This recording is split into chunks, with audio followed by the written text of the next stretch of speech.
Disclaimer. The information and education material contained herein is meant to promote the general understanding and dialogue of GAN's processing. Such information is not meant or intended to serve as a substitute for a healthcare professional's clinical training, experience, or judgment. For patients and individuals, such information is not to be a substitute for professional medical, therapeutic, or healthcare advice or counseling. For medical issues or concerns, including decisions about medications and other treatments, readers, viewers, listeners should always consult their physician or, in serious cases, seek immediate assistance from emergency personnel. Prescription information, procedures, and use of medical devices information should be undertaken only by properly trained and certified medical personnel. We specifically disclaim any warranties, express or implied, including implied warranties of merchantability or fitness for a particular purpose.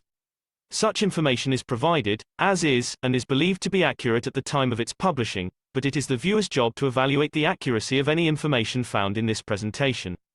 Every case presented is of their own experience, applied by themselves for themselves, and it applies to their case only. Every person experiencing health problems should seek professional medical advice and consult their course of treatment with a doctor. The processes of plasma balancing described herein are a natural process which supports the body but does not replace medical advice or therapies one is already subject to.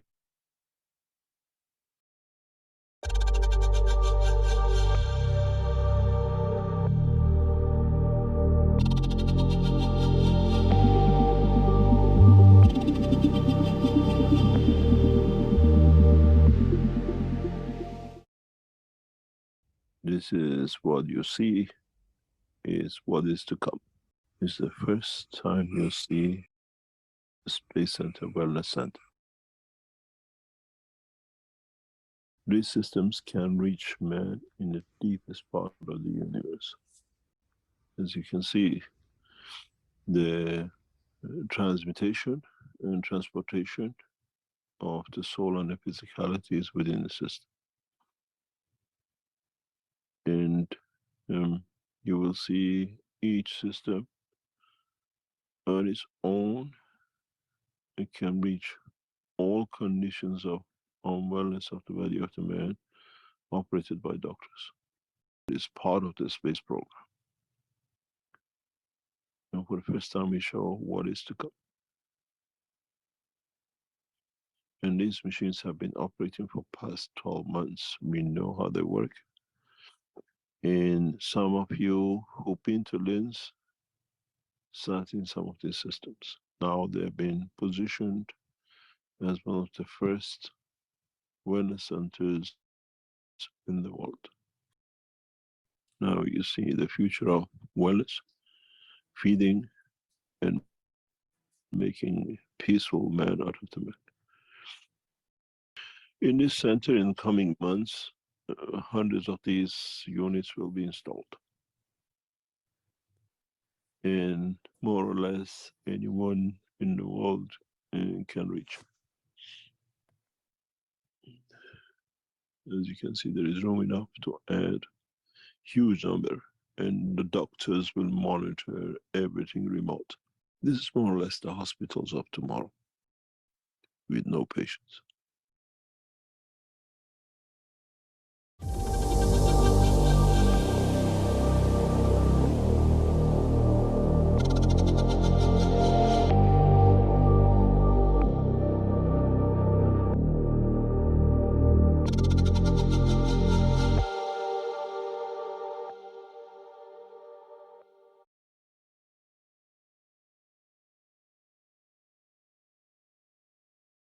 And welcome everyone to the Keshe American Knowledge Team for November 19th, 2023.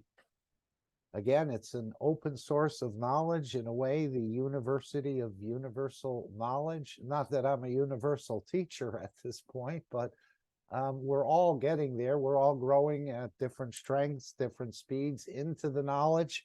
As he said, we're always going to have this classroom with some in the first grade, some in the 12th grade, but we only have one teacher, at least at this point, as I see it.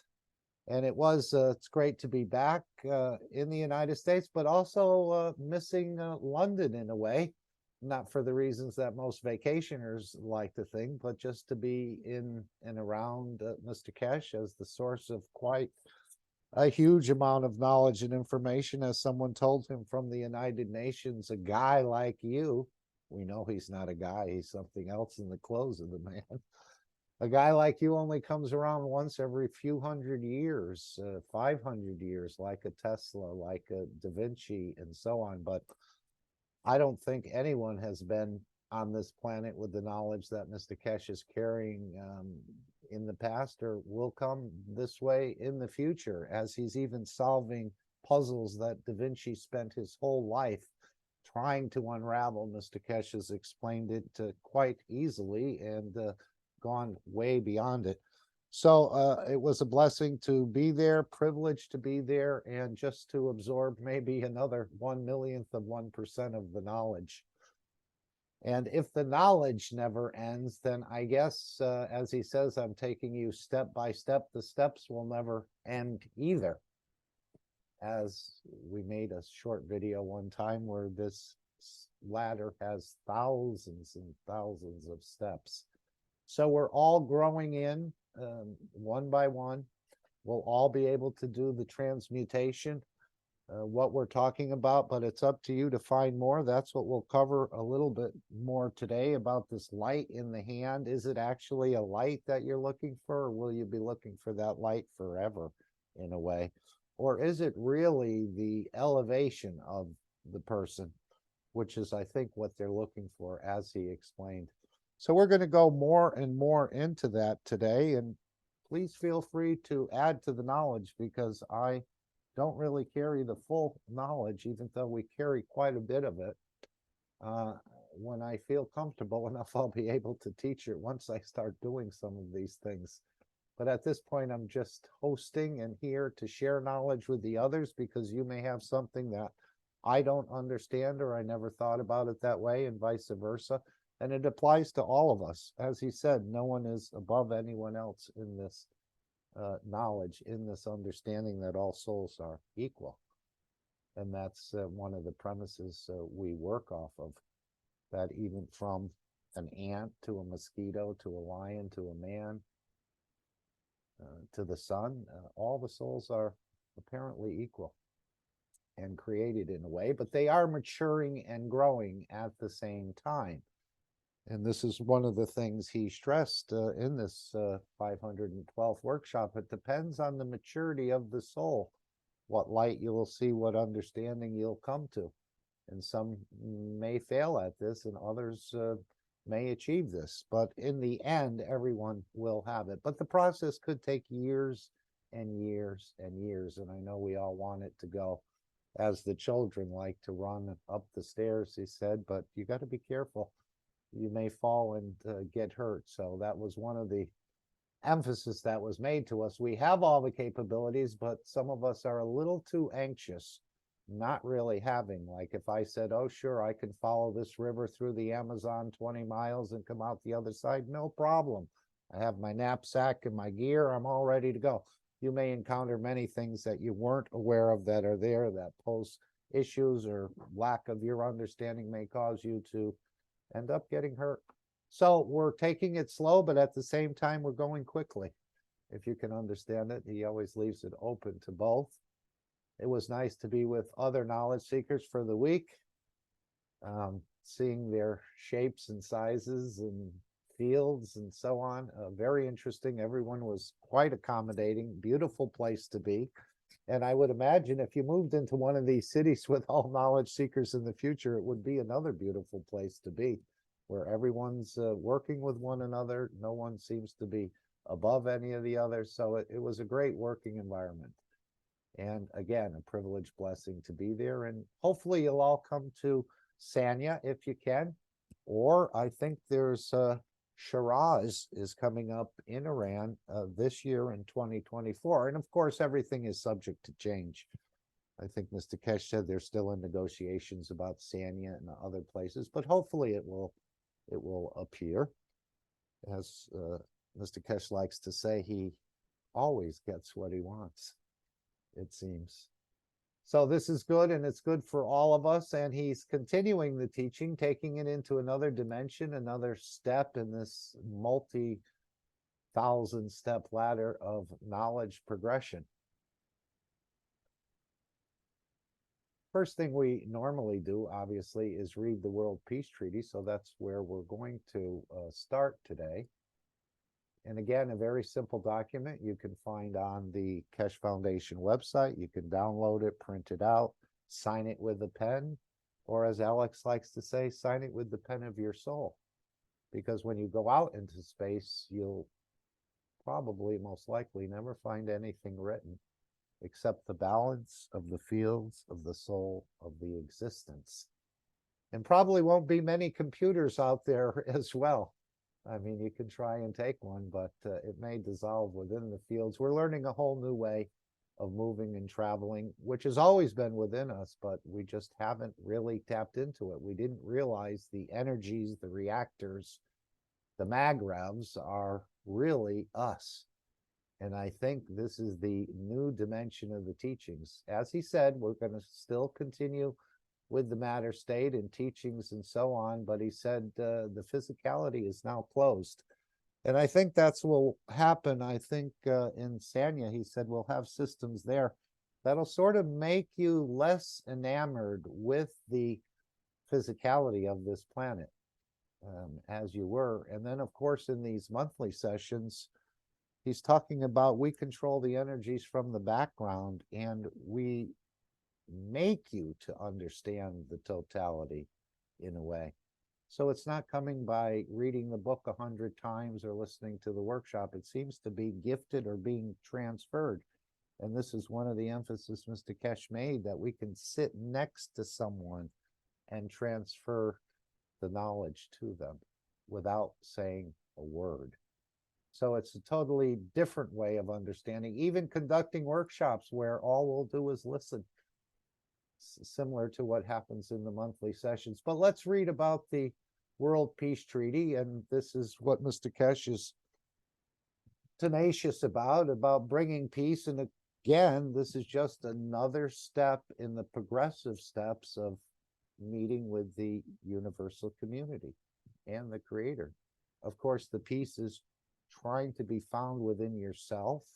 And then, of course, the peace with other beings you interact with, whether they be plants, animals, other human beings, other entities. And then, of course, peace with the universal community. But again, it's all up to you to deliver that. And this is part of the process of making a peaceful creature out of mankind. So again, something you can find at the website, download it, print it, share it, pass it out. It gives people a different way. Everyone thinks it's going to come by force, by giving force or by using physicality to enforce certain things, but it really comes by giving. And this will create a position of change once we all learn to give from our souls or our fields to the others to bring this change to the soul of the planet and so on. We'll start to see a much bigger change than we have in the past. I'm just coughing from time to time, still carrying over a little bit of whatever. It seems like when I've flown the last 2 times, I've come back and come down with, this one isn't as bad as the first one. I know others had reported. We had a few sick people there. And of course, riding on subways and trains, there's very few private cars. There's a lot of cars on the road, but they're all contracted. Most people are taking subways and buses in London, and it's certainly a way to spread things very quickly. I think you don't know who you're sitting next to and so on and so forth, but that goes for all the major cities, I believe. But we're so used to having our own vehicles here and being, in a way, protected. It was a change, but it was all good, and it all worked out good. And as Mr. Keshe said, we got what we wanted in a way. And more Remember, Mark, are coming out. Yes. in an airplane, in those long flights, Oh, they only have enough fresh oxygen for about 6 to 8 hours. oh, So after that, you're breathing recycled oxygen in the airplane. I agree. And I sat next to a physician, and his wife. And that was exciting. We did talk about some of the protocols that have been issued by certain governments and things, and he gave me the signs up, thumbs up, he Good. said. That's good. That's how you spread the knowledge. Yeah, yeah, yeah. So anyway, I think he was fully inoculated, and I sat next to him for 8 hours. Okay, no problem. Anyway, his wife was quite receptive to everything about this. She was a teacher of teachers. And then halfway through the flight, they changed seats for some reason. I don't know why. But it was a good experience. Would look forward to doing it again. Look forward to going to Sanya. And hopefully it may just, even from the United States, it doesn't seem like it's a very expensive trip. But that's up to each and every one of you. As Mr. Keshe said in the when he was asked a question, we can actually play it, which I thought was a little strong. He said, if there's no need to talk about the conference, if you would have been interested in it, you would have been there. But anyway, let's go back to our World Peace Treaty. And again, this is the document the world leaders will sign, the religious leaders will sign, and many other inhabitants of this planet. And of course, the plants and the animals don't use a pen, so they'll be signing it with their soul only, as I see it. World Peace Treaty. We, as citizens of the earth from this moment on, accept to lay down all tools of aggression and war. We shall never think about getting involved or incite war, or develop or use any tools of war on this planet or in space. And to this we all agree and swear with R, and you can delete as appropriate, whether you're pledging your nation to peace, your territory, your council, your religion, your city, your town, or for a body or a soul. Whoops. Simply put your name, signature, date, position on behalf of. Again, is it your nation you're pledging to peace, your territory, your council, your religion, your city, your town, or as an individual? Have it witnessed, and after signing this treaty, be proud to display this certificate wherever you consider being important to you, that everyone can see and know your ethos to fellow men and the mankind and other created beauties of the Creator. And as we know, the Creator shows himself in trillions of faces on this planet and across the universe. I think this is the common denominator. Mr. Keshe is encouraging us to find our own Creator. And then he said to find the Creator of the Unicos. And of course, your soul sits above and on top of the soul of the Creator. So there's a very common denominator between you, the Creator, and all other things. This is one of the teachings Mr. Keshe used in London, was that everything is connected to everything else, even though it would seem, and again, not by holding hands in the matter state, but by magnetic plasmatic fields, gravitational magnetic fields in the energy dimension, not in the electron vibration dimension. So we're all connected. It is true, but as he goes on and explains, with the left-handed, right-handed, shaking with the right, left-handed, the different structures are slightly different. And for some, certain things become easier, and for others, they're not so easy. But we'll all get there in the end. As he said, there's hundreds of ways to accomplish the same thing, as we see the stars in the universe doing that. Maybe they're creating something, but they may create it in a different way. But they still come, as we often heard, there are many roads that lead to Rome. So I think it's the same with this. There's not just one way or one understanding. It seems to be there's multiples depending on the individual, the position, the place, the time, the energy, the environment, and the rest of it. So we've been reading this white paper, which China has put forward, a global community of shared future, China's proposals and actions. So it's almost like this is, in a way, a wish list, but also they're coming with concrete answers. Now, this is a little bit long here. I don't think we'll read it all this week, maybe half of it. And just again, another proposal. China has been putting these proposals out for probably 2.5 decades, reaching out to the West. Let's cooperate, let's collaborate, let's build a beautiful future. I mean, it's not perfect. With any large family, there are thorns, we know.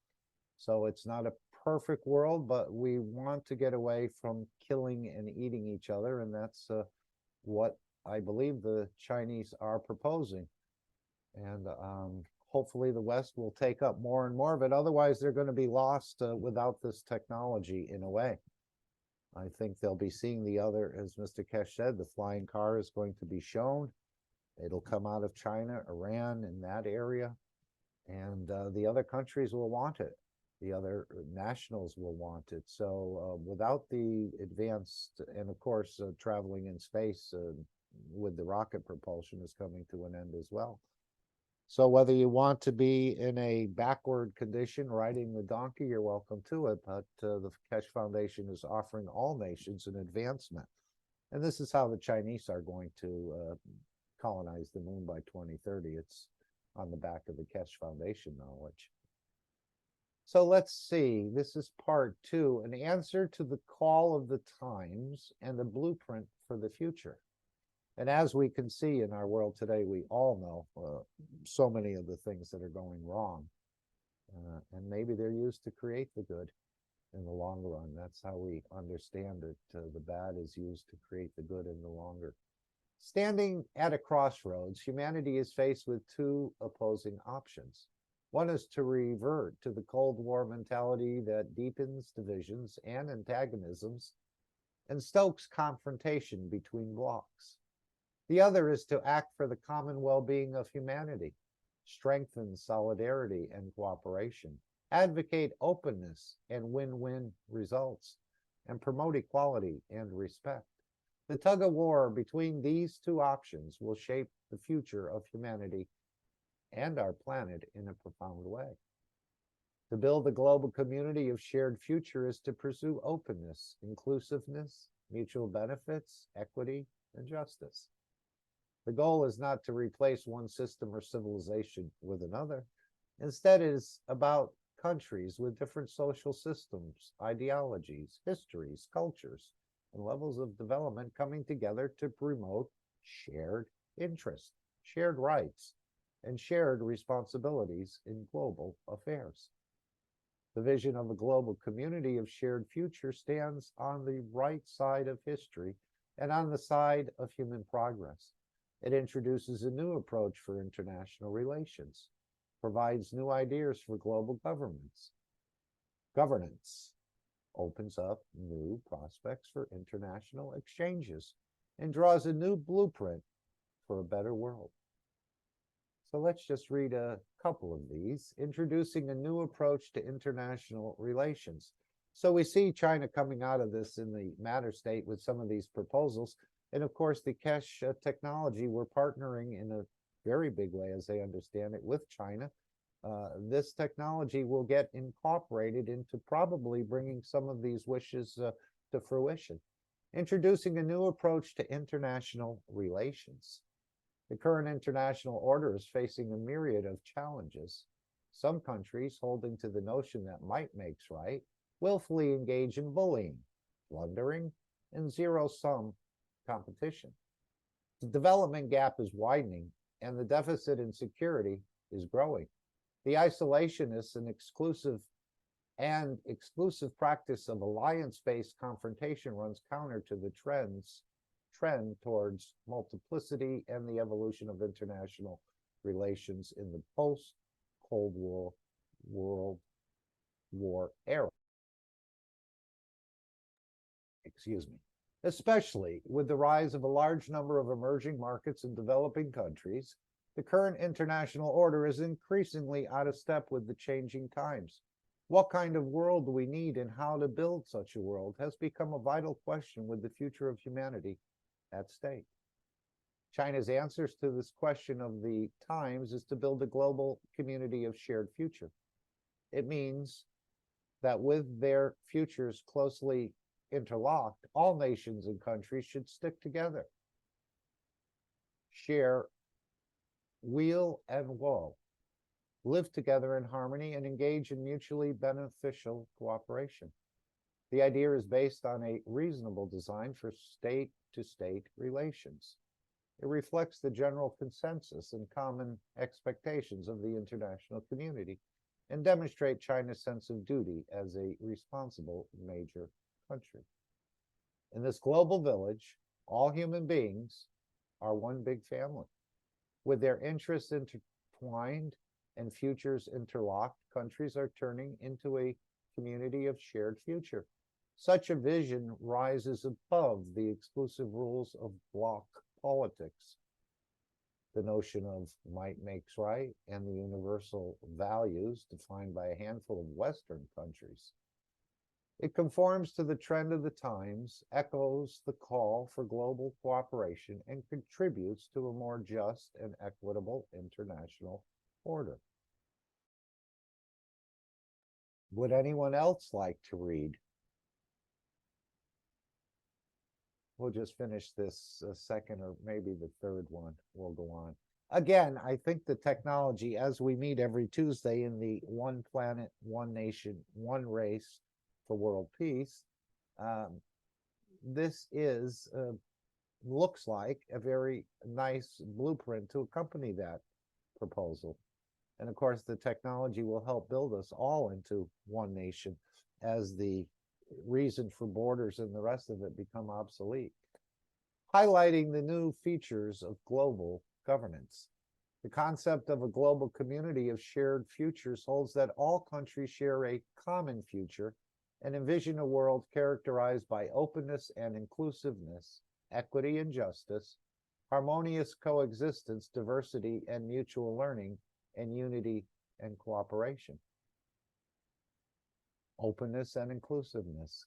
Countries should not draw lines based on ideology, target specific countries, or gang up to form exclusive blocs.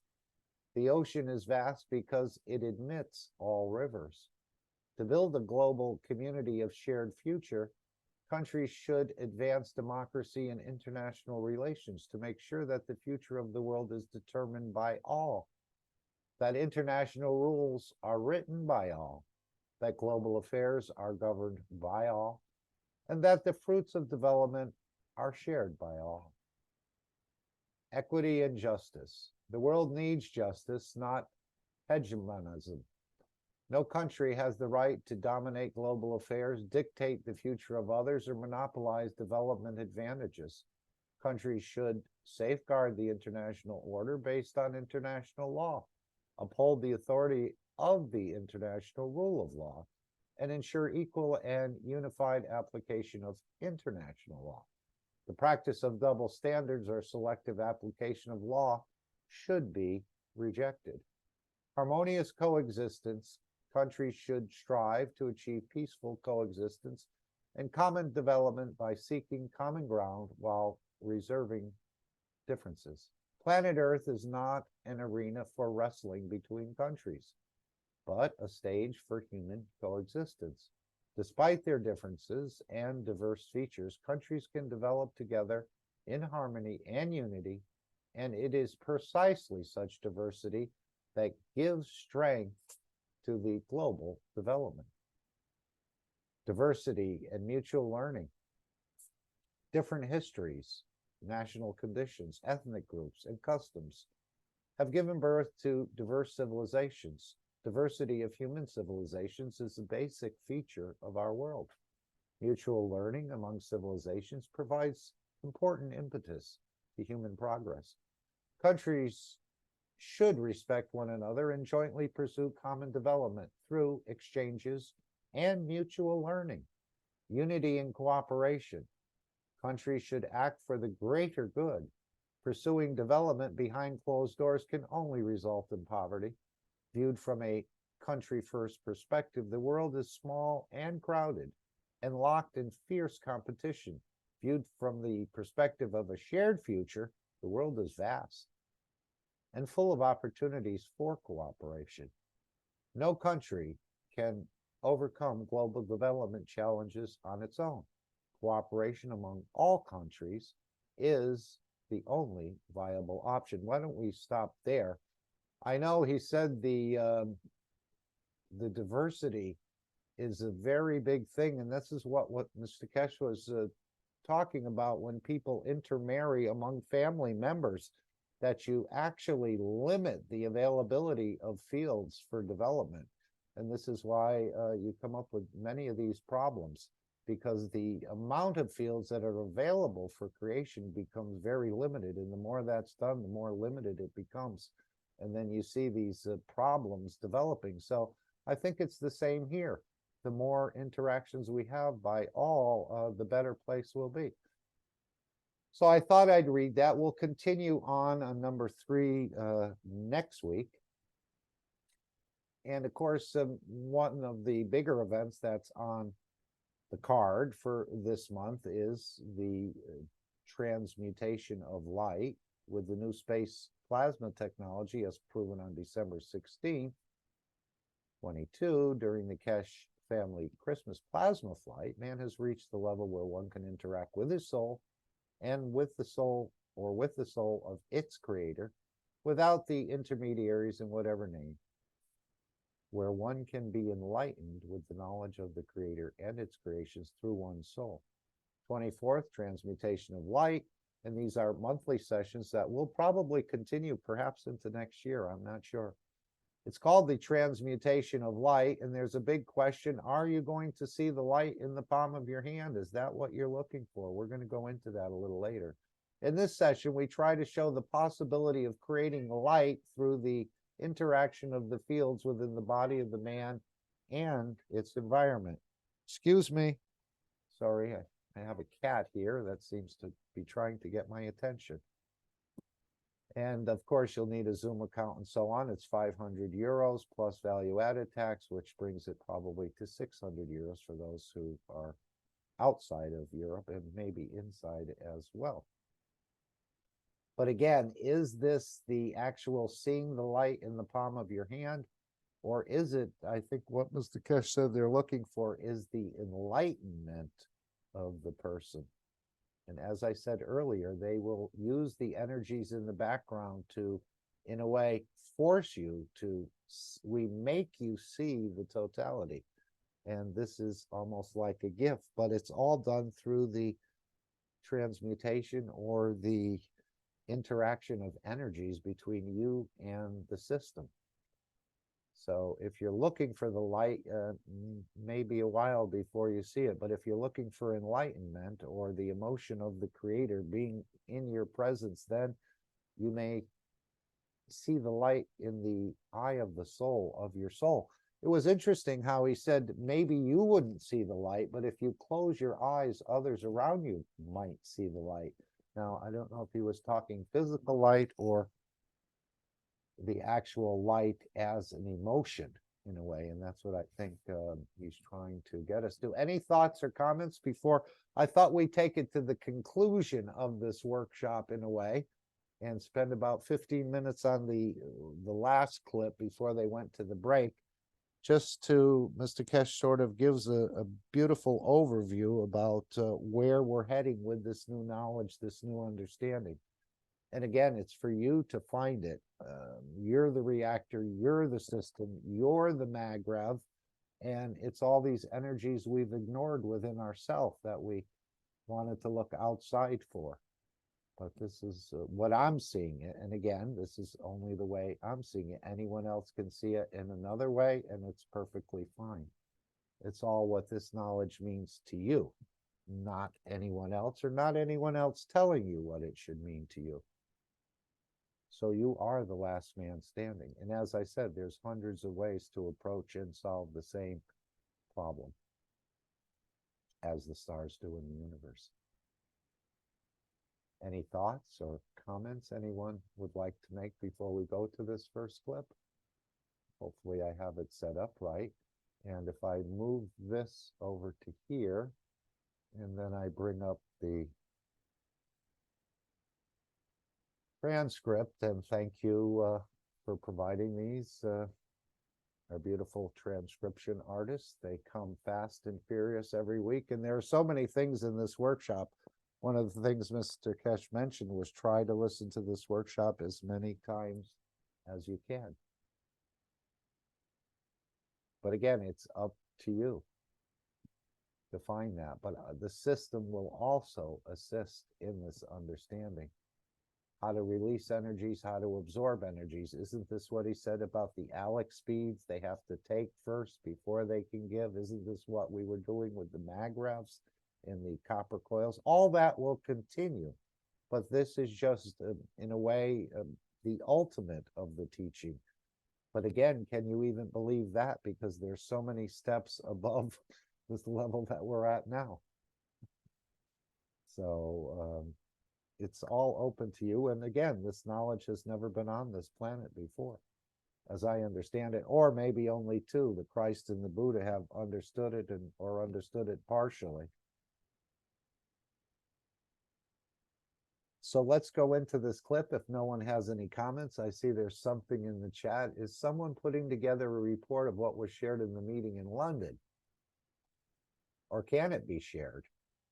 Okay, Randy.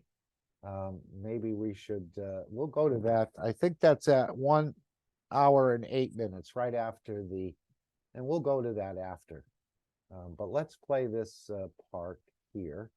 And again, it's all about you understanding your own existence, your own connection with your own creator, and not me telling you how to do it, or any other person telling you what to do, how to do it.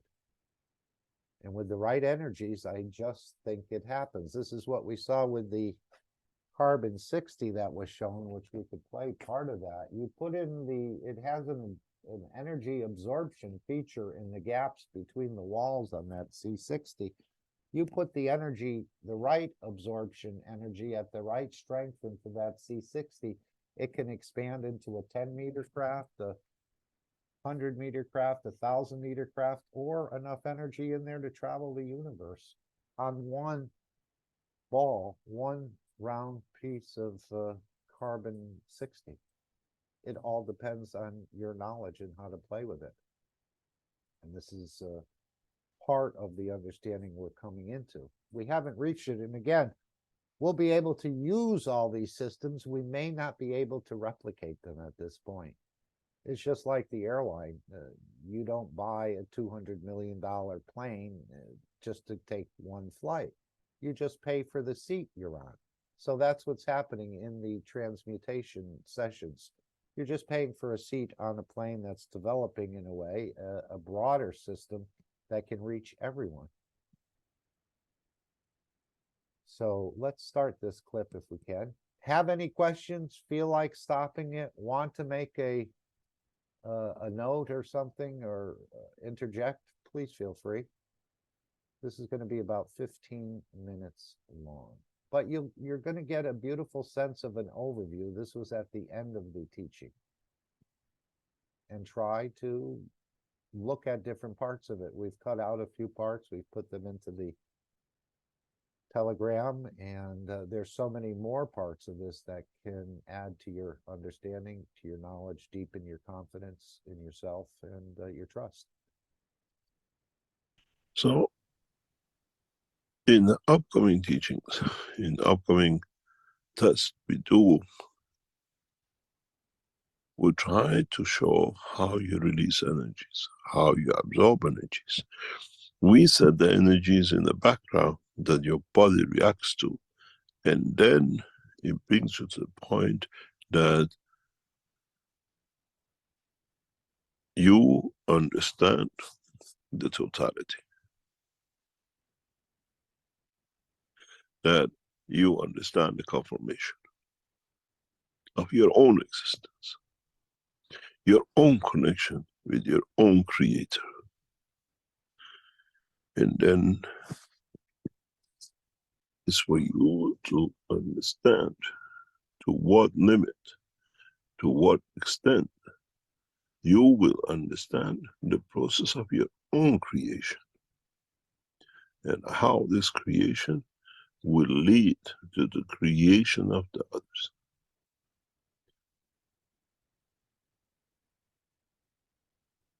and is that others will be a child or a structure in the process of the creation or another life in another dimension, depending on the maturity and openness of your intention in processing, in understanding why you created that light in your head. We are not making magicians out of you. We are making you to understand the process of the creation and to what extent you can, you will, or you become part of that process of the creation. The rest is your job. The rest is depending on the maturity of your creation and your soul. The rest is to be written in the books of the creation and the creator. Right. It seems like the concern is when he said your true children will come out of your soul in the future time, it's seeming like they want to try to perfect the creation. And that's what's happening. So if you go out there more or less as a perfect being, then you're going to create these perfect children, which your true children come out of your soul in the future time. Or whether it would be a star or a structure or another life as another being. So I think this is what he's talking about on the maturity of your creation and your soul.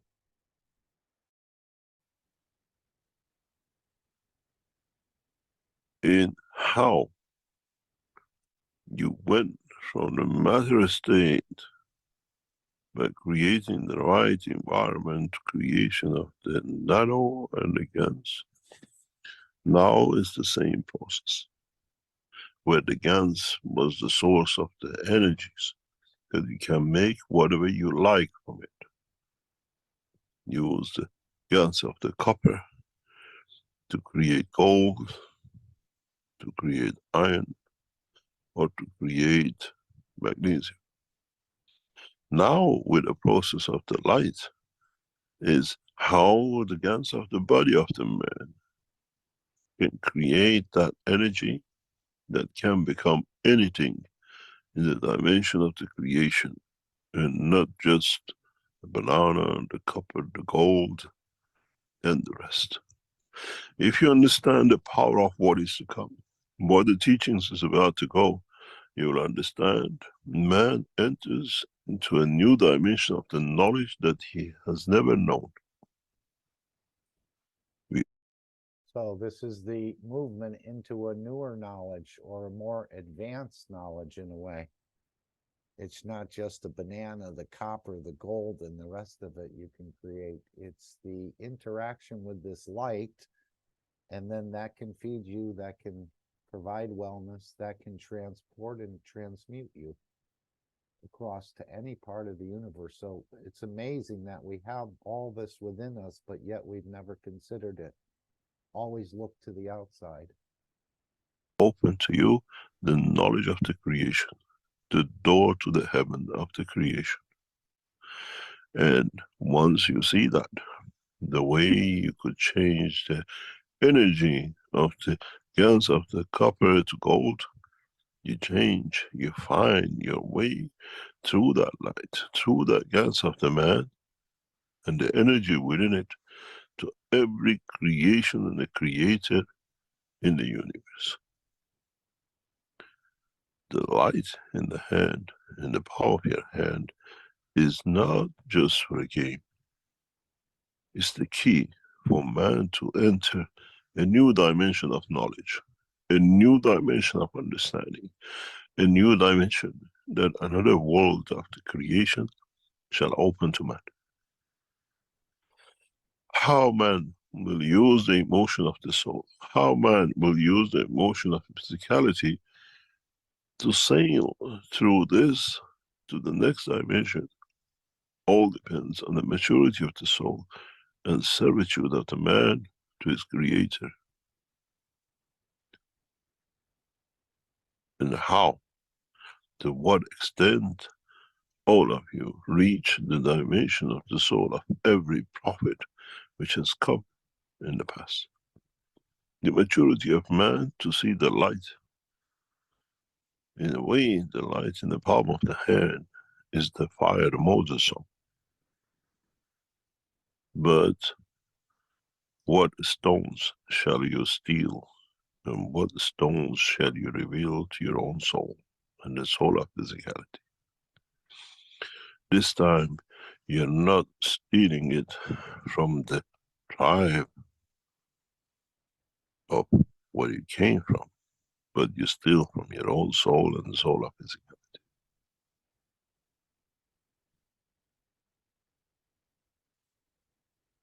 Now you understand where and how, so smoothly, so refined, I have brought you to the position to find a path to your creator.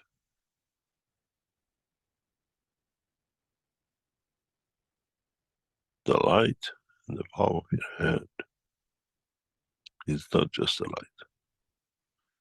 It's the opening to another dimension of the creation. So this is pretty straightforward. Is anyone having any issues with any of this? Anything that you're not quite understanding here? Again, the light being the enlightenment, he said they're looking for, the elevation, the opening up to bigger understandings. I think this is where they're, in a way, showing us, or even putting energies in to make you understand the totality. Wow. We continue. And those of you who will go through that, you will see my soul in another dimension of understanding, which is not open to the man. The knowledge you gain is beyond imagination of the man, beyond the understanding of the present time. So as you can see here, and those who go through it, soul, you'll see my soul in another dimension and understanding, which is not open to the man. So even if you try to explain it, it may be quite difficulty, because apparently there's a curtain or there's some sort of divider there. And it'll probably be getting opened up more and more, but you're going to see your soul in another dimension and understanding which is not open to the man. So again, you're carrying all this around with you, inside you. It's just we've never tapped into it. We've been given the Rolls Royce or been given the diamond, but we handed it back and said this is a replica, or this is just a piece of cut glass. We haven't understood what we're really walking around with. And it's for everyone to accept it on their own. And I guess you can't fool yourself in a way. And you enter the gates of the true knowledge of creation. As I said, our thinking is the thinking of the creator. Our knowledge is the knowledge of creator. And in that process, you have to mature to see, to become detached from the dimension of physicality.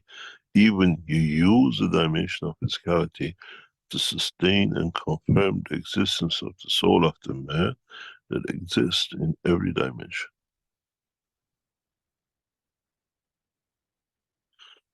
To what extent you as knowledge seekers will go further, it all depends on the maturity of your own understanding. And in this process, there shall be no greed, no privileges, and no one is above that. There is no kingship, but it's the totality of the existence in all dimensions of the life, as we call it, in arrangement, in energy transfer of the fields of the universe.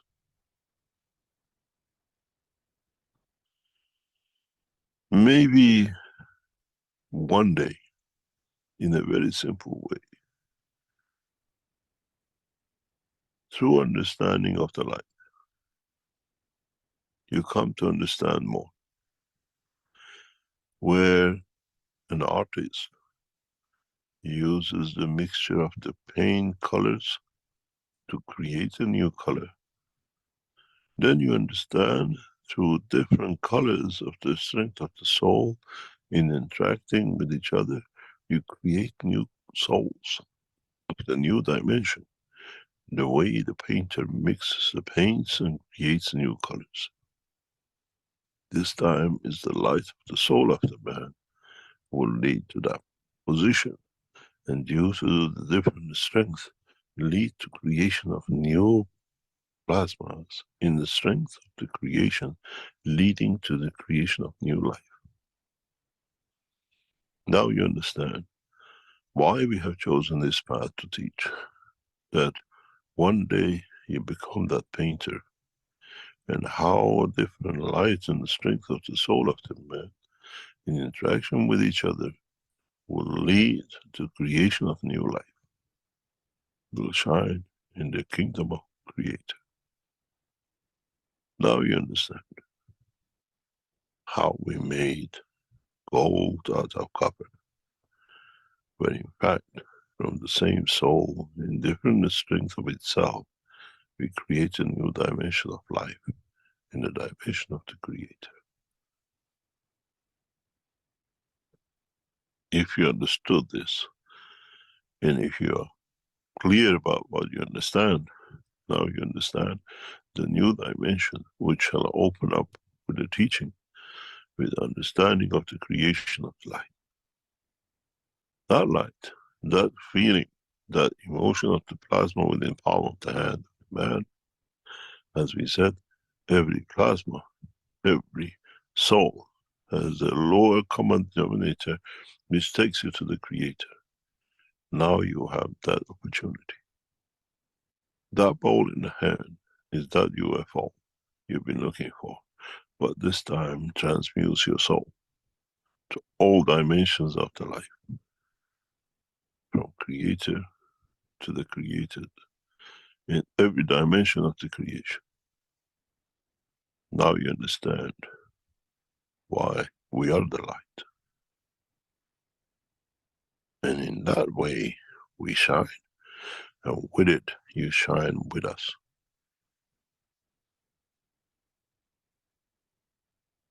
This is the purpose of the teaching. Opening the new chapter in the knowledge of man. Opening a new chapter in the understanding of the creation. Opening a new chapter for man who was looking for UFO to go to Creator. Now he finds out within him, he has access to it. But if he understands how to move from gas production and what we call UFOs, to understanding of the transmutation of the fields of the creation, one day, you knowledge seekers will understand who you've been listening to and who's been the teacher.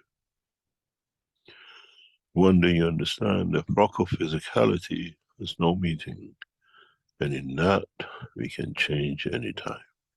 As we change the color, we change the interaction of the two colors of the soul, but essence is the same soul, and then manifest in the name of the Christ, the Moses, Muhammad, and the rest. Depends which light we shine and which light we mix. Then you understand the whole essence of the creation has been for man to reach the point of maturity of today, in what he sees as light within his hand, as that light is, as you said, and is in writing, is the gate to the heaven. And heaven is understanding oneself and the path of that man to his Creator, that soul to his Creator. Does not matter if you're a man, plant, a dog, or in the sense of life in the creation and in the cycle of the Creator. I hope you knowledge seekers listen to this teaching as many times as you can, And every time you'll come to understand what was said. We finish with the past and we open a new door for man to enter.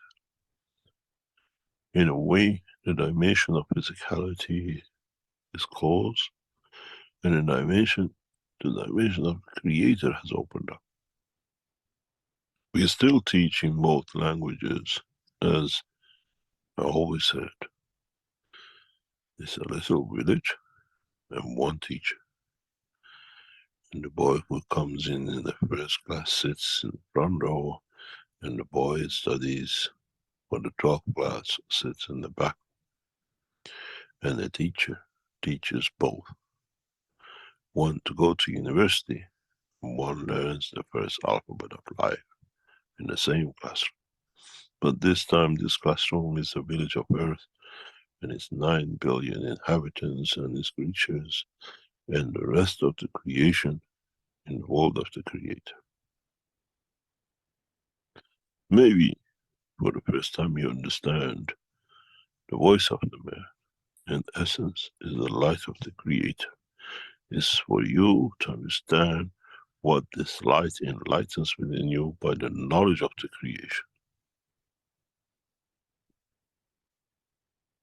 Try to understand what the light means.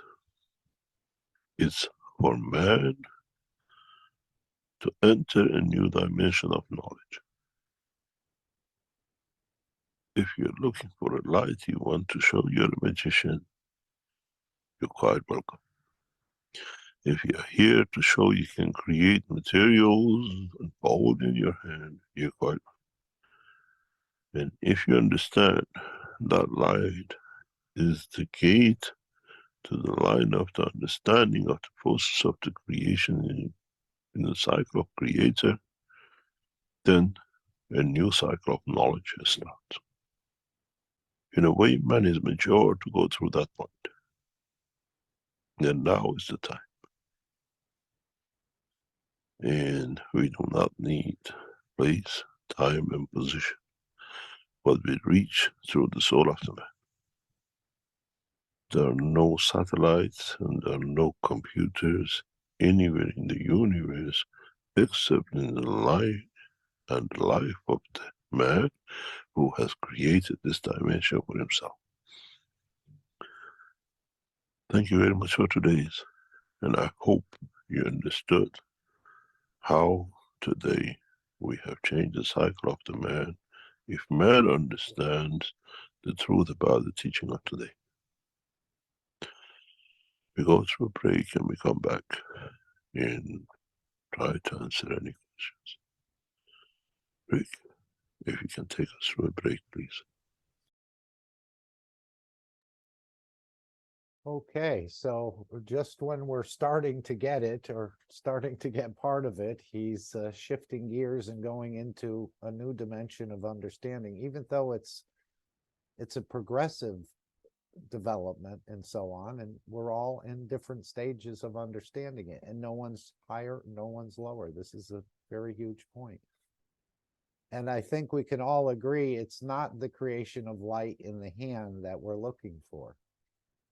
It's that sense of the emotion of the creation where you see that light in your mind's eye or in the soul, and then you can enter that light. Again, this is beyond the my complete understanding of this, that we were carrying this around the whole time. We could have done it, but yet we didn't have that desire or understanding to start to open this up. And so this is the beginning of that process in these sessions and the rest of what's coming. Any thoughts or questions anyone would like to share about this?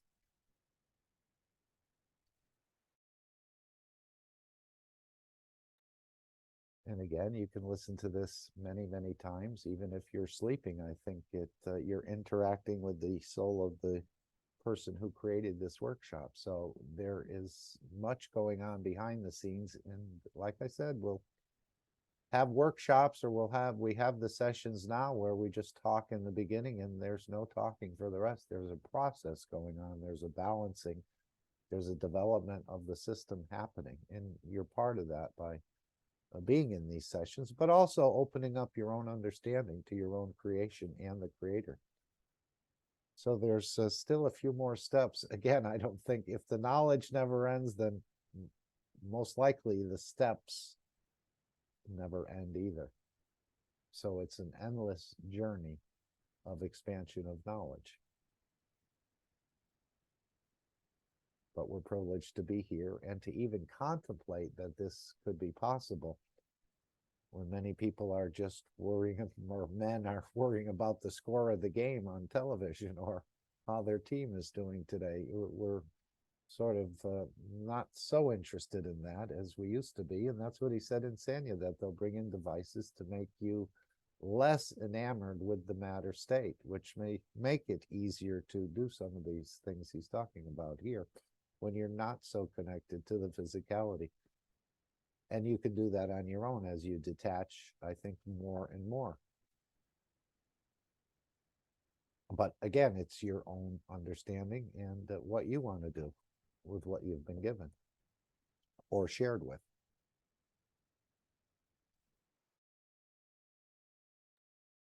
Now, why don't we go back? I think we'll go back to the beginning of this, and we'll hear again how these things are basically set within you. I'd like to start about there. I'm going to have to move my other one back here. Okay, and maybe we'll start at 15, which, well, that's just about the beginning of the workshop. Let's start here. You transfer and you transmute and you bring, in a way, light in transmutation. As I've said in teachings before and other places, is all these tests we do, all these criteria of showing the light, addiction, emotion, and everything else, is to give you the confidence for you as knowledge seekers to attain confidence in what you have ignored during the process of your life. It doesn't matter how old you are. You could be a 10-year-old, you could be a 100-year-old, or 60 or 70-year-old.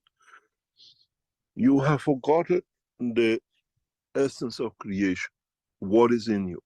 That's what essence is. It's what we can do. So we started months and months ago and years ago. We introduced you the metals and the gases and the magic liquid, which was on the internet for years. What is this liquid? And then nano coating, and then gases and upheaval in when we produce gases. And Mr. Keshe has jumped again from nano coating to gases to gases, and now he's gone into the what we call the spirit and the soul, and we become a cult and the rest of it. It's all the process of transferring and transporting. When you want to see the God, you don't expect a UFO appears and God coming out of it. I don't think any of us have reached that level of foolishness. We don't expect God to manifest in front of us, I am the God, and says, oh, if you're God, do this and dance and put that on your head and the rest of it. In essence, we feel the beauty of Him within us. In essence, we feel the emotion of His presence as a light, as could be emotion of the feeling of in any shape or form. Depends what kind of God you believe in, that God in that shape makes you to believe. That is God. So the whole process of the teaching, coming to where we are now, is in essence to show you, for you to trust in yourself, in understanding what this is within me that I have ignored. When we are born, we are Scusate. And then when we grow up, we know the love of the mother, the love of the father, and then the siblings and the people around us. Till we come maybe in a position and a process to a point of physical maturity that our heart can take what we call the spirit, the soul of physicality, in a dimension of the maturity of the cells, which combines with creation of another soul, that we become mature to reproduce. And then for the first time, we understand the beauty of loving someone. And that love, when it touches us, surpasses the love of the mother, the father, and everything else we knew up to that time. We fall in love with another creature, another man, another woman. Doesn't matter what gender is, but we devote our life to it, and we stand a lifetime because we felt that love. It's the same when we touch the love of the Creator. When we touch that love, when we feel that love, when we understand the essence of the fields of it, nothing is compared even to loving the lover. The way when we mature to love another person, and then we fall in love, and the love of parents and the others never matches. Now when we touch the love of the Creator, even the love we felt in the physical dimension for another being, it just is irrelevant. Maybe that's what he meant when years ago he said, if I told you how beautiful it was in space, you'd kill yourself to get there. But then if you kill yourself, you're a wrong creation. You don't know how to give, or you have to learn how to give, and so on. So apparently it's beyond the understanding of our physical understanding of what we're perhaps entering into at this point. And then we come to find out a way to get to it, a way how, a way to get to that ultimate love, which is the love of the Creator. We cannot take a UFO to go to it. We cannot drive a car with a rocket propulsion to it. And in a way, the teaching of past few months, couple of years about the soul, is the transportation, a way for you to transport, to reach, to get to that point, to mature from dimension of physicality to dimension of the soul and fall in love with the soul. Souls still interact, they find maturity, but the ultimate goal is to reach the soul of the Creator, to that level of purity. So I cannot build you a gas reactor, I cannot show you a lift and motion, and I cannot bring you a massive UFO. This is the one-way traffic. This UFO goes to the Creator. He has no home for us to go to see. And now you understand what is the purpose of the teaching. We start teaching you slowly, in Ganses, in confidence, in souls.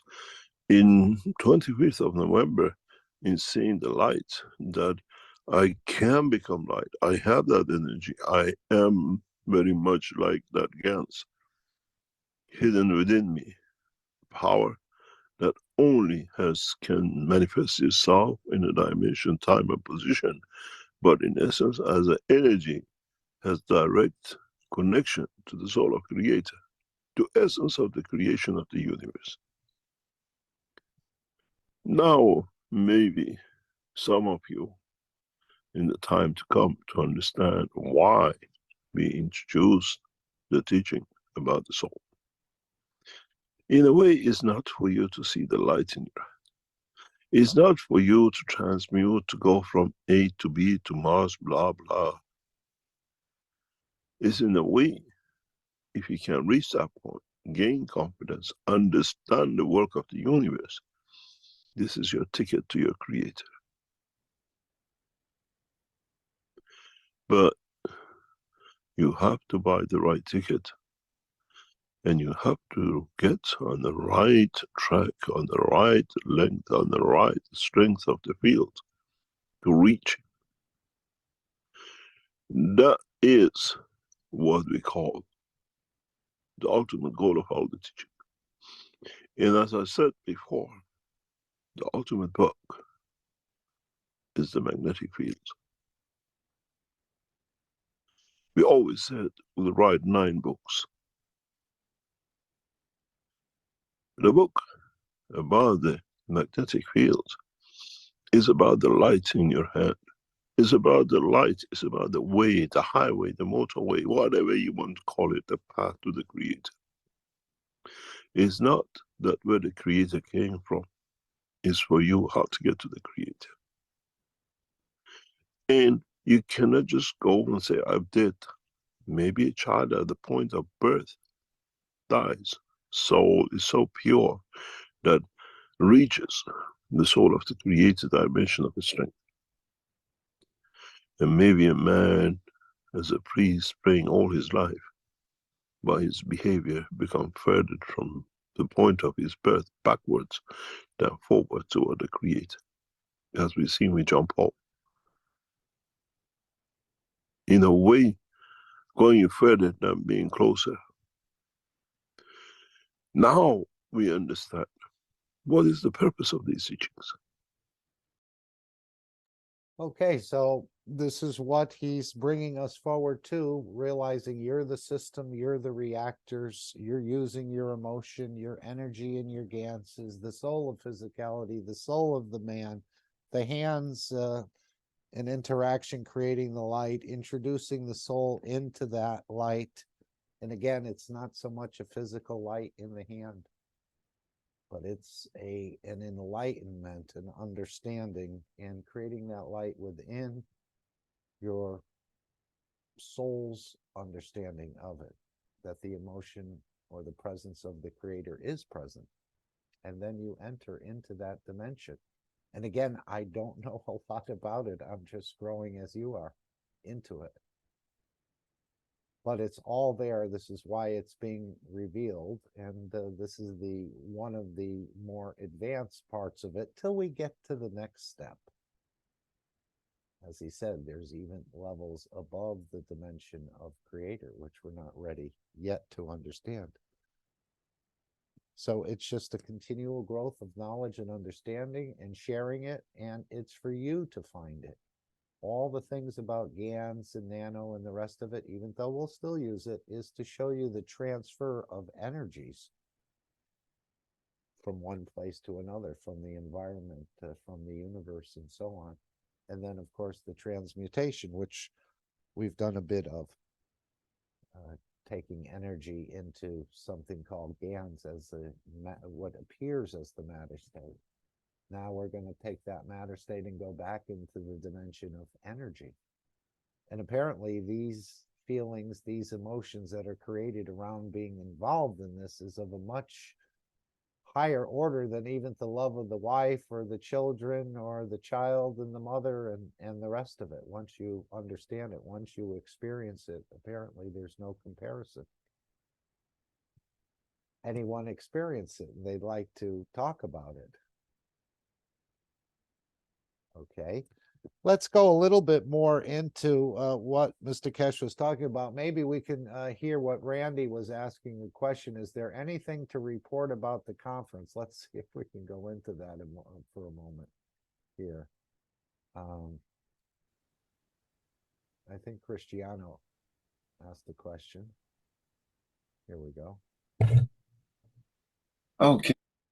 Okay, we're back again at the 512th Knowledge Seekers Workshop.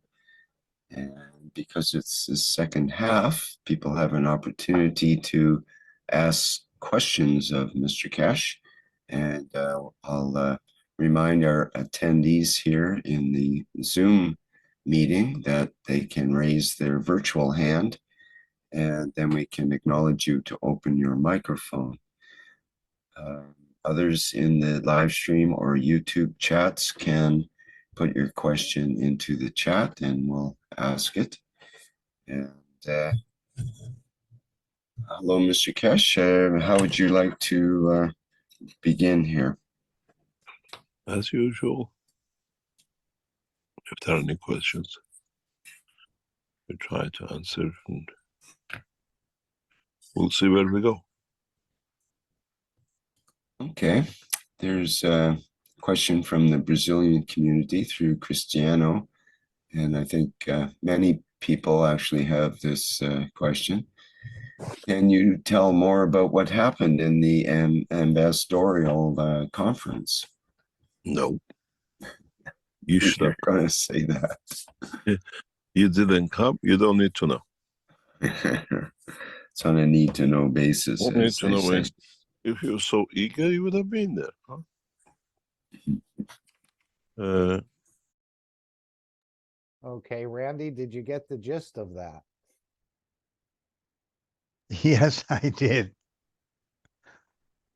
But he does go on to explain a little bit more, and perhaps we'll listen to that. I mean, to me, it was a very wonderful session, and they've gotten what they wanted out of it. As he said, they've created a snowball in a way, so it's starting to roll where the ambassadors are actually going to create their own session. Mr. Keshe is on his way back, I think, in a couple of weeks to meet with them privately and not so much in a public forum, because apparently, as we saw with Create the Future contest and so on, and Rick was entering some of the systems in it, and basically wasn't really paid attention to. Even though we did get quite a few votes, it never got to the level where it should have, the way it should have been in so many ways. So again, similar processes happened in the background, and I'm sure Mr. Keshe expected that. As he told Rick, don't get your hopes up on this, because there are things in the background that don't want this knowledge in a way coming out. But let's continue. We can continue with this and hear what Mr. Keshe said about the conference, at least in this part. We had a very interesting situation now at meeting, which came out on Monday, that one of the participants very disgracefully recorded the whole session on a mobile phone in the background. And they sent it, and it was put on the internet. It was immediately withdrawn. We don't know what's the background, how many people did it. But this shows the difference between knowledge seekers and people who were put in to spy on the foundation. And it's a disgrace in what they did. And it's shameful in what happened. But knowledge seekers principally kept to the ethos. You got to understand, American administration, as before, bent backwards to stop this conference. Threat, cajoling, and everything else, they stopped, tried to stop. But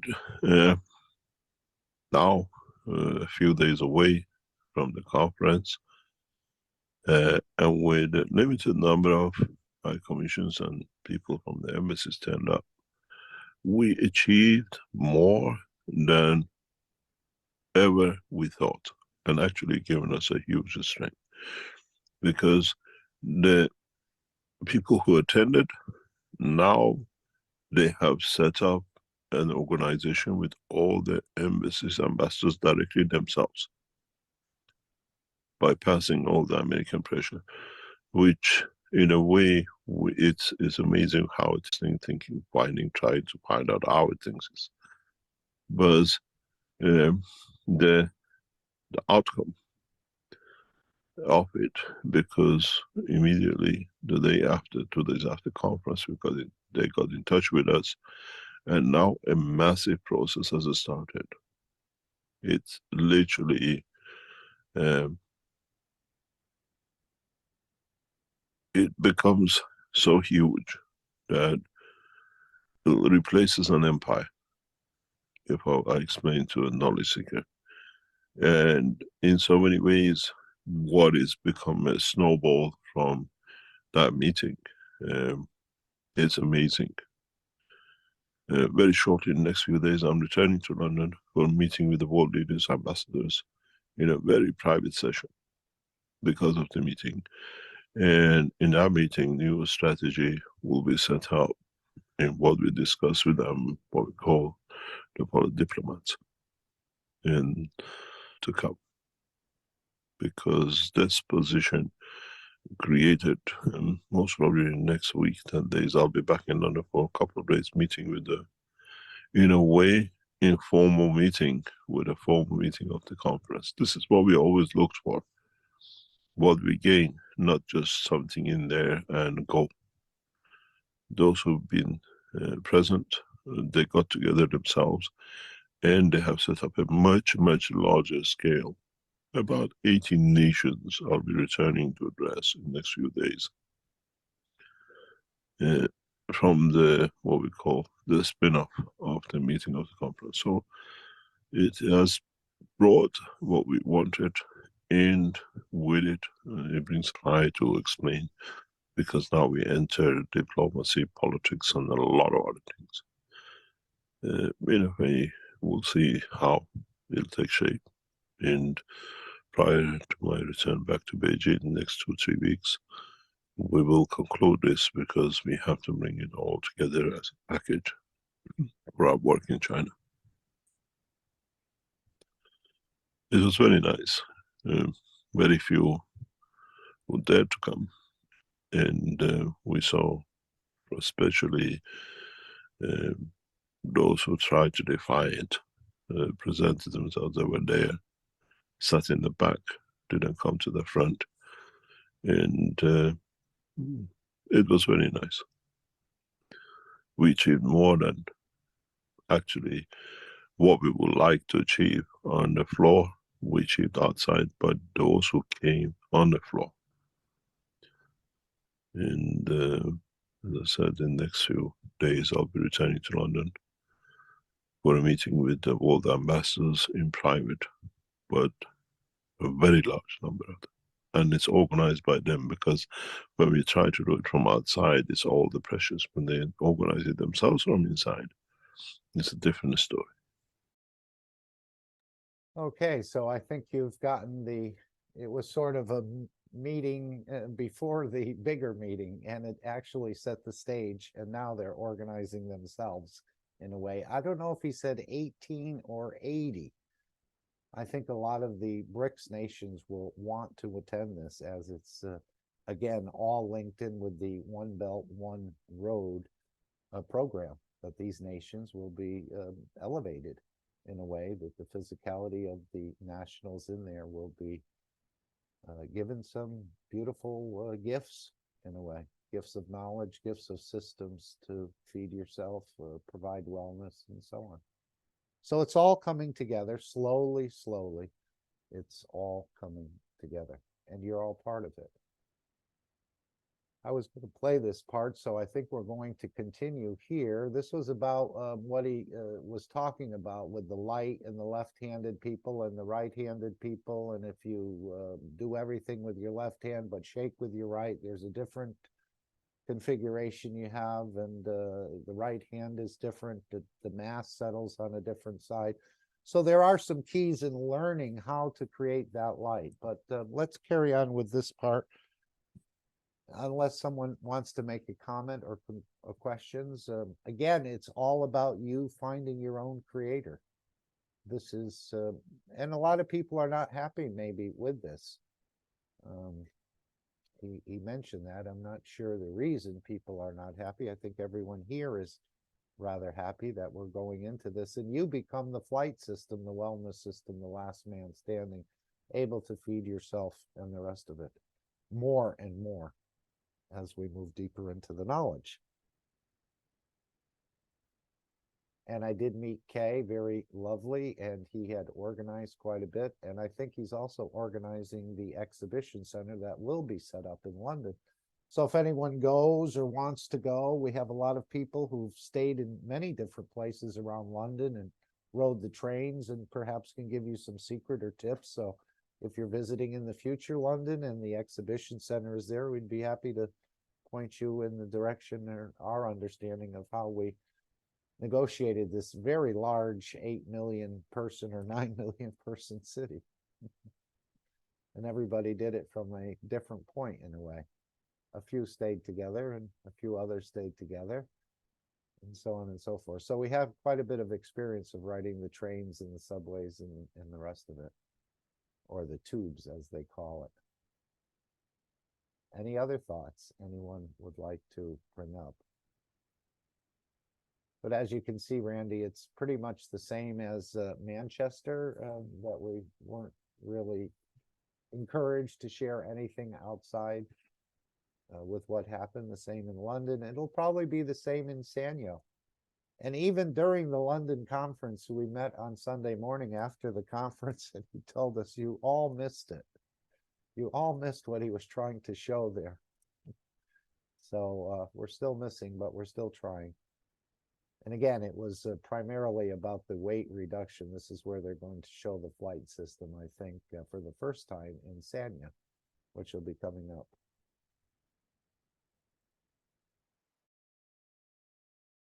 And again, at that time of the year in February, I understand the weather is sort of Hawaii-like conditions, quite hot and not too bearable during maybe 10 to 4, but the rest is quite comfortable, and it's a beautiful place. And he's saying there'll be just shorts and sandals and t-shirts at this meeting. And you can also make it into a longer stay. I think some of the people are planning on staying perhaps a week following the Sanya meeting, because we enjoyed ourselves so much being together and dining together and sharing knowledge together. It was just a beautiful event. If you had a whole city like this, I think it'd be perfect. But we're going to have a whole planet like this in time. So let's go into this clip a little bit about left-handed, right-handed. Are you trying to see a light, or is it the light of the emotion of the presence of the creator, and then introducing your soul into this process, or introducing a wish into this process? Again, this sounds very, very magical, but it's not beyond our capabilities as I understand it. We just don't know what we're carrying with us. And this is what he's saying. I'm here to bring you back home, to understand your true essence, the beauty of your own creation. And I thank especially Carlos, who relentlessly stood and sorted everything out for us to be done, for achieving such a beautiful success, such a beautiful outcome. The success is for humanity, not for us. Any other question? Okay, thank you. From Malcolm in the YouTube, Mr. Keshe, can you expand on the importance of bringing the light of the soul out between the hands representing the two hemispheres of the brain? I expand the light out to enclose the body. Not really. It's for you. I explain it to you in a very simple way. You understand this knowledge is. We bring the two different gases on the wall of the house. We put CO2 on one side and we put CH3 on the other side. And the difference in the strength brings a flow of the fields. It's the same with the brain of the man. The two hemispheres are not the same. And the energy received and given is very much different. And we have never learned to use this. And now we use this difference to create, in conjunction with the inertia of the soul of the man, the light within the palm of the hand.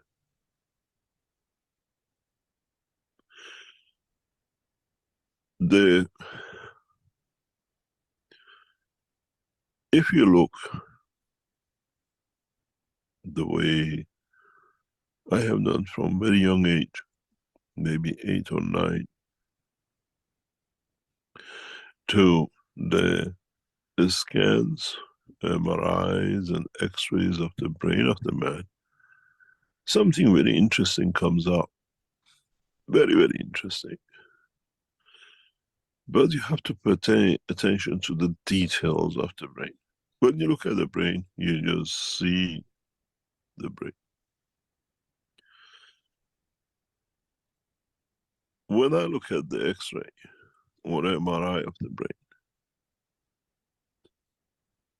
I don't look at what doctors look. I look at the shape of the brain. The distribution of the mass on the left and the right side. On a gap between the outer layer of the brain, the tissue and the skull. I look at how the left side in comparison to the right side sits. How the distribution of the mass dictates the distribution of the energy. When you look at the scan of the brain, you look at the layers and you see how the left side's composition is compared to the right side. And how the totality of the fields is. You'll find out, strange enough, usually, the majority of the time,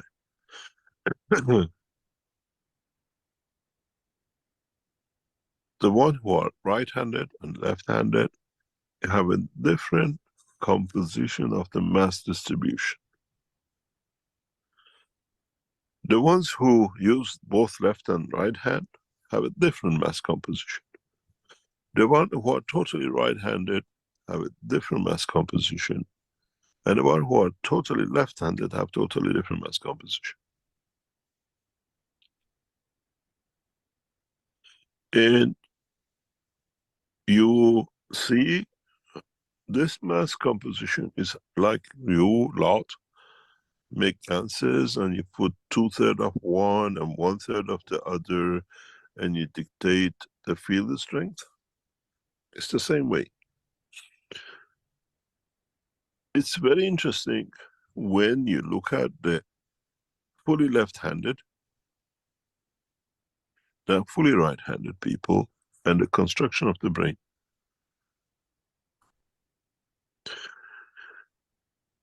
You will see different nationality have different brain composition and construction. The structure of the Chinese is different than the Europeans.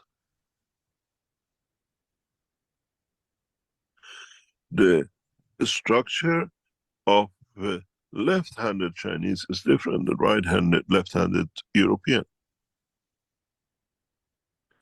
And all these creates a flow. All of this creates a specific emotion.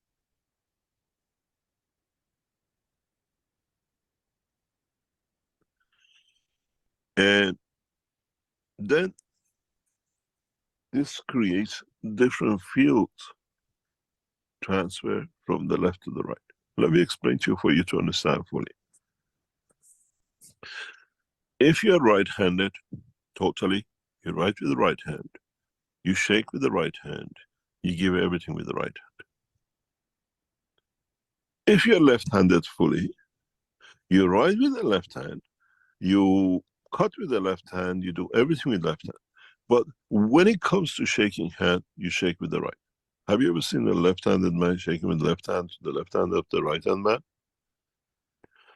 Then you understand how fields position, how polarity and energy transfer works.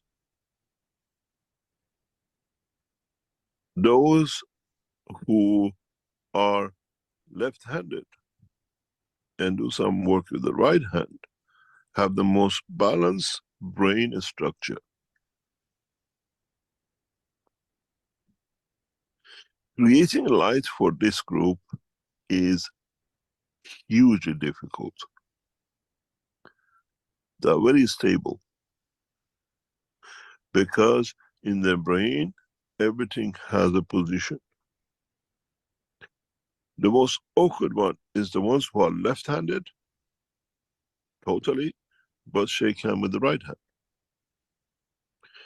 These people, when they want to create light in their hand, have to approach it totally different way than if you are right-handed and you do everything with the right hand, which is majority. This is where all the mistakes comes in production of the energy and the behavior of the man.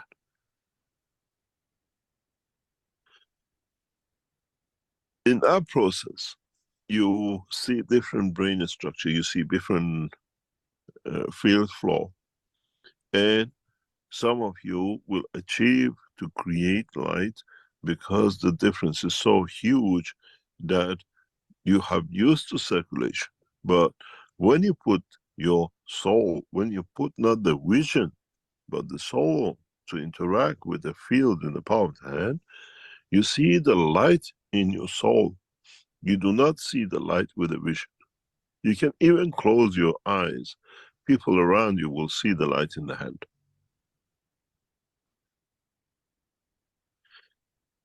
You need a difference of the flow, friction, and absorption. And it's dynamic. You'll see it as a ball. But the energy you produced, which becomes that light, which with the interaction of your soul, has a connection, dimension, common denominator with the soul of the creator. Some of you, you might see the heaven while you're looking for that light. Because you realign all the energy. You don't need to see the light. So the energy difference between the two parts of the brain, transferring from one to another in conjunction with the soul of the emotion of the man, can bring you enlightenment, not the light. And that enlightenment is what we're looking for. Not the light in the palm of the hand that you become magician and you can throw lights away and create gold and diamond. In dimension of physicality, that's what we are looking for. But those of you who mature, this is what we are looking for. You're looking for a light. We are looking for the enlightenment. And we shall see in the process of teaching in time to come, how many of you are still looking for a light, and how many of you will be enlightened, and how many of you will fake both. But that's the nature of the man. Okay, so that gives you a little bit of overview. There's no one that can't do it. Each brain creates that field flow, and it's up to us to start working with it and understanding it for yourself. And this is the point of the next step in the level of teachings. And again, if you still want to play with the GANs and interact, there's no problem. We're still going to be using them. And other new people are going to come in, and they have to be, in a way, shared that same information.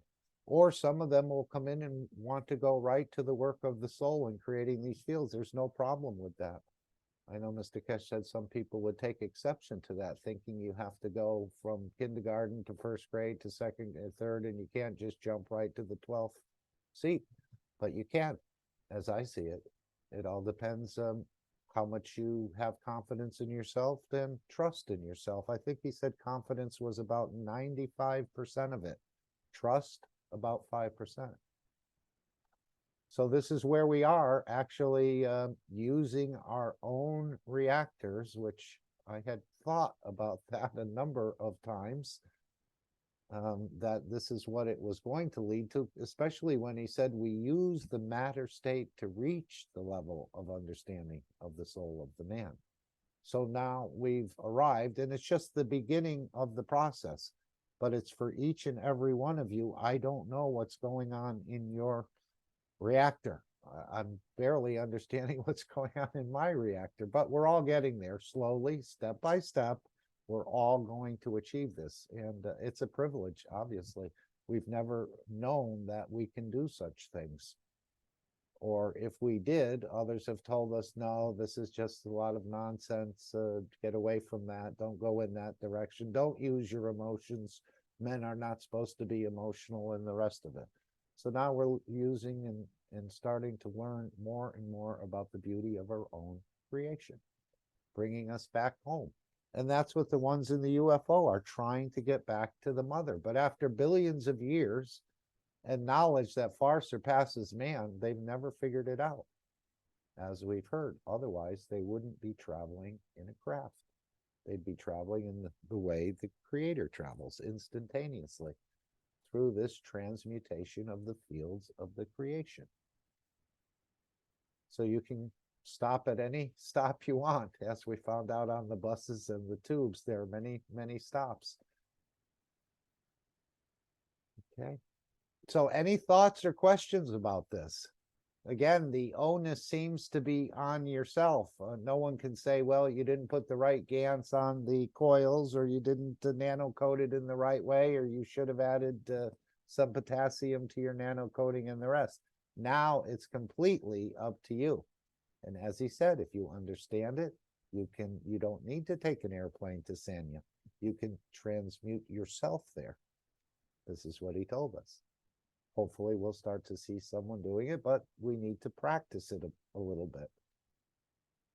Maybe not as much as we think, because I think it's going to be, actually, he said, we will make you understand or see the totality just by putting the correct energies in, just as that ball, that carbon-60 ball, will expand or shrink depending on what energies you put into it.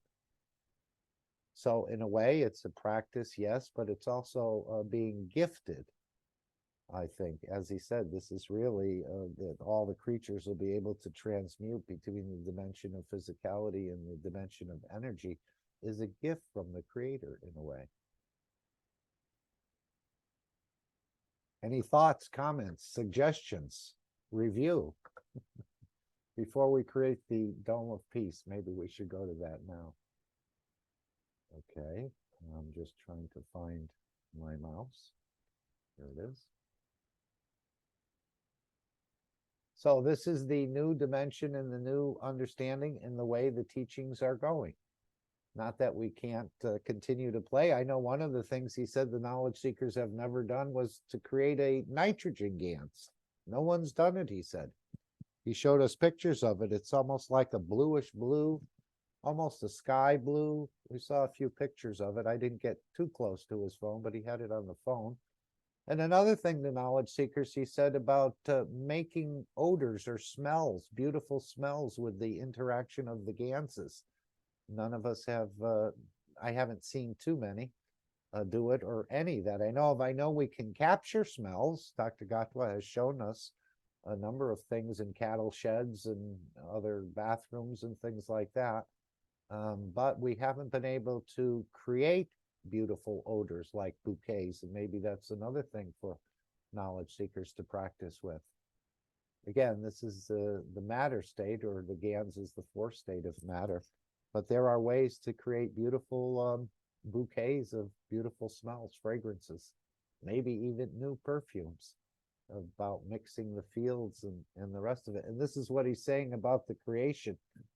We cut out that little video. I entitled it Kissing Cousins. Sometimes they say when people that are related and they're young and they're active, let's say. If they're a little bit too close, we call them kissing cousins in a way. But he showed in that sort of scenario how you limit, the fields become limited, and this is where you get some of these conditions that are created because there's not enough fields.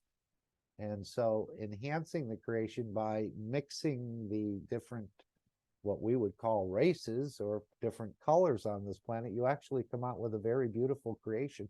And I know that's what happens in the universe, that certain civilizations interact, maybe not in the physical way we understand it, but in the field dimension, and create other beautiful creations, other beautiful entities, let's say, that have never existed before, because those civilizations have not gotten together. And I think that's what we'll see as we start to interact on this planet with the universal community. And they may be able to manifest in the physicality or in the dimension of energy, whatever they choose to do, but it won't be a physical interaction.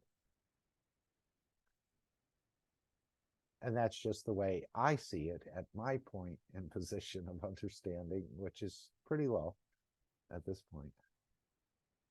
As I said, maybe I have absorbed, by spending a week with Mr. Keshe, another 1/1,000,000th of 1% of the knowledge. But there's probably more going on in the background that we're not aware of as well. So that's why we'll encourage you to continue to join these sessions. This session is coming up on the 24th, which is next Friday. It is rather expensive for most.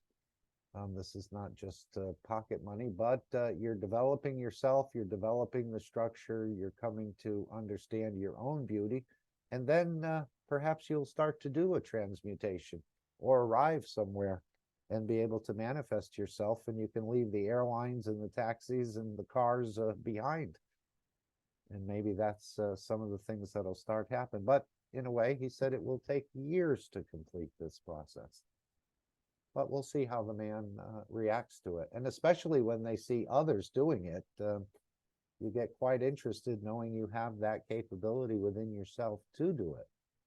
As I made the man in the image of myself. So, all right, let's go to the creating the dome of peace, which is obviously another one of the functions. And as we indicated earlier, finding peace within yourself, finding peace with other creatures, family members, cousins, others around you, plants and animals, and then of course finding peace with the universal community, so that we don't kill and eat them, because they may look quite appetizing apparently, but that's not allowed, as we know. So we're going to have to, and once you're satisfied by fields, and I experienced that in the feeding, one of the first sessions, you can go quite a period of time without even thinking about food or energies, because you're just so full of energy. There's no reason for it. It doesn't even cross your mind until maybe the second day. But with the apps, as Mr. Keshe said, when he went into that discussion about many of the food shipments into nations are connected to their purchase of arms. And to alleviate this, apparently China is going to be becoming independent, but that may take 5 years. But if they wanted to speed up the process, which is going to be available to all of us, you can just dial into the app. Maybe you'll only want 1 meal a day or 1 meal every 2 days. You just tune in at a certain time for your, I think there'll be different times for different sections of the world. It'll be active in China at a certain time and in the West at another certain time, where you can go in and take some energy as food. Remember, we show you how to feed yourself without eating. And all it is just a matter of some headphones and listening, and the energy gets transferred in. So these knowledges are, again, beyond the imagination, the understanding of us at this point in time. But in the future, it'll come more and more.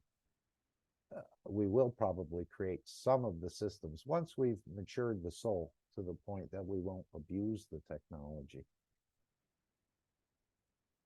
And sometimes we don't even realize, perhaps, if we had the technology, we could be abusing it. We just think we're doing the right thing, but that's not always the case, because we haven't really understood the totality. Okay, Any thoughts or questions? Or comments? Okay. Let's go to creation of the Dome of Peace. Of course, today is Sunday. This is the day where we collectively spread the water of Gans, and they actually know where to go and what to do and to bring balance into so many conditions, especially the soul who created this planet has a wrong streak in it, and this is helping to elevate that soul as well as the rest of the creation on this planet. So this is part that you can take part in. It's something for the physicality to do. And since we're so physical, we like to do those things. And but we're operating in both dimensions. So the second step is using the fields of our soul. And you can see how he's slowly sort of backed us into this understanding about using our own reactors. You're full of liters of GANs. You're in a vacuum. The soul has so much energy. Now we're going to use the hands, and obviously the right hand is controlled by the left side of the brain, and the left hand is controlled by the right side. So we have all these things coming into play: inertia of the soul, emotion, and the rest of it. So there's still a lot of tweaking in a way to do to figure this out. But I think the energies in the system will help us more and more to understand it. Although he did say some of us will have a very difficult time depending on your left-handedness, your right-handedness, and the rest of it. There's different masses, but it all creates a field flow. It's just a matter of tuning it a little bit and finding that position where the light appears as an emotion or in the essence of your soul. And then entering that light to move you across the universe for wellness, for feeding, and the rest of it. So it may take some time, but we're on a step-by-step process here. Okay. I don't know if anyone want to read this Dome of Peace. Anyone want to offer? I will With a nice read it voice. for you. Okay. This is what came in and what is now become a pattern. This is from a guy, I don't know him, but he says, please remember this Sunday and every Sunday from now on, till we raise the soul of this planet to a peaceful planet. Keshe Foundation knowledge seekers worldwide will spread the gas waters around the world at 12 p.m. Central European Time and or 18 p.m. Central European Time every Sunday at the same time as they choose which time to suit them. Thank you for participating in this greatest movement by the soul of the man to bring about the peace on this planet as the permanent feature of the life of this planet. Thank you, Mr. Keshe. Thank you, Stefania. Let's go to the second step, and that's using our fields. Again, our reactors. So you can see how this process has been going on. The Brazilians have practiced it daily, weekly on Wednesday for weekly intentions, daily intentions. So they've been using these reactors quite a bit and trying to understand more about it. And this is what I think the foundation is bringing us to understand, that you are the system. You'll find out in the future that you are the actual system. Even though we're so physical, we do look outside for other sources to achieve the same what we can achieve.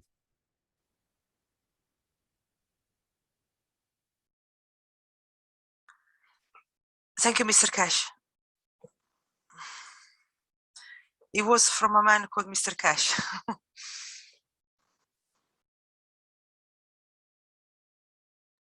Sorry about that. I think I pulled up the wrong one. Here we are. Thank you, Stefania.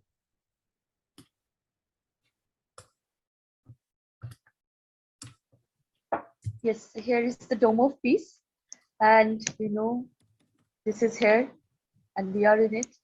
Anybody wants to read the Dome of Peace?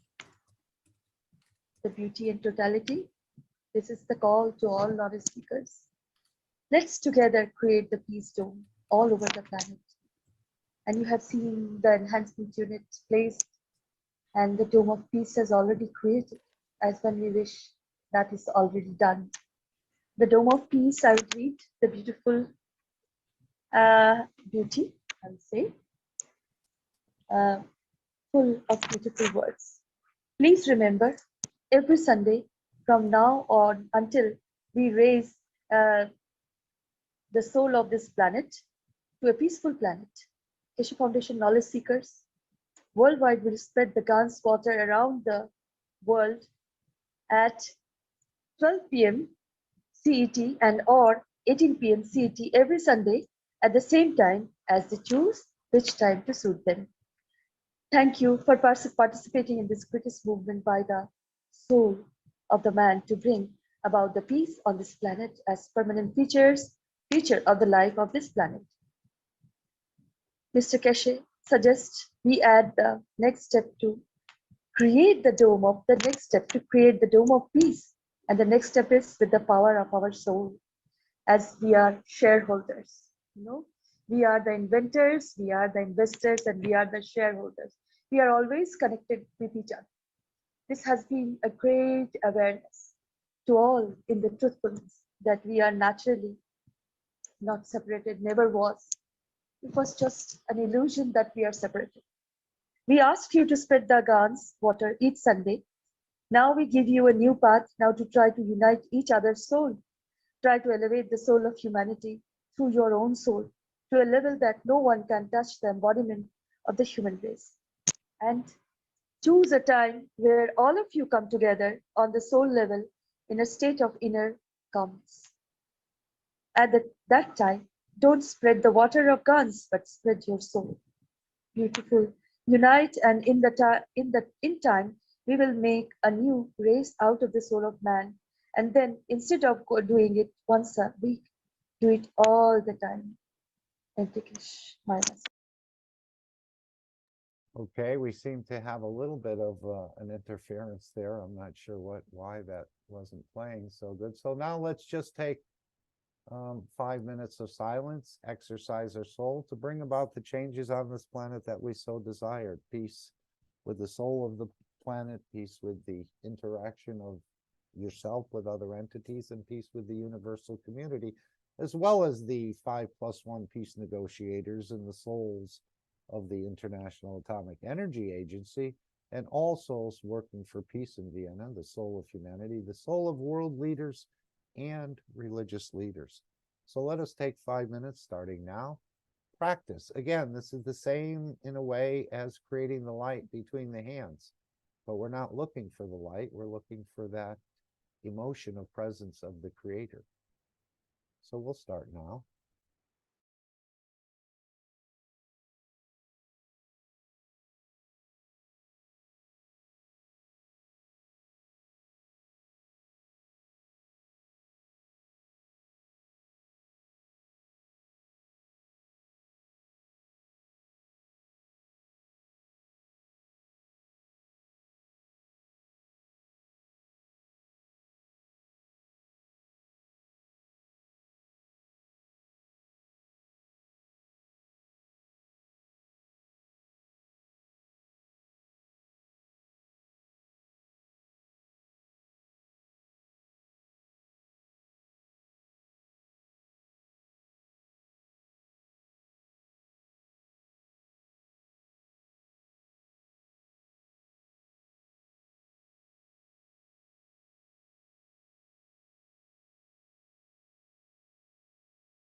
Thank you all again for participating in this process, but it's just a practice session.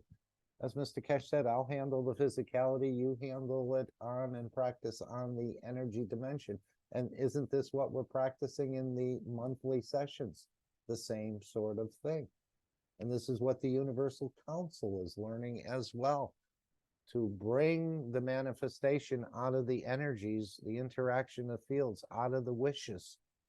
And it's the same with the universal community. This is the reason they don't fight. Everything is created for them out of the interaction of fields. So you can also join the Universal Council invites the Keshe family and Universal Council family in unifying at the soul level every day at 21 p.m. CET. For me, that's 9 o'clock. We're 6 hours behind CET time, for the elevation of all souls and the protection of the physicality in the universe. So rather, if you choose to join for a minute, 5 minutes, whatever you'd like, there's no Zoom, there's no Telegram, you're just interacting on the soul level to bring about the one planet, one nation, one race for world peace and justice, amongst other things you can put in there as well. But this is what we're doing in the monthly sessions. We're using our own reactors. He's sort of slowly bringing us into this understanding that you are the system. You are the Magreb is already set within you. And we went through that video. We may play it again tomorrow. So thank you all for your participation. I think everybody's been waiting for Alex to come in, and Alex is here with us as I understand it. But prior to his coming in, we'd like to play the disclaimer once again. Perhaps we'll... Hello, Mark. Can I just stop you there? Go ahead. I wonder if I could run the disclaimer. Perfect. I'm trying to install a new system, Yeah. and I would like to test it. Oh, definitely. Okay, There's you're no okay with problem that? there.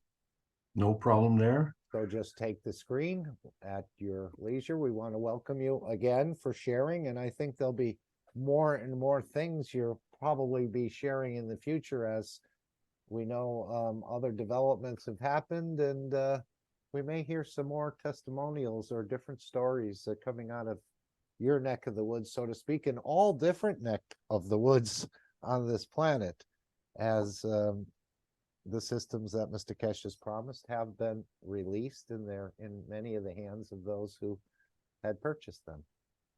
So we're looking forward to your sort of interactions, others, and we'll put it all together in a beautiful bouquet. Alex, if you're ready.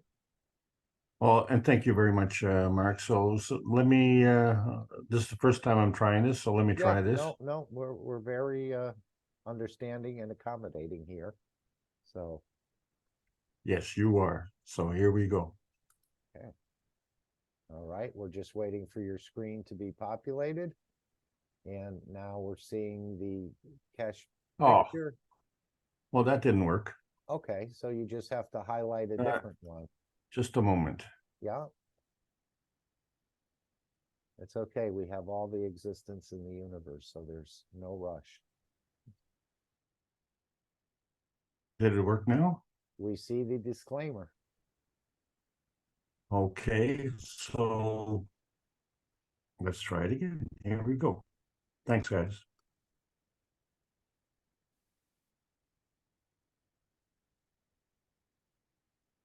Right, waiting for sound to come through.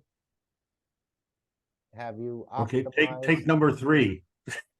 That's okay. There we go. One more time. Yeah. Disclaimer. The information and education material contained herein is meant to promote the general understanding and dialogue of GAN's processing. Such information is not meant or intended to serve as a substitute for a healthcare professional's clinical training, experience, or judgment. For patients and individuals, such information is not to be a substitute for professional medical, therapeutic, or healthcare advice or counseling. For medical issues or concerns, including decisions about medications and other treatments, readers, viewers, listeners should always consult their physician or, in serious cases, seek immediate assistance from emergency personnel. Prescription information, procedures, and use of medical devices information should be undertaken only by properly trained and certified medical personnel. We specifically disclaim any warranties, express or implied, including implied warranties of merchantability or fitness for a particular purpose. Such information is provided, as is, and is believed to be accurate at the time of its publishing, but it is the viewer's job to evaluate the accuracy of any information found in this presentation. Every case presented is of their own experience, applied by themselves for themselves, and it applies to their case only. Every person experiencing health problems should seek professional medical advice and consult their course of treatment with a doctor. The processes of plasma balancing described herein are a natural process which supports the body but does not replace medical advice or therapies one is already subject to. That was great. Now we're just waiting for the Hey. next foil to come up. Thank you Let's again, see if we Alex, can do for this. being here.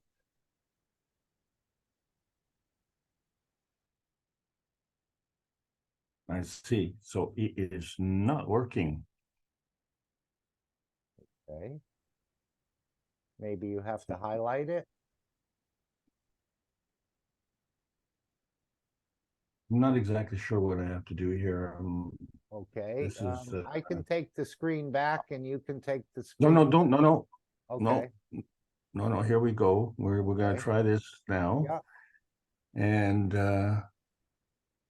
okay, so we're seeing this, yes. we're seeing 3 books on the left, Keshe American Knowledge Team. Perfect.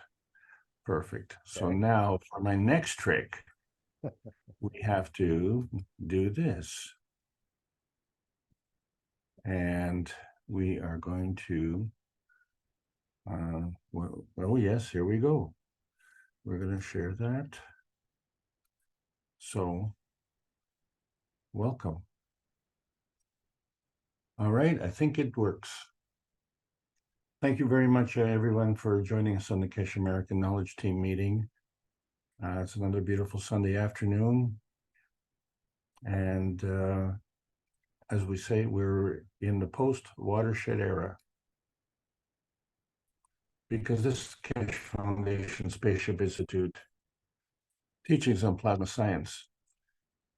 We're learning about outer space, and we're going to do a basic outer space review today. We've discussed this before, and my name is Alexander. I'm from Canada. It's November 19th, so 2023.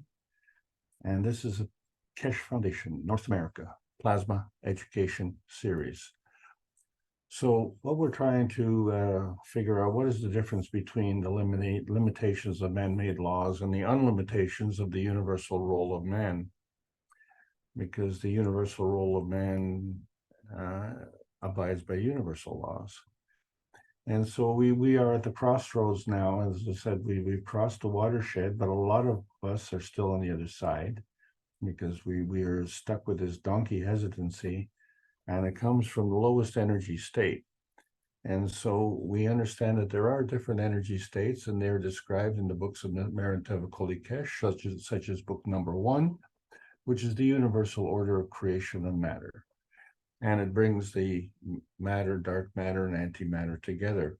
And of course, when it comes together, and where did it come from? And so that would be book number 2, the structure of light.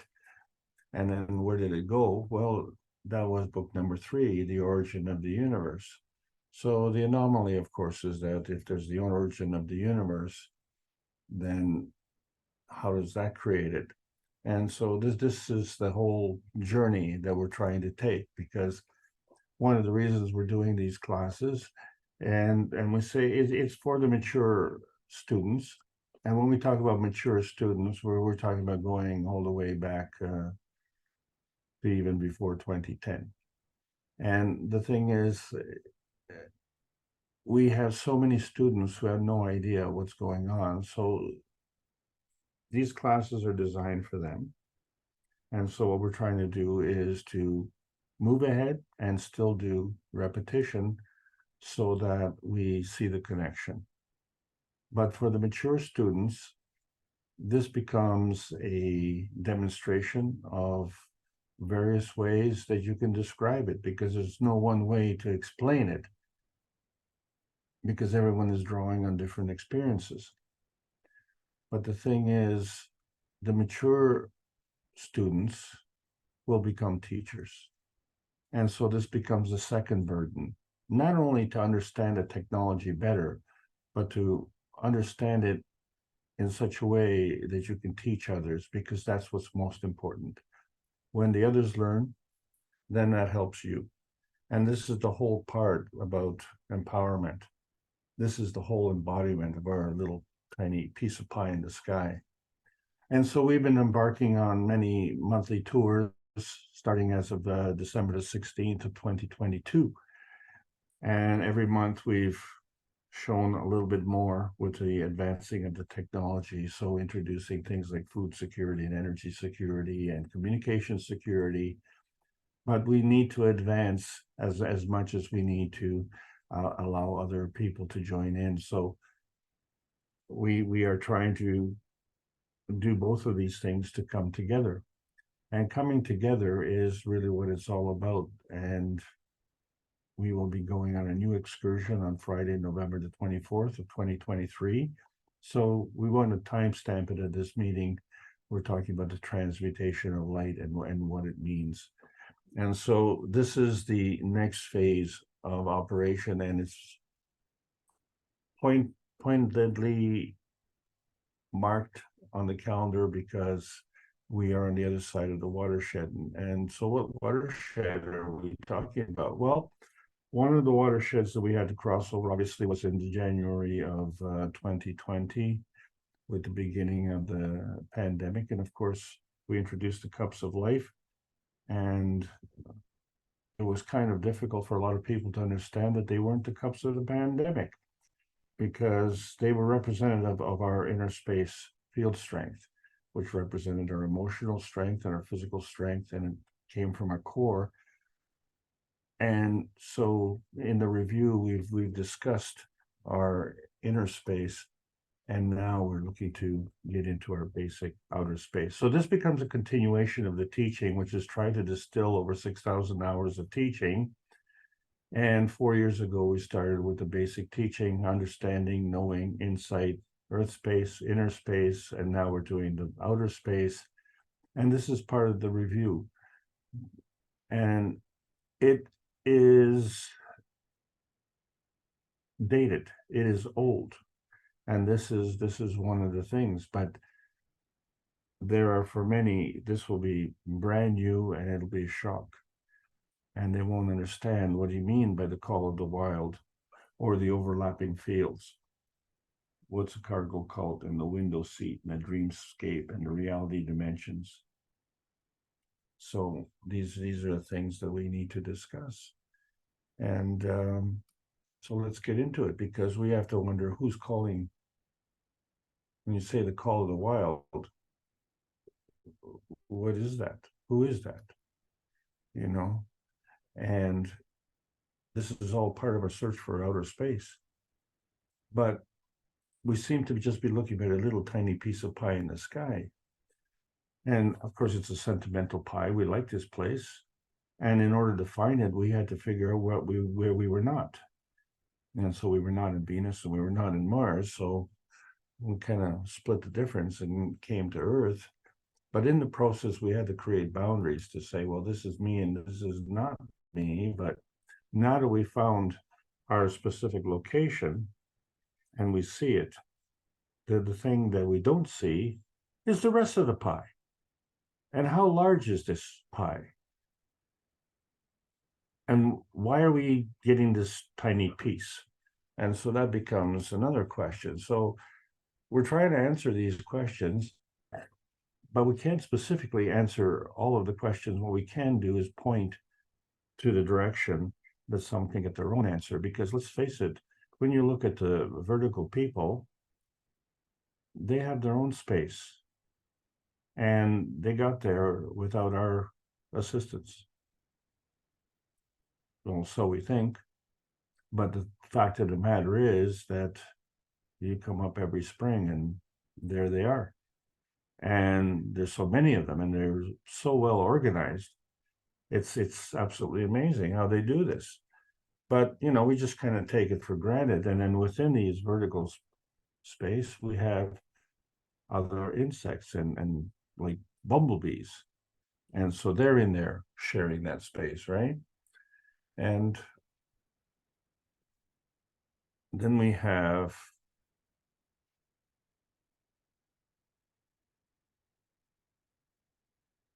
even have wasp space. And the thing about wasps is that they reflect seasonal changes. Depending on where they put their hive, it kind of predicts how much snow will happen. So sometimes we find the hives a couple of feet above the ground, and sometimes we find them hanging off the roof of a building. And how do they know where to place these hives? How do they decide? And I wonder, do they need a building permit? But then, of course, one of the most famous species in Canada anyway is the Canada goose. And they have their own space. And every fall, you can hear the call of the wild. These are the original honkies. So, we wonder, how did they fly? Because often they don't seem to be flapping any wings. And why are they honking? And where are they going? And how do they know where they're going? And, they never come to these seminars.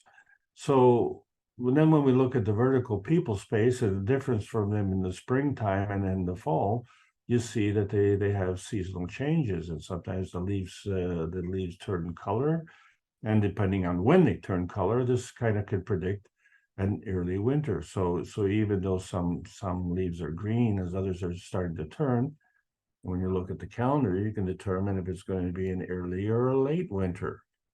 And then what happens in the winter? Do we go into hibernation or dormancy or suspended animation? Or like us, do we just go into a sleep? Or is it a coma? Or is it an outright migration? So, all of a sudden, all the vertical people are there. And then in the winter, hey, where'd everybody go? And will they be coming back? And when will they be coming back? So we see that we have these nebulous relationships because we are practicing our target practice, and we need more target practice. So fundamentally, we have to figure out, some of us come in the spring and some of us come in the winter, and we all come to the same place. So the seasonal change isn't really the factor in terms of our target practice, is it? And then another anomaly, of course, is that, we all want to get closer to the heat, but we find that in winter we get closer to the sun. And of course, in winter it's a lot colder. So, but the thing is, which perspective are you looking at? So are you looking at it from the northern hemisphere, or are you looking at it from the southern hemisphere? So winter in the north is summer in the south, and winter in the south is summer in the north. And then you have this equator, which is warm all year round. And so these hemispheres are rotating in opposite direction, but the earth is rotating in one direction. So that's not really a factor with respect to, what we want to do. So when we're looking at the atmosphere, of course, we see some strange things. We see clouds and we see rain. And we can't see the wind, but we can see the effects of the wind. And so the atmosphere is transparent. We can see right up into the sky and beyond. And it's the same with the glass in our windows. They are also transparent, but they're made of amorphous silicon. And if we turn off the lights on this planet, it's kind of dark. But that sky that we're looking at is not blue anymore. And the thing that we can't see with the blue sky is the stars above the sky. So the sky itself becomes translucent. So this is all very interesting as to how it's happening, and it doesn't seem to explain anything. And so, are these geese weathermen? You know, how do they know?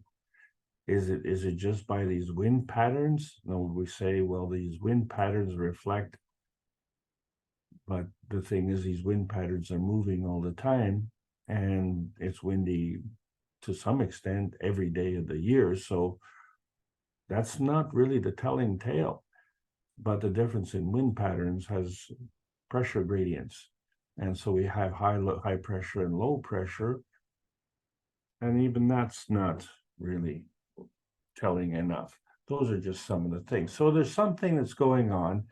And as we've looked, we have reviewed our inner space, and we see that our soul is repositioning itself through this inner space field interaction.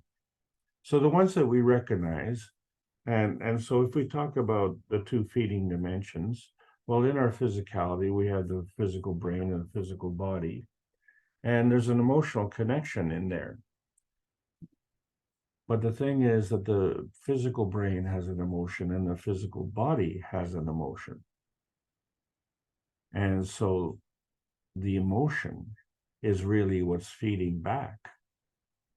So the emotion combination feeds back to the brain, feeds back to the body, and therefore feeds back to the soul of the body. So it's the emotion is the feedback.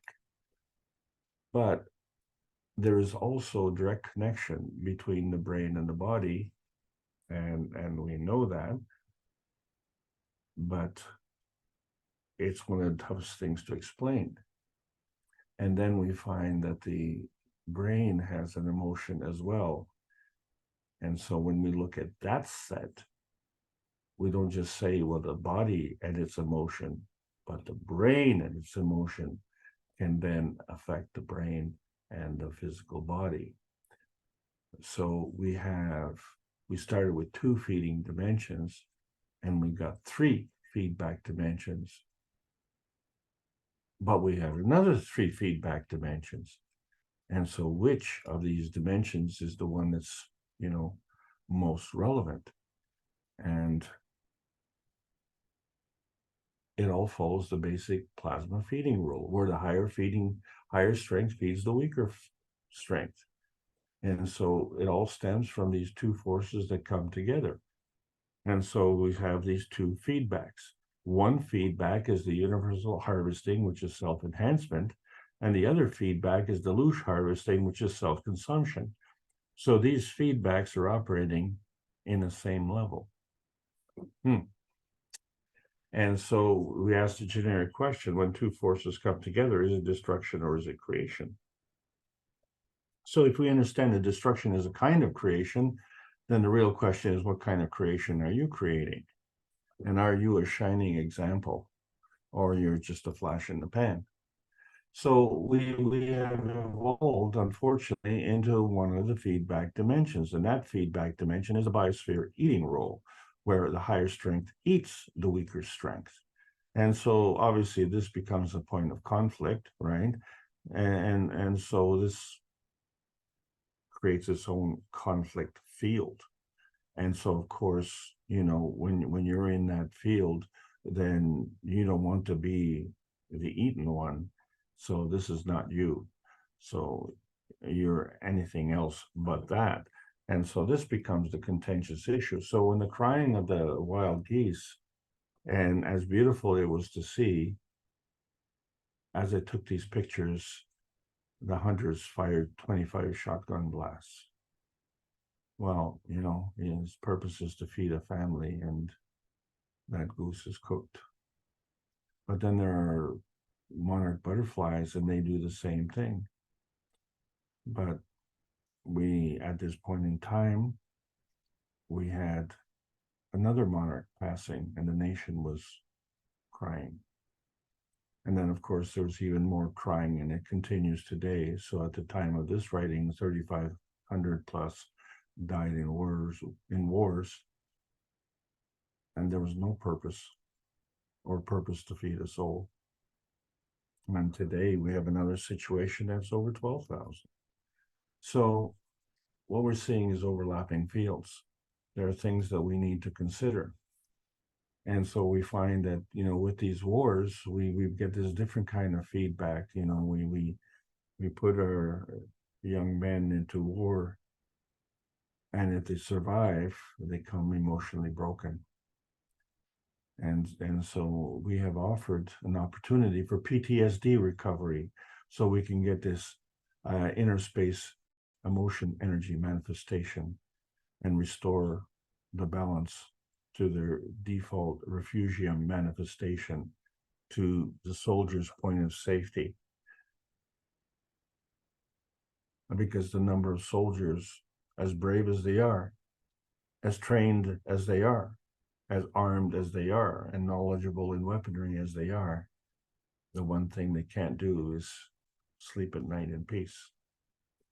And that's what we all want, is the biosphere of peace. So the call of the wild is perfectly normal, and the majority seek and will answer the call of freedom and emancipation, because the universe is normal.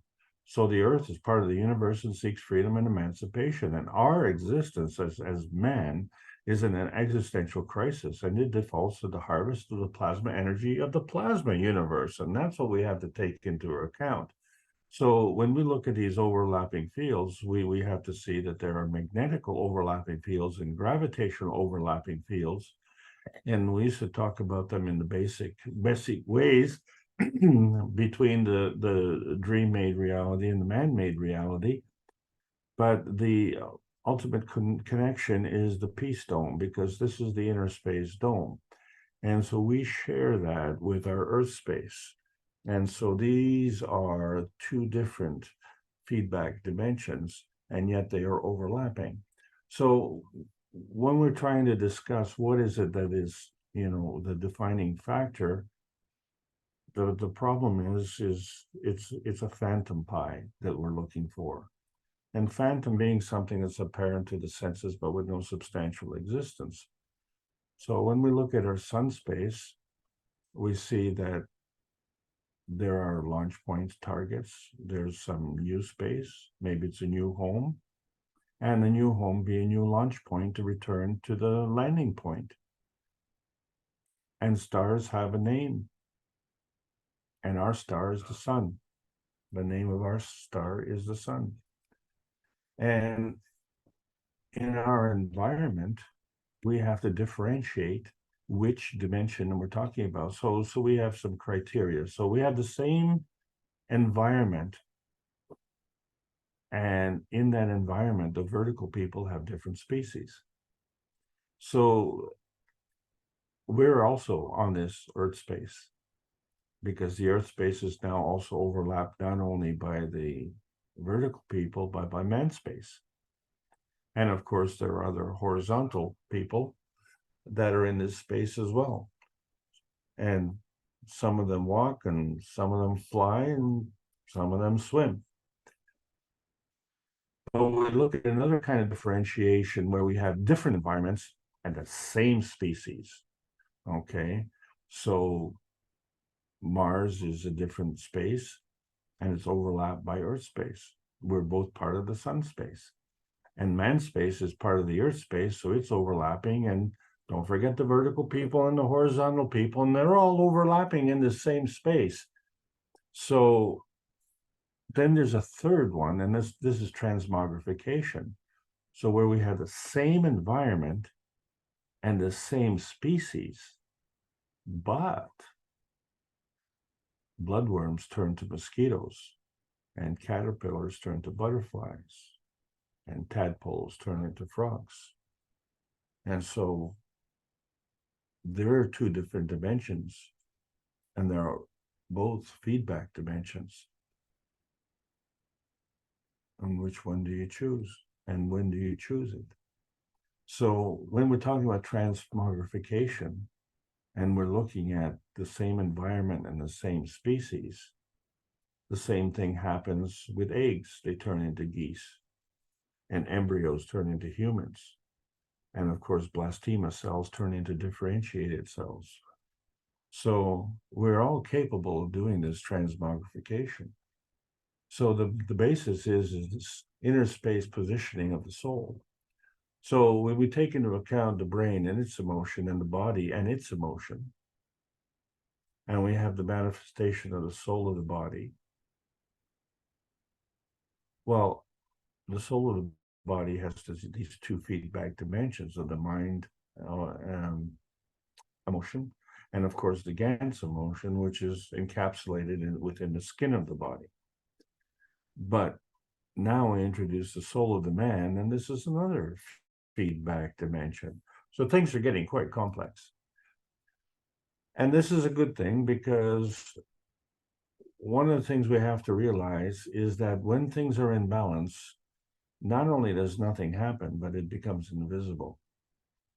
So if we want to see how things work, we have to have an asymmetric relationship. So in other words, an unbalanced relationship. So when we're talking about gravitational to magnetical, we know the gravitational field strength is stronger and the magnetical field strength is weaker. However, these are incomplete sentences. So if we look at the relationship horizontally of a gravitational to magnetical, the gravitational is giving to the lower field strength of the magnetical. But then the magnetical is also giving.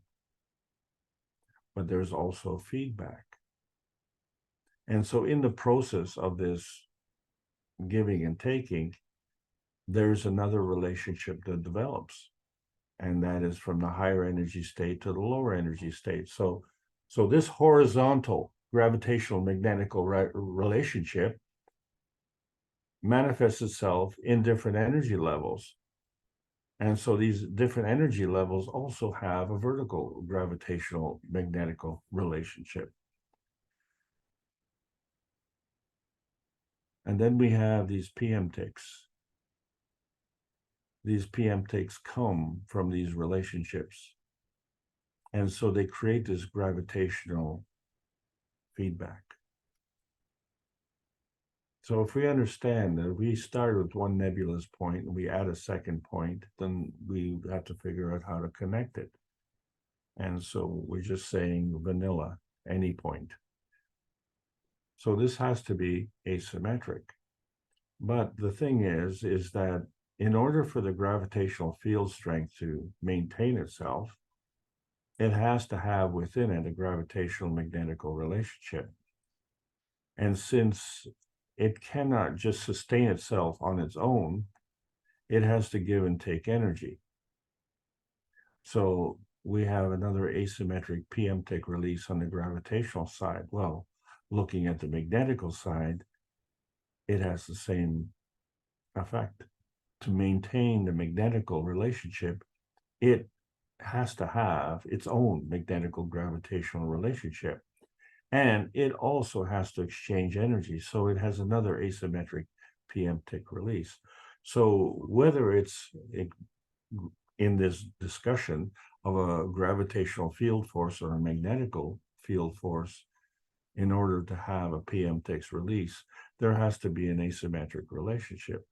And this becomes very important to understand, because there's this other dimension, the soul dimension. And so the PM tick release has to have a reference point to release to. And so now we have an asymmetric reference point. But of course, that's in the context of the sun to the earth relationship. So now that we have this feedback dimension, it creates a new feeding dimension. And so that feeding dimension comes to a new gravitational position. So this gravitational position is undifferentiated, because we have to take other things into account. So for instance, this gravitational relationship could be fed going all the way back to the sun. But it also could be fed by the PM ticks from the gravitational balance field, or it could also be fed by the magnetical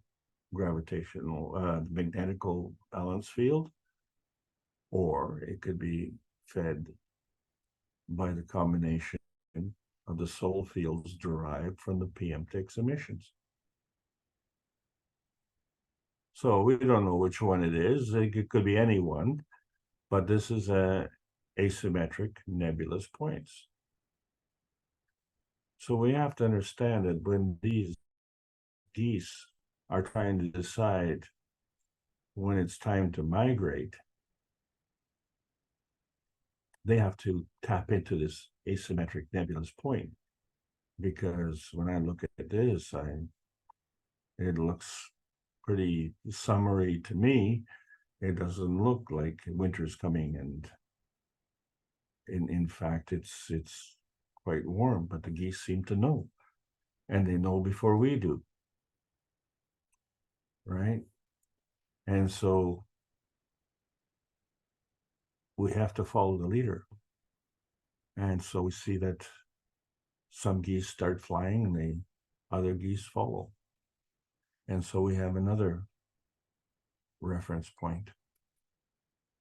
So this is how the universe is created and how it exists, and how the energy comes together in the universal order of creation of matters. But they all come together from these asymmetric nebulous points. So we see the different energy states of matter, dark matter, and antimatter. And since energy is always in motion, then energy is always positive.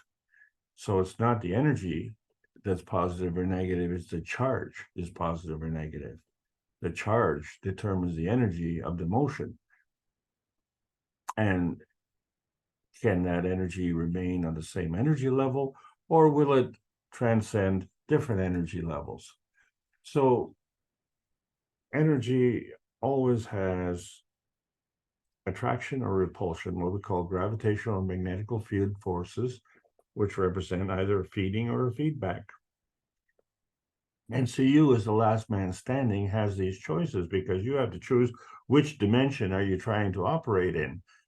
And then when you're in that dimension, you have to be able to turn it on or turn it off.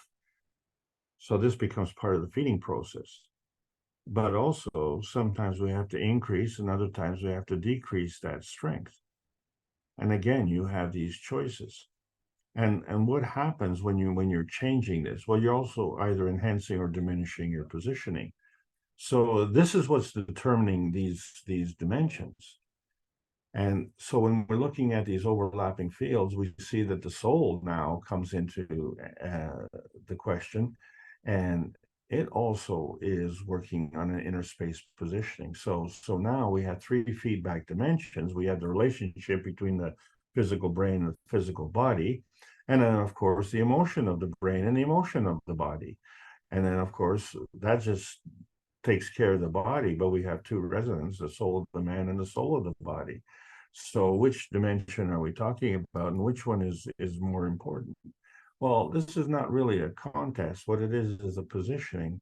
And the difference is because of the soul of the man and the soul of the body and the emotions related thereto are operating in the plasma dimension, whereas the physical brain, the physical body, and the emotions thereto are operating in the physical dimension. And these are at different field strengths. That's all it is. And these different field strengths are different dimensions. So you're not going into another dimension. You're going into a different dimension. Because we are none of these dimensions. Because we're the observers. So where is this other dimension? It's an Earth space reference, right? Because our space, which is the physicality, and the Earth space, which is the physicality, also has this Gans connection, this emotional connection. And that is another dimension. And we have to take that into account. So If we don't take that into account, then nothing is going to change. So when we look at our basic dynamic plasma system, we have this inner feeding radiance. And from that, we get this inner space feedback radiance. So that defines our soul spectrum. So that's our man space point within our man space field, and that may or may not give us the physical manifestation, but it will always give us our plasmatic manifestation. So this is our dynamic plasma boundary, but that is not operational. We need to take into account the other things. So when we start to learn about the space rooms, and we see that we had 3 chairs on one side and 3 chairs on the other side, and then when we crossed over the paths, we entered the universal spaceships, but we remained connected. And the thing is our paths crossed over. So there was this phantom field where we have this man space with 2 souls, 2 emotions, and 2 physicalities. And we have this one earth space, this one physicality. And so the combination of those 2 created this environment, this one inertia. But now we're entering into the outer space fields, and we're literally carrying on into another inertia. So it's a different environmental reference. So it isn't just the soul of the man and the soul of the body, but it's also the soul of the earth body. And this becomes important because for us, the soul of the earth body was our landing point. But now we're looking at the soul of the earth body being our launch point. And so our point of view comes into place here. So everything that we've seen when we look out through that translucent sky, and what we can't see in the daytime, but we can clearly see at the nighttime, is the sun space and the planet space and the moon space and all that space in between space. But the fact of it is that none of it is outer space. There's no proof of outer space there.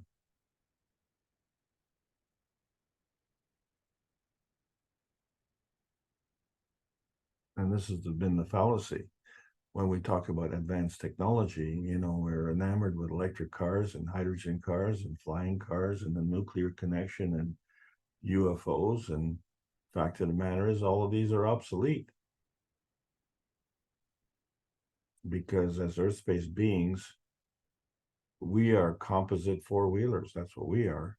And the key point about advanced technologies is it's advanced. It's advanced. It's not advanced old technology, it's advanced new technology.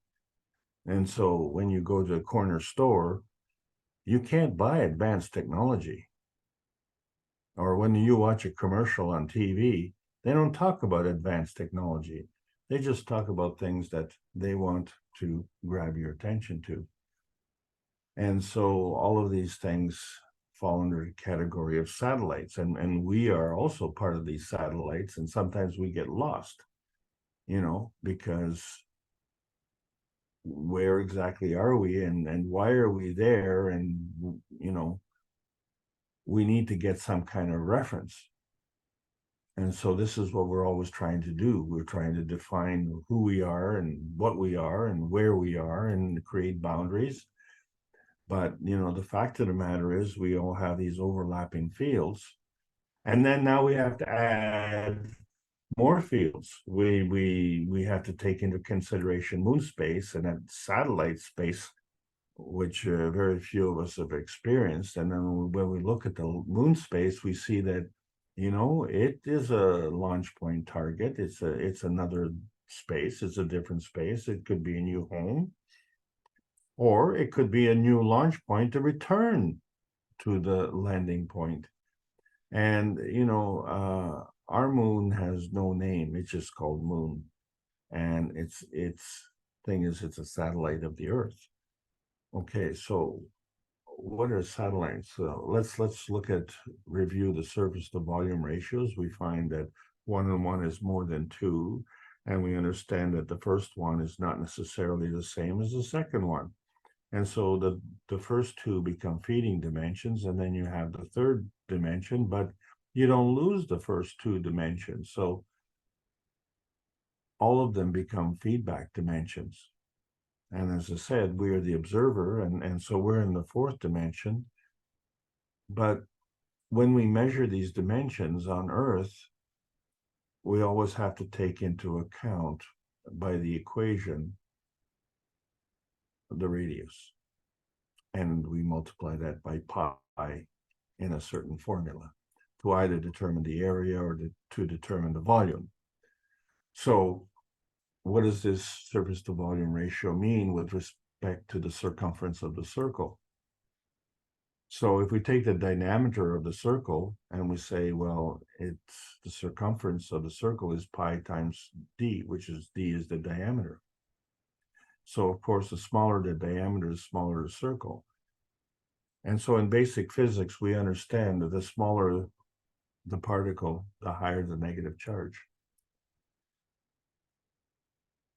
So let's look at these satellites and say, for instance, if we tied a satellite to a string and we were to grab the satellite with one hand and grab the ball on the other hand and rotate the satellite around the ball, the string would wind up around the ball and the string would get shorter. Well, in this case, you are the guiding hand, aren't you? But when we look at satellites, we say, well, they circle the Earth. Well, they do, but the thing is they circle in an orbit, which is a diminishing diameter with every orbit. And so, as we said, the higher the surface to volume ratio, the higher the negative charge. So in fact, the higher field strength becomes more gravitational. But these orbiting satellites of Earth are following a pathway.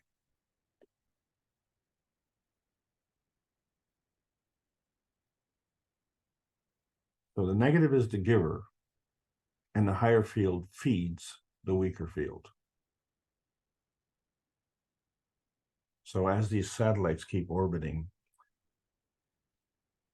the diameter of their orbit diminishes. So we see the difference, what happens at certain points. So these satellites that are orbiting at a certain height. And this is above the pathway of the warplanes. And it's in fact above the path of the peace dome. And the warplanes are flying at a higher path than the airplanes. And of course, the ships are flying on the water. And so we see the difference in the Earth space motion speed, right? The airplanes go faster than the ships, and the warplanes go faster than the airplanes. And of course, the satellites go even faster. So we're in that mix somewhere and wonder how fast we're going. But see, all of these things have to adjust their position. So on Earth space, we can have vehicles that have motors to adjust the speed, and then rockets, of course, have booster rockets. Well, satellites can also adjust their position with retro rockets. And so birds, they fly, fish swim, humans walk. But rockets turn off their boosters when they enter in between space. They don't have a motor at that point. But they don't orbit around the Earth either. They just kind of keep me going.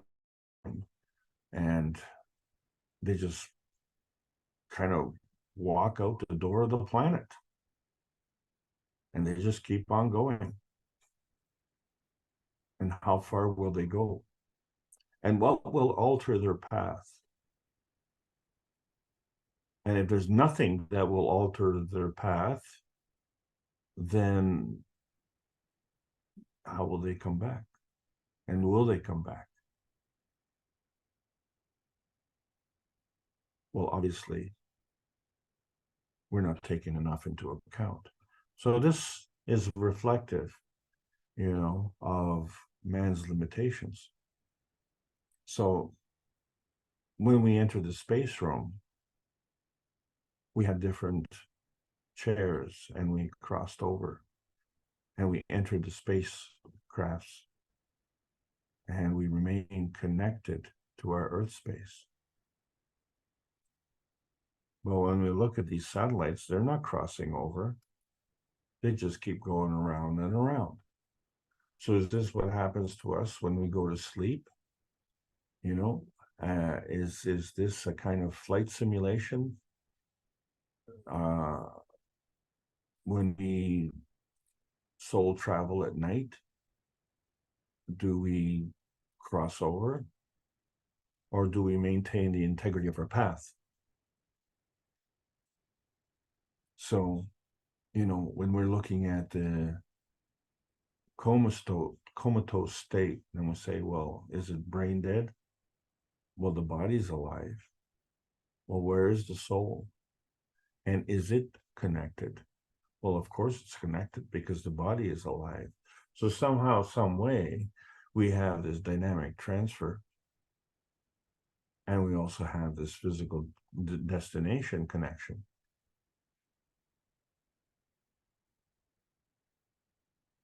And one of the things that affects us, of course, is satellites of worry.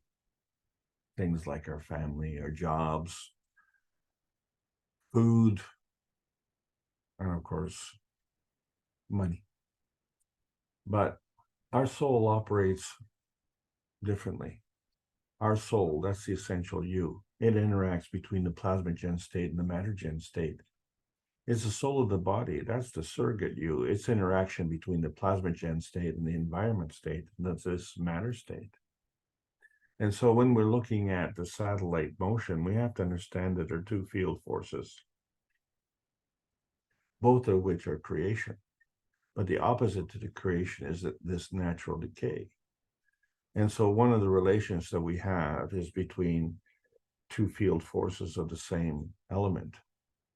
But if we take into consideration another dimension, such as the Earth space, and then we create another dimension, and that's the inertia dimension. So now we have three different dimensions, each of which is comprised of three dimensions that are feedback and two dimensions that are feeding.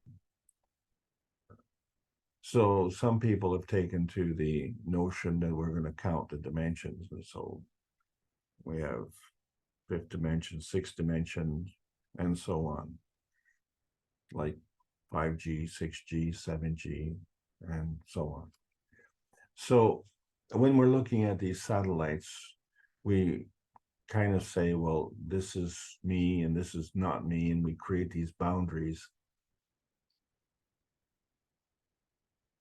But our target is peace. And the Earth has this peace dome. And the reason it has that is because that's the target that you have to hit the bullseye on. And you don't have to hit the center. You just have to enter the field. And so our souls operate in conjunction with the peace dome. And so this environmental reference engages not only the soul of the man and the soul of the body, but also the soul of the earth body. And now we have, when we look at our physicality of the brain, we have to look at the physicality of the atmosphere. And when we look at the physicality of the body, we have to look at the physicality of the magma, because the relationship of those is affecting our mat space relationship to our earth space relationship to our Gans emotion relationship. And so we not only have the original two feeding dimensions, but we have three feedback dimensions of three different dimensions. And so when we look at our man space and we say, well, that's the only one, that's the only point of view that matters. And so that becomes the soul of the man and the soul of the body and the emotion of the soul of the cells. Because from our perspective, it's a representation of our physicality in our man body. But we have to understand that that physical body is in the earth body. And so these are all part of the skills that we have to learn. So the challenge. One moment, please.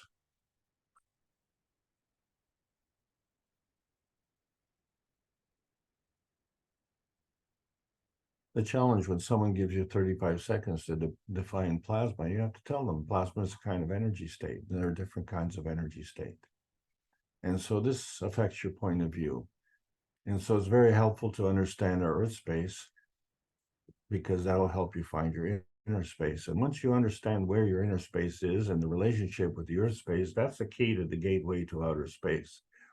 And that is the important part of life. And if important is not important, then nothing's important. So when we look at these fields, we see that the speed of rotation can affect that. Well, it does it in physicality. It certainly does it with the satellites. So it becomes quite a different perspective if we look at it and we go into outer space. So then we also have to take into account the speed of relationship. And so we find that different field strengths have to be accommodated for by field relations. Well, which relationships do we take into account? Well, the overriding relationship that really matters is that plasma is bound to the ethos of the universe. So that is really the strongest relationship. And so when we're just looking at the scientific responsibility versus the spiritual responsibility, we not only see that it's out of balance asymmetrically, but it is not even a relationship that works, because each one is isolated, whether it be in their own magnetical or gravitational format. So what we are is the other dimension that adds the knowledge, and that affects the rate of change. And so the plasma science balances out the magravs, the magnetical gravitational balancing, and that's important.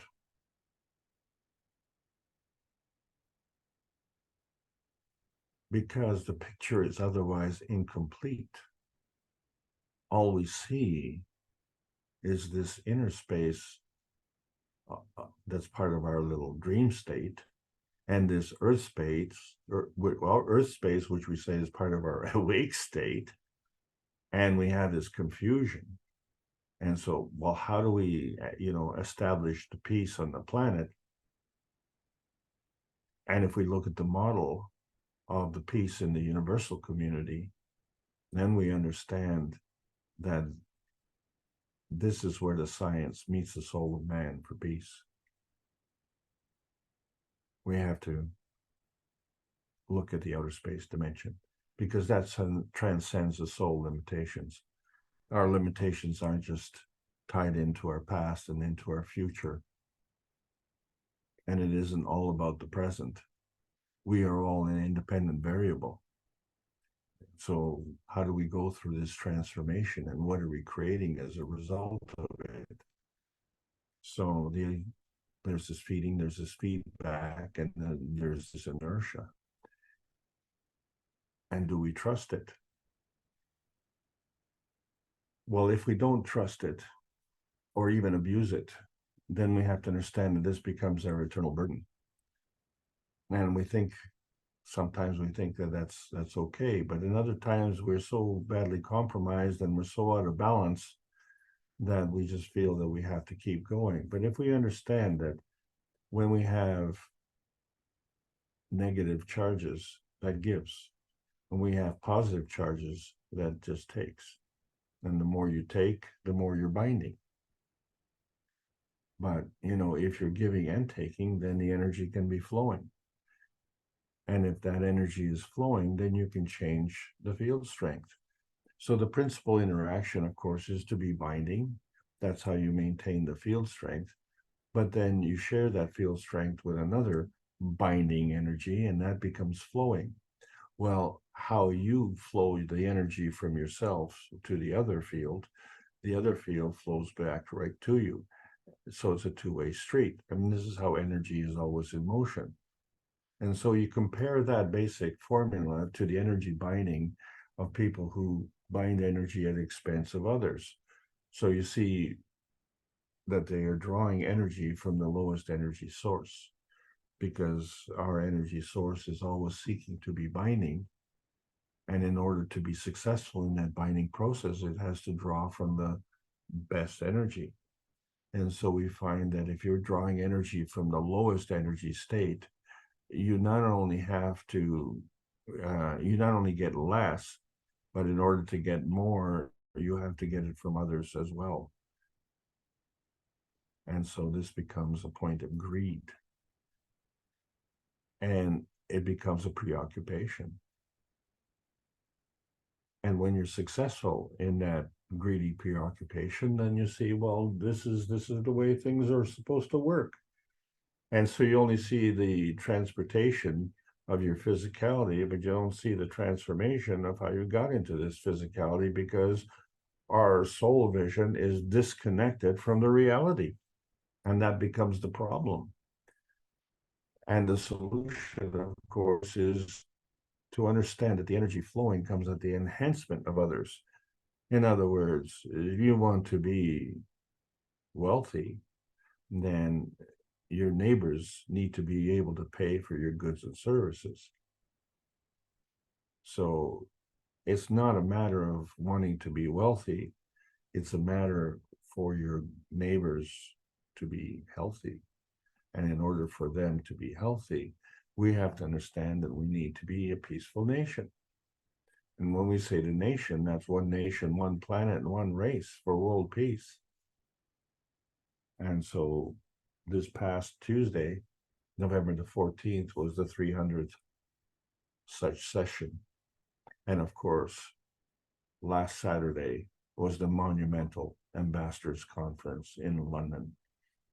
And some of you were there, and many of you were there in spirit. And thanks to the Brazilian community, we were there for 4 hours, from 7 to 11, wherever that was around this planet. And we stayed for the full 4 hours.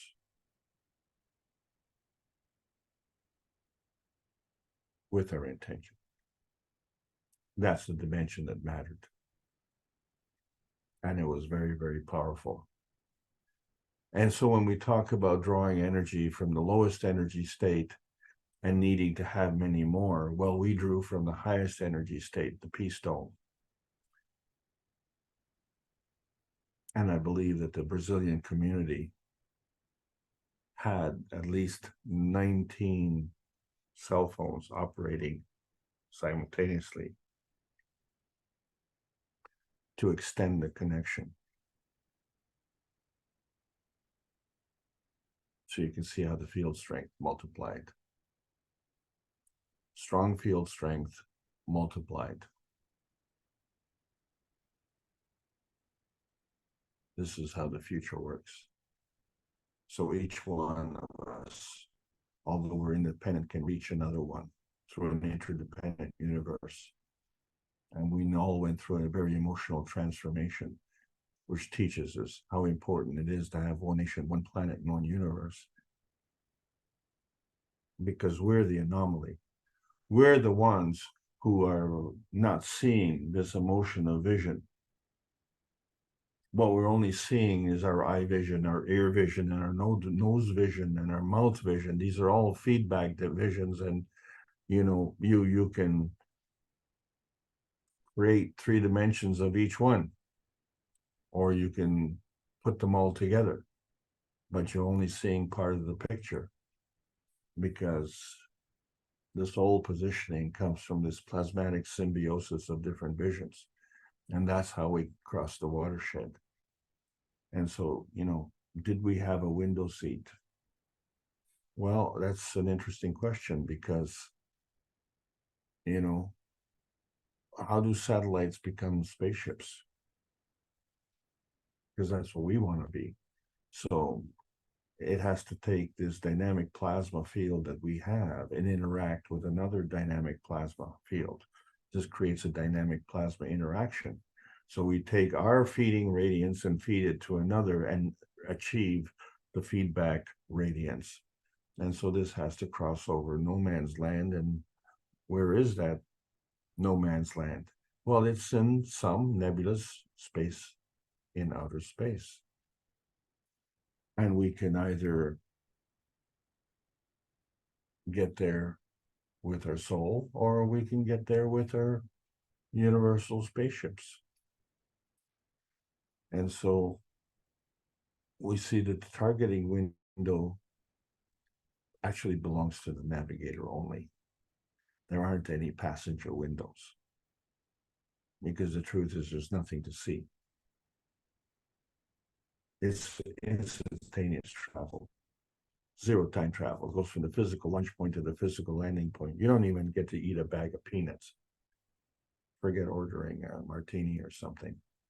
And then, of course, down the road, we're looking at satellite tours. And, you know, maybe we just take a trip through this physical in-between space only. Maybe we just call them jumbo space tours. But you see, when we start to look at these overlapping fields, then we also have to take into account this spaceship space that we can't see. And it travels at light speed. So there's the speed of light, which is visible. That's part of your physical space. And there's an invisible light, and that's part of your non-tangible space. And so this is how we can transcend into heaven. So as satellites communicate and move, and it's unseen, then the question is there a guiding hand? Well, certainly there's the communication station and the navigation station, but is there a guiding hand in outer space? Because at that point we can't see it, and it's faster than Earth light. In fact, it's faster than Mars light also, because Earth light and Mars light goes at the same speed. So what we're talking about is the difference between going beyond that vanishing point into that transparency point. And so when we cross over the plasma reality with the physical reality, the difference is one manifestation is plasmatic and one physical manifestation is materialization.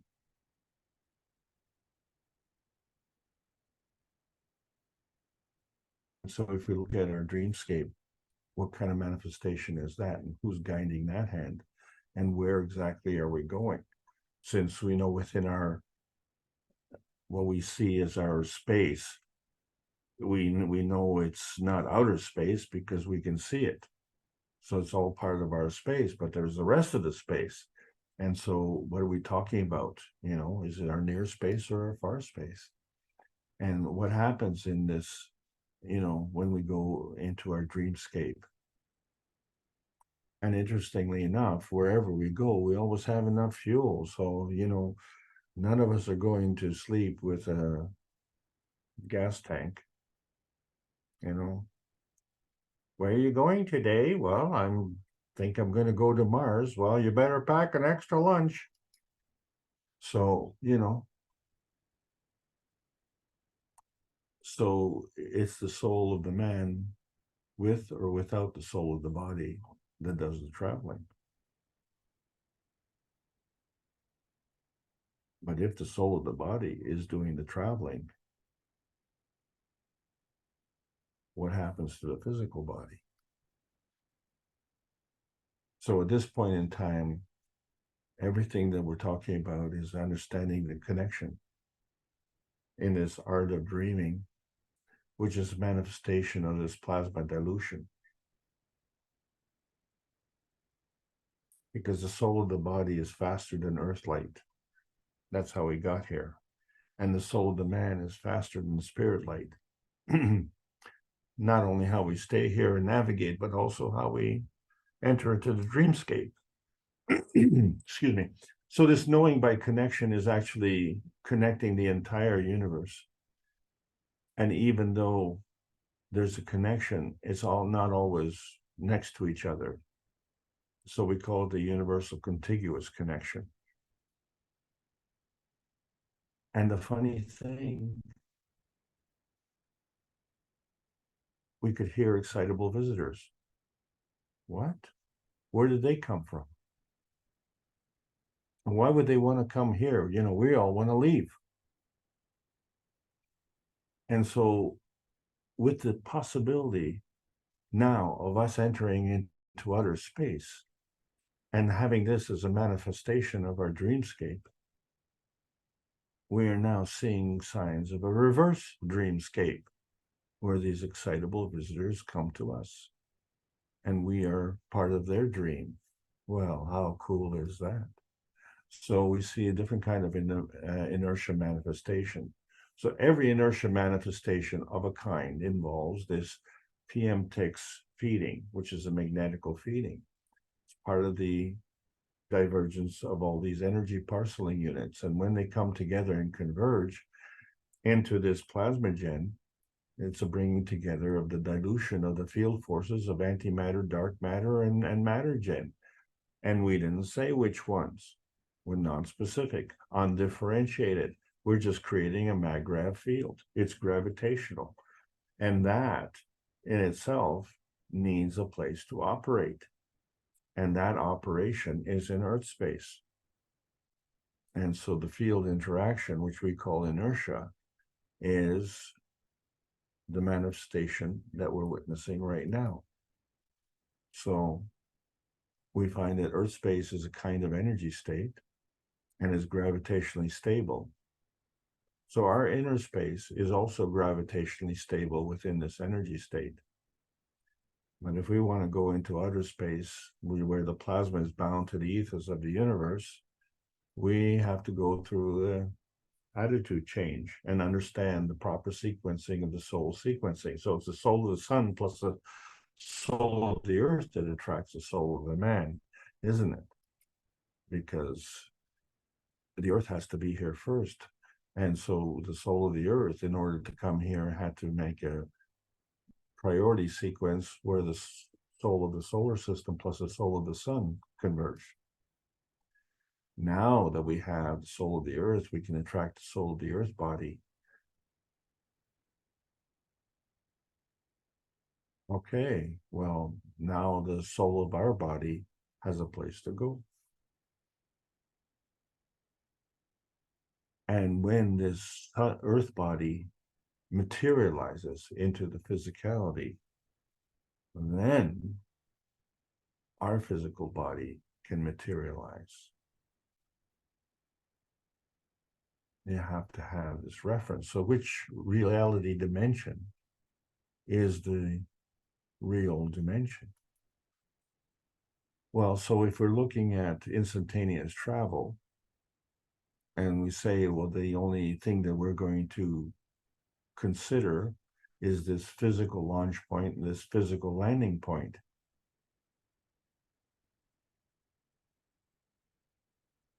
But as we said, there's no window seats because of zero time travel. So is the reality dimension the launch point, or is it the landing point? Or is it the energy pack that's in between? Are we the energy pack? Are we the travelers of the universe? Are we the reality dimension? Because when we look at our man-made boundaries of thought, and we have an idea, and then we share this idea, and we put a limitation on it,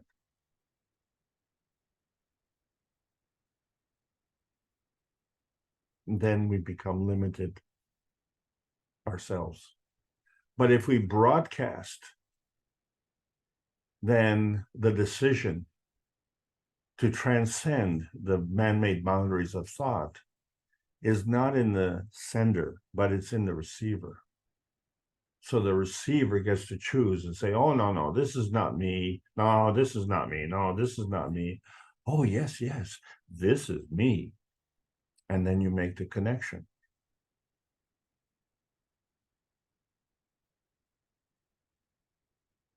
So this is a problem in our pursuit of happiness. The reason we have a launch field failure is because man has never launched a rocket into outer space. The real question is, do Earth space rules apply to inner space or outer space? Well, I think the answer is becoming quite obvious, because if we want to unlock the gateway, we have to understand the inner space of the Earth body and understand the emotion, energy, manifestation,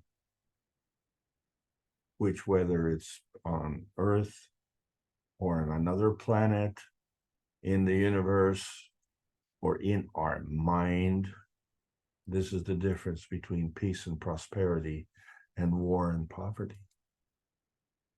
And so when we're deciding, you know, near space or far space and where we want to go, and is there a guiding hand, or are we that guiding hand? Because when it comes to our man space, the guidance that we use is often abused. We have the scientific abuse, the academic abuse, spiritual abuse, and now we even have social abuse. And so we have to understand that that becomes a product of different fields. So that product is the equation and the inertia building of two feeding dimensions and a feedback dimension. But there could be another dimension, and then a reference dimension comes from the interaction of those dimensions. So we have a lot more to contemplate. But the fact of the matter is, what we've talked about is not visible. And what we've talked about is not a place. Outer space is not a place. Outer space is a method of energy transfer. It's energy in motion. And so when we made the cups of life, we took physical products, put them in one cup, and then we created different cups through changing of the physical components. And one cup became emotional, one big cup became physical. And then we added more cups, where one became the earth matter manifestation, and another one became the environment inertia. And then another one was the cup of soul. And then we finally put all of them together, and each one individually has a magnetical gravitational relationship and the soul, but collectively they all have a combination, magnetical gravitational field force and the soul. And so this is where we have this biosphere emotional affinity, which is represented by the GANT. So although we see the similarities, we can also see the differences. So the zinc GANT is kind of white, but so is the CO2 GANT is a kind of white, but not the same white. And then when we look at the translucence of the glass bottle, and we can see the translucence of the GANTs and the field inside the GANTs. But the bottle is a physical glass bottle, and the field inside is a liquid. So the GANTs is a different energy state. So we have three different states, and they're rotating. And so the rotating feedback is a feeding byproduct process of a process. And which process do you take into account? Well, we have to take all of them into account, because when we look at all of humanity, we see that all of humanity requires the science and the soul of the man to come together for the purpose of peace.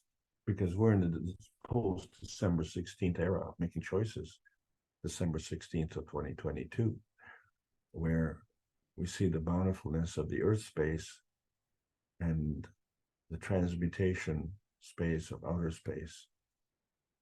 This will bring us to the graceful space of our inner space.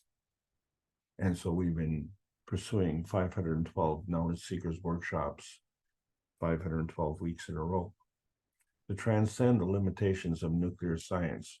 So what we're talking about is the greater oneness. We can all share in this greater oneness, because the difference between the physical matter state is this lower rate of energy transfer. And we're looking at the plasmatic matter state, we're looking at the higher rate of energy transfer. So maybe you can't see the difference, but we can certainly sense the difference, because we are dynamic plasma. We are dynamic plasma in motion. And as such, there is no north, there is no south, there is no direction, there's no up and there's no down. They're only references. And one of the references we have here is the token from the ambassadors meeting, where the Keshe plasma has been put forward in exchange for peace.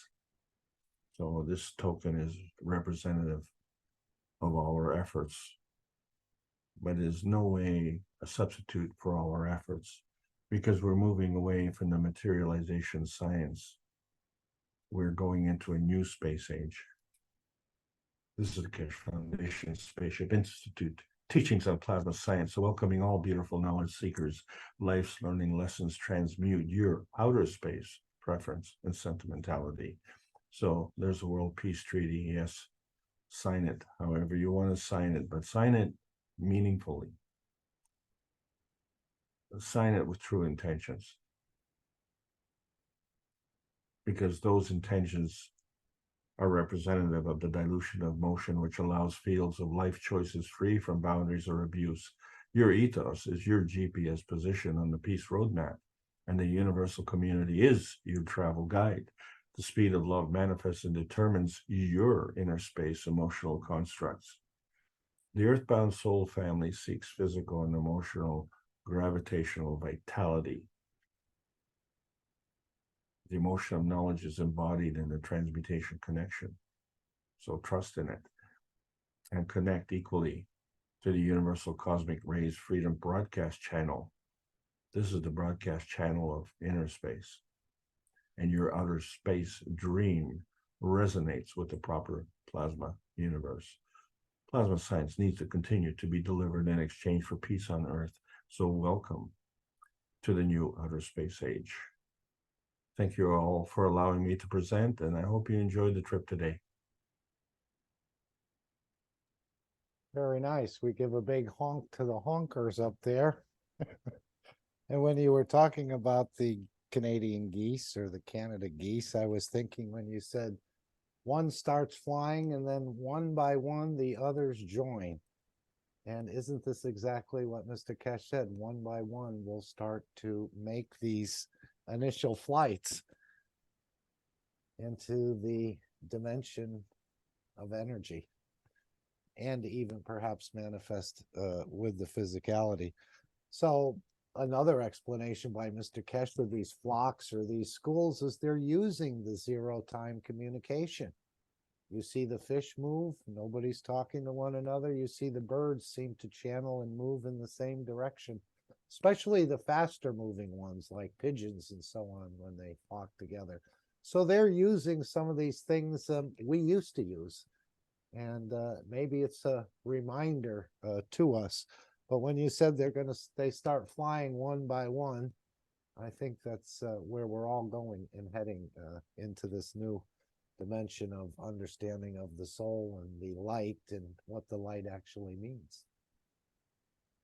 Thank you, Alex. So let's see if we can open it up. Would someone like to join the conversation, perhaps? We've put a couple papers into the chat. One is on oil, gas, protein, and the earth.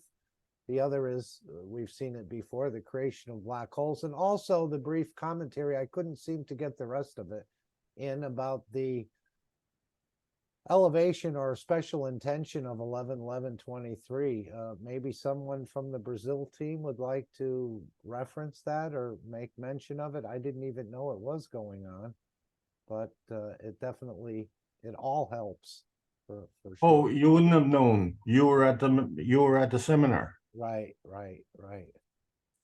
So what I'm saying is that we were there with you. It was an amazing experience. I said that, the Brazilian community had 19 cell phones connected to people all over the place. And Nice. I know we had the same situation here. I don't know what happened in other countries, but one of the things for sure, and if you listen to the testimonials at the Brazilian meeting on Friday, and unfortunately that was taken off YouTube, but it is on the index. And you see by the testimonials that it impacted people strongly. And for myself personally, I just I've seen that working probably, I'm going to say for me anyway, it was 10 minutes after 7. So that would have been, yeah, we're 6 hours behind, so that would have been 1:10 in the afternoon for us here. So maybe you can confirm, when were the units turned on? I think they were turned on the day before. Mr. Keshe was saying that if we would have turned it on a week ahead, you would have, or if we would have left it on, you would have saw the actual lift. But what we did observe was the weight reduction in this, very similar to what you've seen on the video system. Even though it was different, there were some other things going on there. But we want to thank the Brazilian team for organizing this. And you can see it in the American Telegram group. And you can see some of the excerpts that I guess were read and shared. And it was very nice that they put this together. Oh, there you go. We didn't know.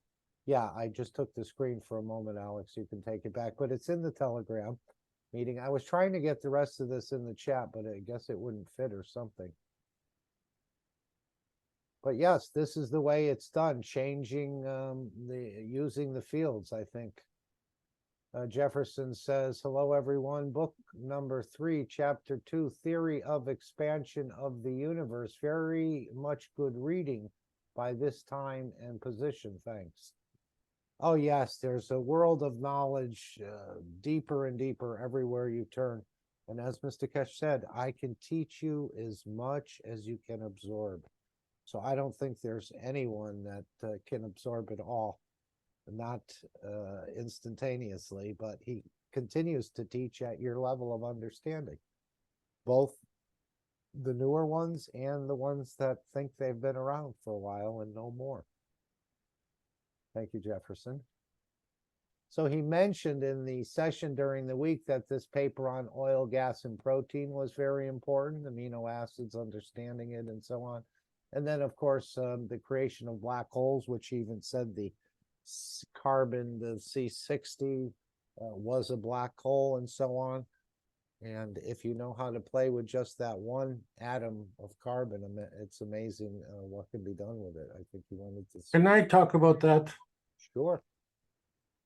Sure. Why don't you take the screen? Okay, let me. I think I could put that up. I do have a clip of it. No, it's okay. If I Okay. may, because I want to show you something specific. Yeah. And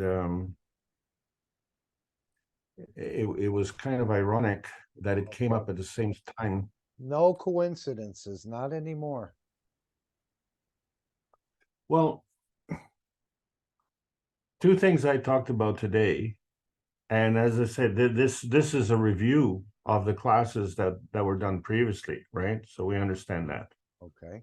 So in fact, you know, when we're going back, and we wanted to look at the where do we have this here? Okay. I'm just trying to find. You're saying one of your backgrounds? No, it's okay. I'm just trying to. Okay. I'm just looking at one of my slides here, trying to find where it is, and oh, be nice if I could find it sooner. Okay. All right. So the basic outer space series started September 11th of 2022, right? So we're talking about a seminar that the Knowledge Seekers Workshop came in on Thursday, the 512th. That's what you're referring to with the C60? Yes. Yeah, John's question, I think. Yeah. And the way And Mr. Keshe answered it, yeah. well, you know, I was hoping to have the image of the C60 ready, as I wasn't even prepared to talk about that specifically today. But what I do want to reference is what I talked about today, and you need to take these two things into account here. So what we talked about here was a first I of can all, pull up the image if you'd like. well, before you do that, I just want to review two things here. Sure. So the question had to do with asymmetric relationships. So if there's a balance in the magnetical gravitational field, then there's no motion, right? So the gravitational field feeds the weaker field, which is magnetical. So by field strength, that makes a big difference, right?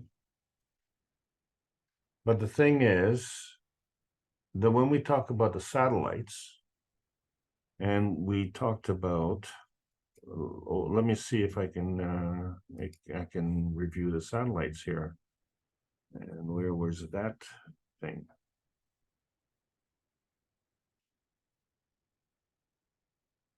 So if we tie a satellite to a string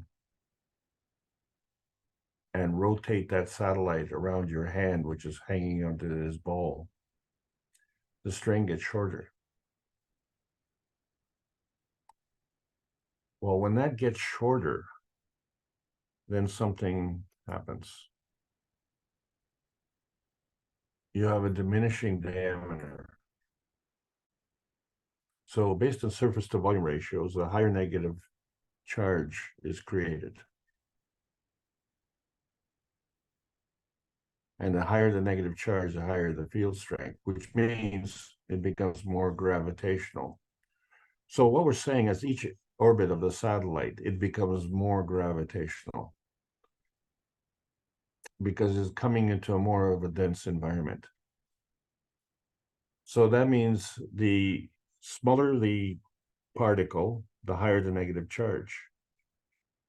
That means the smaller the orbit, the smaller the diameter, the smaller the diameter, the smaller the circle, the smaller the circle, the higher the negative charge, the higher the energy field. So having said that, which field is stronger in the C60? The hexagonal field or the pentagonal field?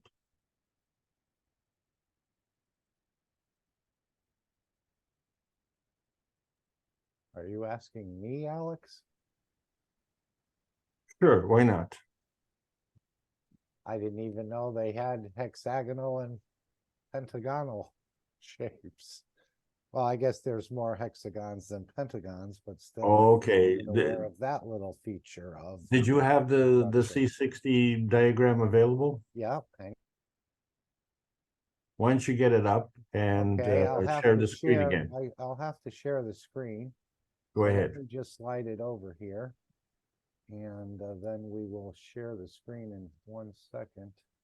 Okay, just a moment. We can share the screen now. Okay, coming up. There it is. Can you see it? We can see it. So let me ask you again. Let's look at the pentagonal field and the hexagonal field. And now I want you to tell me which one has the higher negative charge.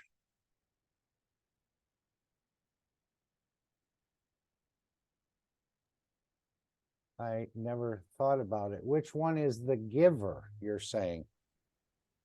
Right. What I was concentrating on was that there were certain absorption strength fields within these space gaps, which energy can be added and this will replicate itself. Course. Yeah. Of course. But no, I'm not sure which one is the giver, Alex. Okay.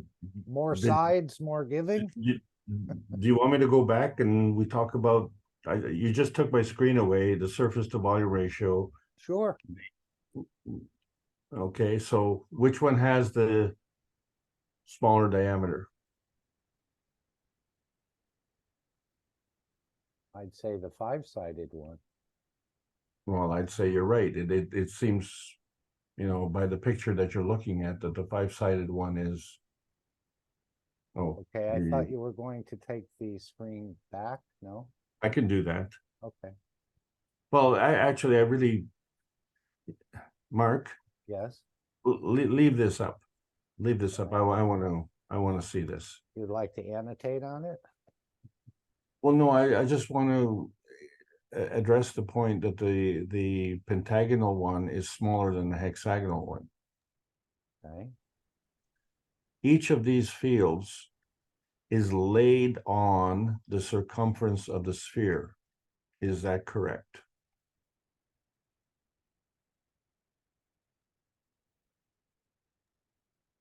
Or the plasma energy, yeah. I mean, if there is a sphere within it. Well, you're looking at a sphere. And you're looking at a graphic of a hexagonal formation and a pentagonal formation. So I'm asking you just to confirm that these formations are laid out on the surface of the sphere. I'm not sure about that. Well, look at the picture. Oh, yeah, but looks aren't always, looks can be deceiving. I don't know if you've ever heard that one. Well, this is seeing is believing, Mark. Time. We're talking about the physicality. Okay. So let me play along. Yes, they're laid out on the surface of a sphere. Okay. So there are only 5 members in the pentagon, and there are 6 members in the hexagon that are connecting the balls, that are connecting the points. So would you agree that Rick came up with the answer 21 and, well, anyway. Yes, no, I understand that, but I'm just looking at the relationship between the pentagon and the hexagon.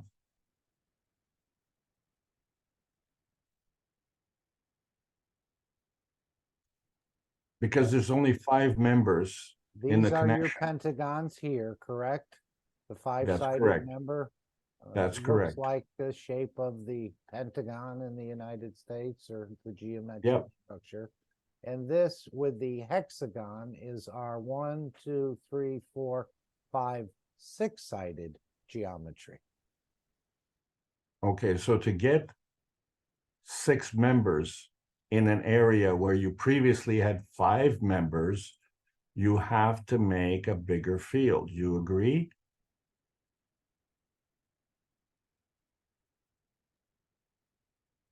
Or expand the field, but okay, I agree. You have to make. Well, if you're expanding the field, you're making it bigger. So, Okay, so bigger, I'm thinking stronger, but bigger with same strength. Is that what you're referring to? well, it can't be the same strength. Because you're looking at the same energy level. Okay, Randy is saying in the chat, pentagon shape has a larger rotating energy. Right. Why? Randy? Now you put me on the spot. That's soon as Alex said that, that's what I seen. The pentagon shape has more energy. I don't know how to explain it. Okay, I'm trying to explain it here. So how do I annotate? This is I think you need to take a pen and just draw right on there, however you like to draw. Right on the picture on the screen. You have the screen, so yeah, how do I can get draw it? right on it. Just annotate, pick a color, probably not black, maybe red or yellow or orange. And you should be able to annotate right on here. If you want the screen back, we can accommodate that as well. Where's the annotation button now? I'm It's sorry. on your dashboard, participants, chat, Q&A, summary. I see they have a new one now, AI companion. Oh, so you get to bring your little AI friend, new share, pause, and then annotate. So annotate is between the slide control and the pause share on my system. And that's your control where you have your Isn't chat, that something? Okay. your microphone. So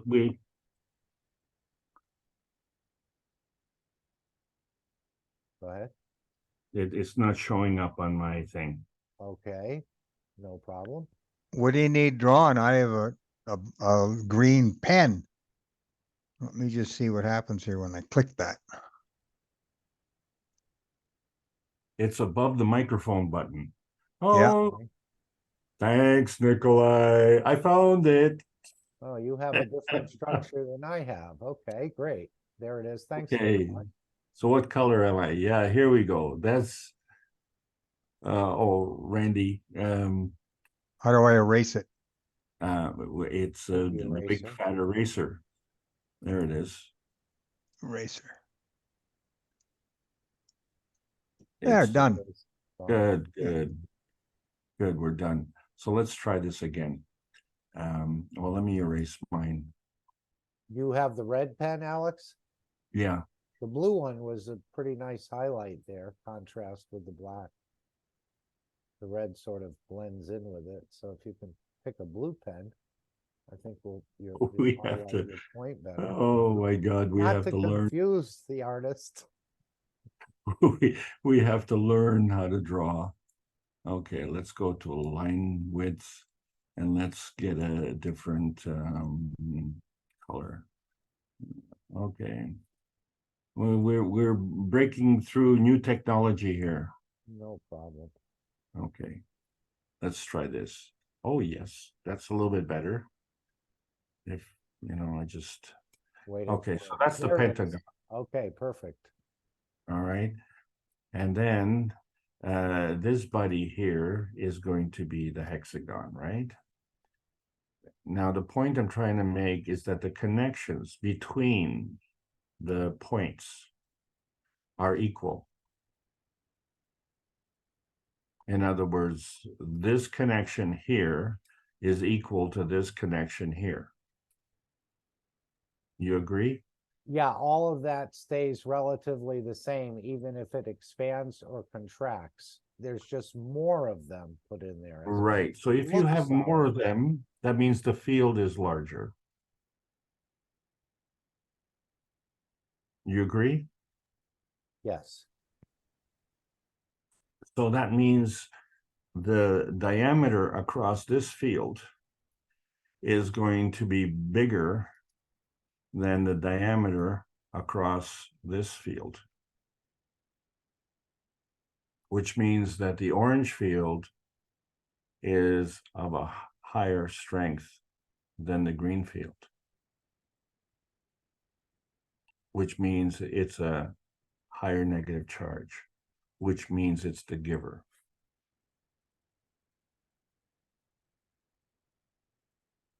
That's the giver. Right. I know Mr. Keshe didn't talk about the giver. He talked about the absorption strength field in these gaps. Right. Well, the Yeah. giver is magnetical. Yeah. The taker is gravitational. Now, Nikolai has put a couple things in here. It's above the microphone. Okay. 108-degree angle inside pentagons, 120-degree angle inside hexagons. Can we use interior angle size to determine this easily? That has a different effect. And so to answer that question specifically, this is negative. This is negative. This is positive. So did Nikolai say that this was 120? Okay.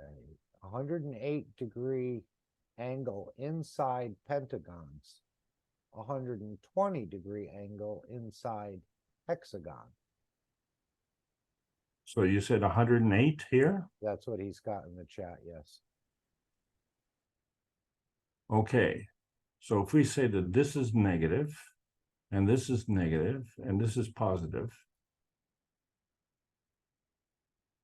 so which point is sharper? Is this one sharp, or is this one sharper? Which one is sharper?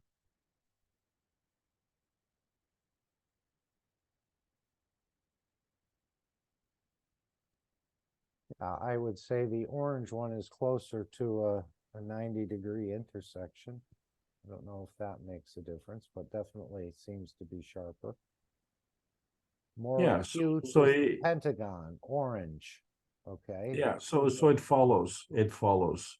So the 108 degrees is a higher negative charge than 120 degrees. So both points are negative, right? But the orange one is a higher negative charge. So what I'm trying to say here is that there's a higher interaction in the pentagon because the pentagon is just a moment. The hexagon is this going to show up? Yes. Okay. So that is symmetric, right? The pentagon is symmetric. I mean, the hexagon, six-sided, is symmetric. And this one is asymmetric.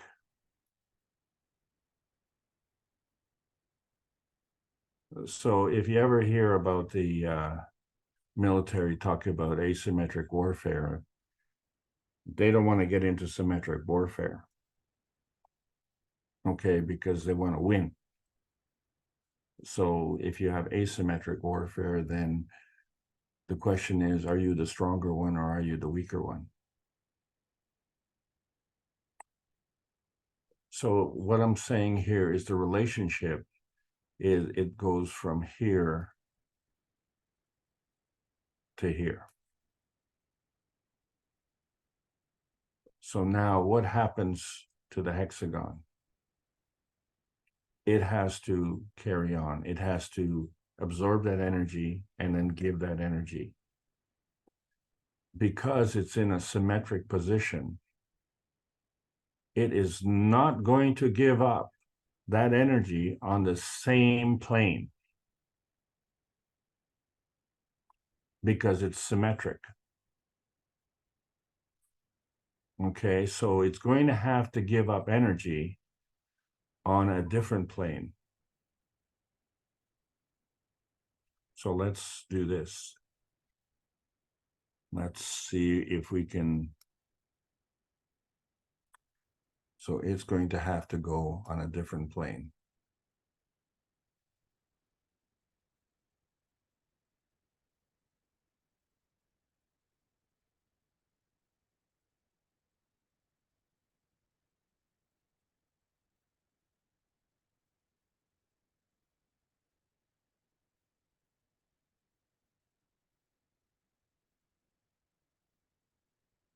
Okay, so how are we doing? Nikolai is saying, why out and not in? Good question. And the answer is, Depends if you want to shrink it or expand it. Or perhaps It- there's it can go in, right?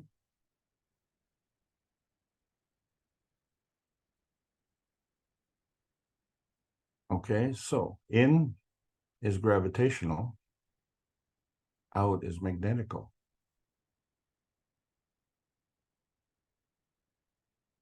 How are we doing now?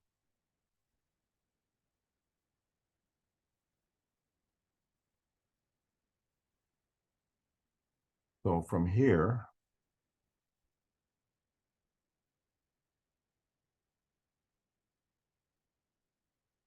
we can see that in the center, in the core, it's gravitational, and outside is magnetical.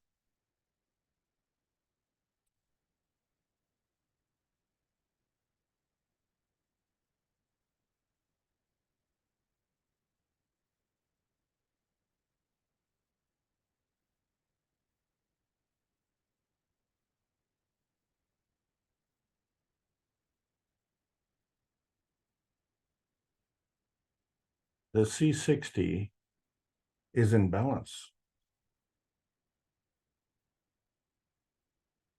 In order to maintain its balance, it has to exchange energy. In order to exchange energy, it has to be symmetric.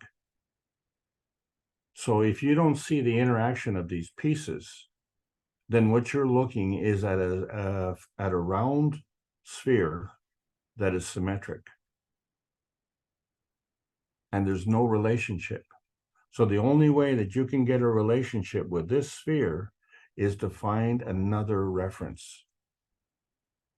So what we've been discussing here has been the relationship of the energy fields within this field. Now, if you were to take this and interact with another field, then you could determine a relationship, and you could determine which one was the giver and which one was the taker by the size of the field and the strength of the field.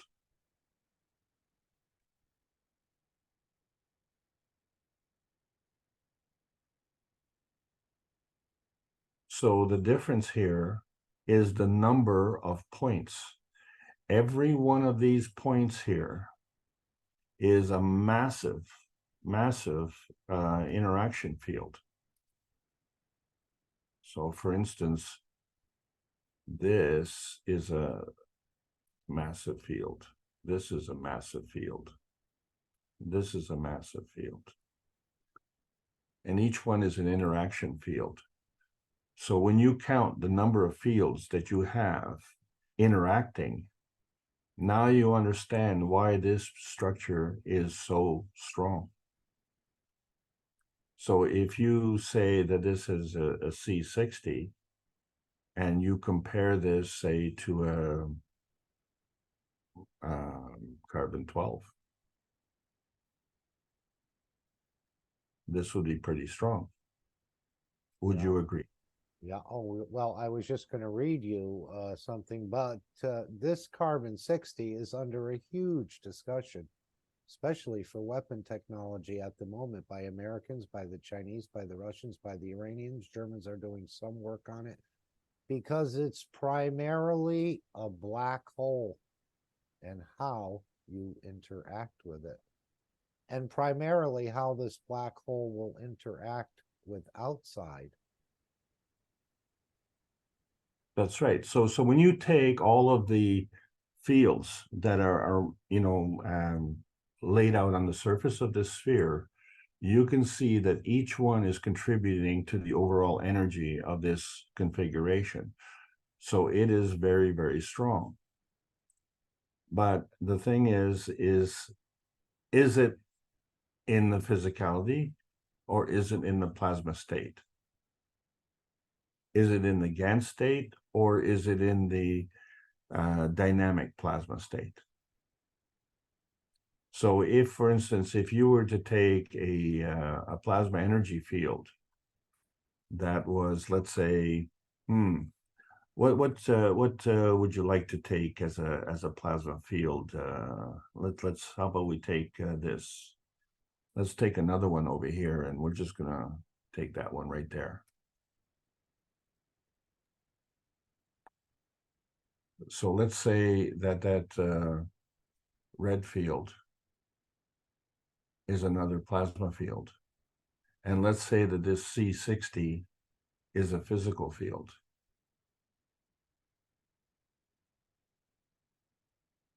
What do you think would happen to the C60?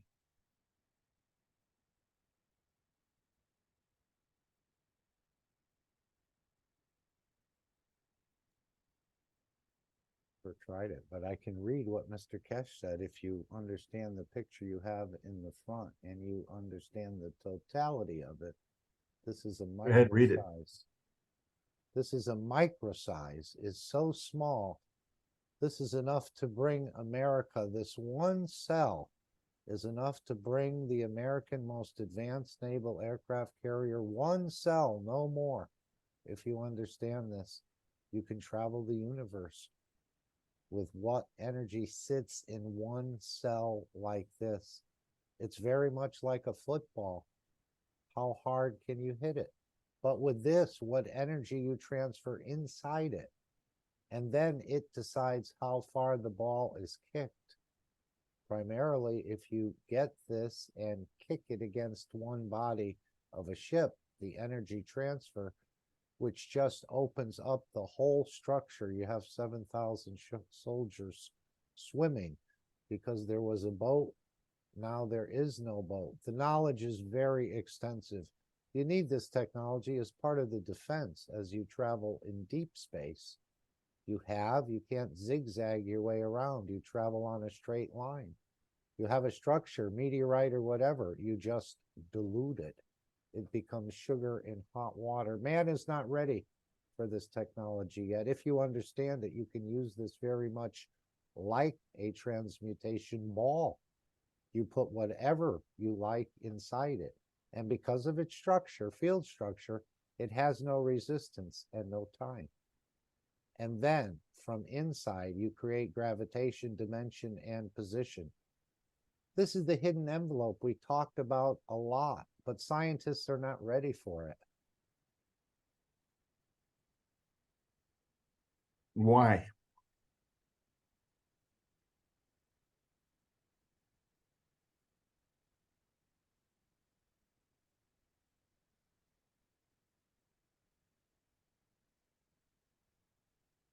It's probably too much to handle something like this.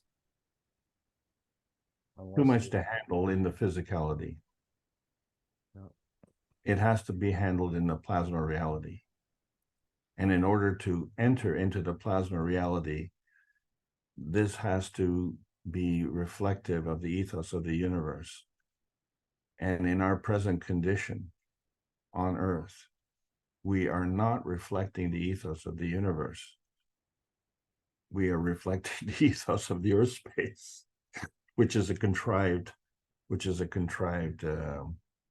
field strength. This is the reason for it. So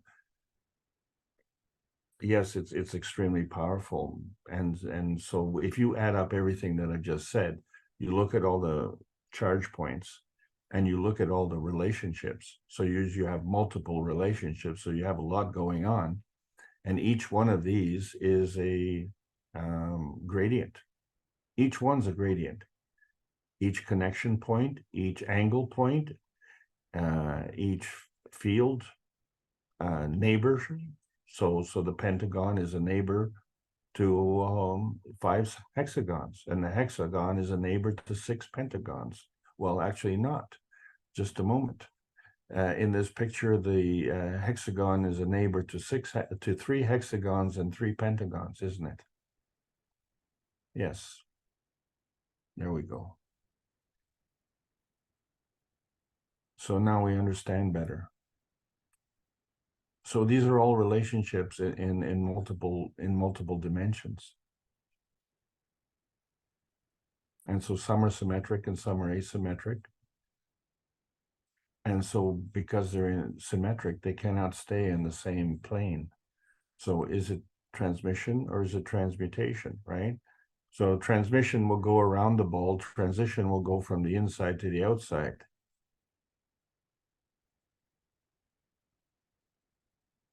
That's only 2 dimensions.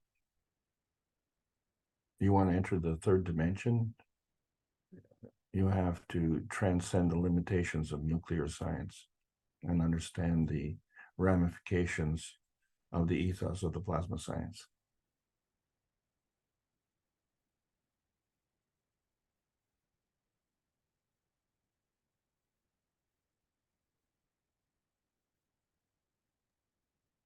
Yeah, I'm just going back a little bit here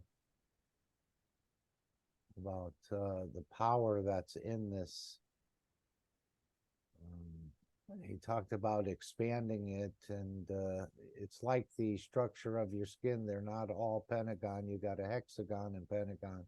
They have to accommodate the stretching and moving, and how much energy comes from inside according to what it is.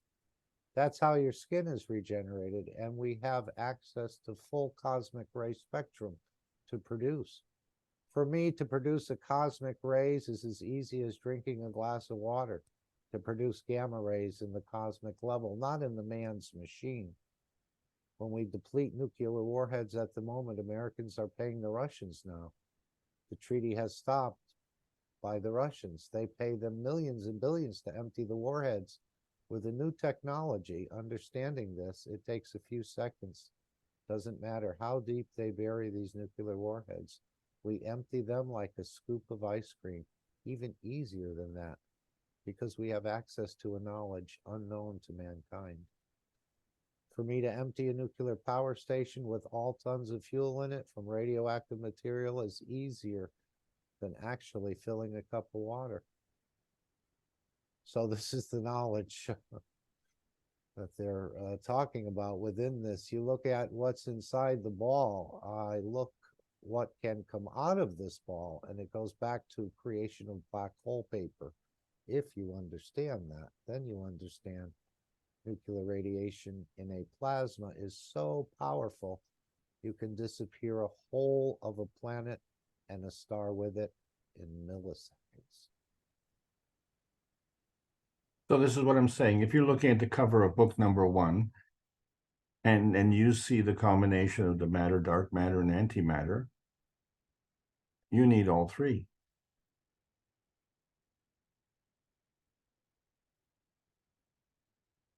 You know, so to beat the drum and say, oh, this is representative of the dark matter. Well, okay, we are in the matter state, whether it's physical or plasmatic, and you want to explore the dark matter. Well, this is good, but you can't handle the antimatter. You can't handle it because of the ethos. Right, and this is what I've been saying. We may not be able to reproduce this and do certain things that others can do with it, but we'll be able to use it or to the benefit of it for ourselves or the others or whatever, whether it's feeding or creating peace conditions or traveling the span of the universe. We'll be able to use it even though we don't fully perhaps understand it, or how to create it, or how to dissolve a star or a planet, but we'll use aspects of it probably as we grow.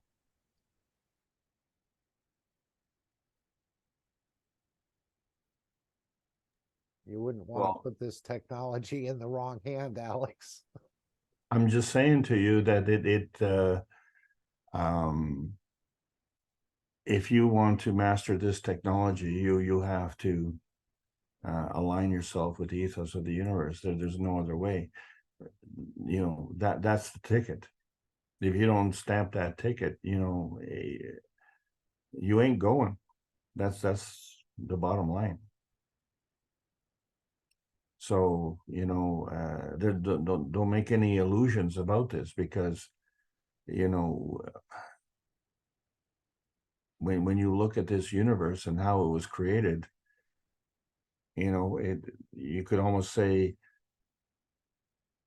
despite our presence. And if you're saying that, then that's a pretty harsh statement. So what we're not here to spite the universe. We're here at the bequest of the universe. So just because we're delinquent in our actions doesn't mean the intentions weren't there. The intentions were sincere, but they've been derailed. So it's up to each and every one of us to understand that there's a difference between entertainment and then, you know, being a universal functionary. So if you want to play war games, you know, maybe, you know, you're entertaining yourself, but when you start to play war games with people's lives and people's souls, you are usurping the ethos of the universe, and you're exceeding the bounds of the will of man, and that's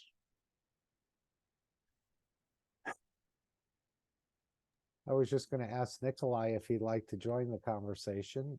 He seems to be quite comfortable and knows a bit about this structure. oh, Sure, Nikolai there's knows a lot. He's light years to know about it, but Nikolai? extremely knowledgeable. Thank you for that, guys. It's a nice introduction. Yeah, I've played with this soccer-shaped ball for quite a number of years without knowing what I was doing as a young kid. And I think you know what I'm talking about. You mean like Tinker Toys and those kind of things?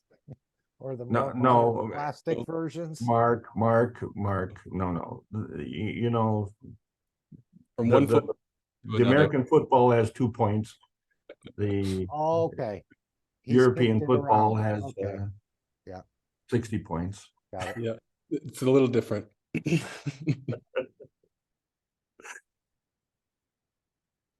Yeah, no, I was just thinking as you guys were explaining about this and talking about it, and kind of daydreaming off into Never Never Land. I kind of wrote this out saying, so does it make sense to say that the energy from orange, gravitational, then goes to green, magnetical, then goes to the blue core, gravitational, and then out to the red boundary, again, magnetical? And so the question that I had there is basically just, well, first of all, would that make sense to you, Alex? Yes, of course. So it's energy in motion, right? So the whole discussion was the following the path of a symmetry. That was the main intention of this diagram here. Right. So if we were to imagine how many more of these field lines there are, because we're looking at one of the pentagons, right, in this Right. little big diagram. So it's an insane amount of energy. Exactly. And multiply.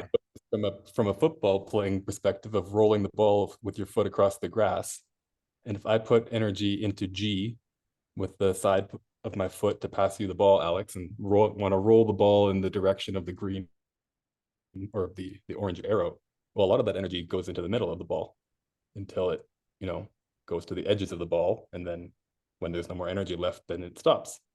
So it's fascinating to just look at this and think back at all the years of playing soccer and how this is not really something I recognized until now. So anyway, I just wanted to say that. Well, you know how many times Mr. Keshe has referenced Beckham and Bend It Like Beckham. So I used to coach, and I tried to. They were 13-year-old boys at that time, and I tried to explain to them the difference that if they would impart a spin on the ball, that it would obviously affect the trajectory. And when I asked them to put top spin on the ball, they would put the ball up into the air. And when I asked them to put bottom spin, they would roll the ball along the grass. And I thought the instruction is correct, but the reaction is opposite. And I tried to explain it to them, and honest to God, they had a lot of trouble figuring it out. And I was teaching the goalie that I was going to deliver a ball to him with bottom spin and how he would catch it. And so I first rolled the ball to him. And so he bent over, put his hands behind the ball, and it rolled up into his chest, and he grabbed it and he held it firmly. So I said, now I'm going to give you a bottom spin. And it hit his chest and bounced off his chest onto the ground.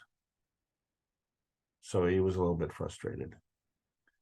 Okay, well, let's notice the difference. What happens if I give it to you a top spin? And so the ball rolled to him. He put his hands down. The ball hit his fingers, rolled up his chest, over his shoulders, and into the net. And he says, how did that happen? And I said, I thought I told you I was putting top spin on the ball. And, you know, people who are connoisseurs of tennis, they see this all the time, right? Or billiards. You need to know about top spin and bottom spin and all these things. And, you know, when you look at Lionel Messi and how he takes a free kick and how he has a high ratio of scores. So he sends the ball over the wall and under the crossbar. How does he do that? And he has to do it at a certain speed before the goalie can get to the position. And he was recounting the tale when Diego Maradona was teaching him. And he said, I'm going to kick a free kick, and you're going to kick a free kick. And Maradona places it under the crossbar, and Messi sails it over the crossbar. And he says, well, you have the wrong spin on the ball. So you have to put top spin on the ball. And so there's side spin and top spin, the combination. And so with the side spin, it freezes the goalie. With top spin, it goes over the wall and dives under the crossbar. And I remember my dad, when I was about 6 years old, I was standing behind the net. And he was in a game, and he took a free kick. And there was no spin. Oh. Oh my God, the ball went everywhere. It was the wildest thing that I ever seen. Those are terrifying. Like a knuckleball, eh? Yeah. We had a guy on our team who basically trained to just hit balls like that. It was just terrible for the opposition. No idea what was going to happen. Yeah, the goalie couldn't catch it. He had no idea where the ball was going, and you know it ended up going into the net. Yeah. And you know, one of the greatest free kicks, if you ever seen it, you know, Roberto Carlos, he took it from about 40 yards out, and then he could kick the ball, I think, at 200 kilometers an hour. I don't know, some insane speed. But you know, you could hear the ball say "ouch" when he kicked it. And you know, when the camera was standing behind him, he must have been about 2 or 3 meters to the side of the net. And by the time it got to the net, it curled inside the post. And the ball was traveling at such a speed that the goalie couldn't move fast enough. So, you know, when you start imparting speed, the force and the rotation and together, so then you get the things that David Beckham was a master at. And what was astounding, of course, is that the Brazilian community and you know, a lot of the people in the South American community, it's not a racist comment. They, you know, when South Americans play football, especially Brazilians, they dance. They don't play football. They dance. It's a party. The audience is in on the party. The players are in on the party, and for them, the movement of the ball is music. And you know, to a certain extent, they've lost it in today's world. But this was the history of Brazilian football, and the English honestly didn't have that.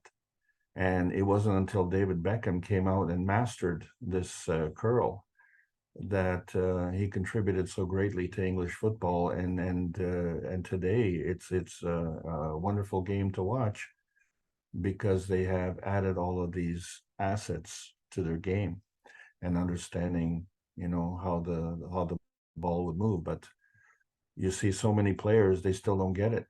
And other players, they just magic, you know. Doesn't matter where they are in the field, they can hit the spot. And that's just the way it is. And that was one of the things that my dad taught me when I was young. He said, well, if you can't hit the spot, you can't play. And that was so true, because I wasn't particularly fast and I wasn't particularly strong. And but I was deadly in my accuracy. And I could hit anywhere from the field, any spot you want. And that was what kept me on the team, because otherwise I was on the bench. Anyway, that's just a personal aside. But the thing is, what we have to understand is the interaction of the energies and how they work together. Okay. So this is the same thing. And if we go to American football, then if you want to understand the trajectory of the football, every good quarterback knows that he has to impart a spin on the ball. And so if he does, as the ball is released from his hands, it has a spin and it flies true in the air. Otherwise, it just wobbles. So that's kind of the difference. So these are skills that we have to learn. But when we get into the plasma science, we're not playing games anymore. We're not playing physical games. This is a game of life, and it involves an ethos here. So, you know, we are all equal. Alex, are you able to hear my voice? Loud and clear. This. Oh, wow. Thank you. The thunderstorm is gone. But I have no electricity. Maybe that's it. Alex, I'm a little bit lost. I could be because I don't play the soccer game and all that. Now, each time, okay, I look at the pentagon, there's 5 little points. And in the plasma state, okay, do we think of it as making like we make our little star formations and so on? In this case, it has 5, and then the hexagon has 6. How am I mean, am I looking at it like we think of the star formation and the way it puts its energy and makes a free plasma? Is that part of it? Yes, it is. Yes, Okay. it is. Except there is one significant difference. When you get into the physicality, you have a crystalline formation. This crystalline formation dissolves when you get into liquids and gaseous state. Mm-hmm. But the energy forces are there. They remain. Are you saying in the plasma state, that's the energy that's created, the fields are created, and then when it goes into a physical state, it loses its formation, but it still has the fields? Is that what you mean? No, when it goes into the physical state, it assumes a crystalline formation based on its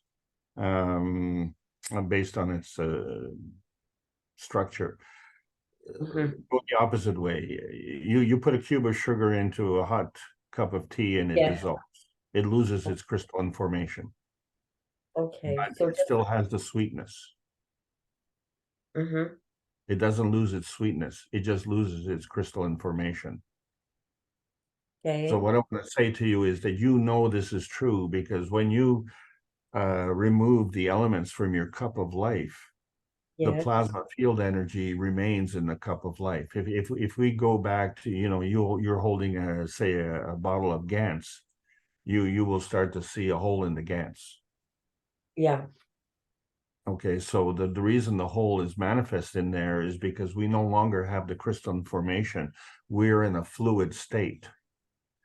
And then within that fluid state, the energy manifests based on the original intention of the cup of life. So that fluid state and that formation of that field is representative of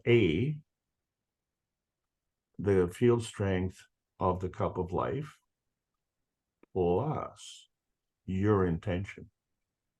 You are the guiding hand behind the GANS production in the cup of life. And you know this because some people produce an enormous amount of GANS and some people, they couldn't produce GANS if their life depended on it. And the reason for it is because of the way we operate. When you operate on behalf of the universe, then the universe is giving. When you operate on behalf of your own selfish interest, and you're doing that at the expense of others, you're drawing from the weakest energy state. So if we're looking at how much can we get from this particular configuration, say the C60, and we're saying that we want that because we're greedy, you're not going to get it.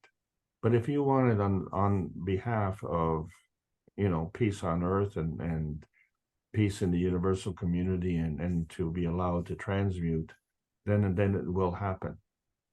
So it's just, there are skills to learn, but there's an ethos that you also have to learn. so that's why you said you have to have that in you. It has to be there, the ethos. Going back to the soccer game, and you can take a team of exceptional players and go up against a team of average players. And depending on the teamwork will determine the outcome. And you Yes, say, well, wait a second, one team is like so superior to the other team. And, you know, there's this FA Cup in England, which allows all the teams to participate. You even have amateur teams can play against the professional teams. And it's always a treat when a professional team loses to an amateur team, you know, and you know, maybe there's only 3,000 people in attendance, and you know, you've got these high press players, and they go in and they're so sure that they're going to win that the night before they go in and each have, you know, a dozen beers and stay up all morning till the wee hours of the morning, and then they go and play and they get so this is what it means. When you work as a team, when you work with good intentions, when you understand your skill set and then you use your skill set. And why does the team work together? Because there's no one member of the team bigger than the team. You extricate any one of these points out of this buckyball, and it would be, you know, a fraction of what it is as a part of the whole. mm-hmm.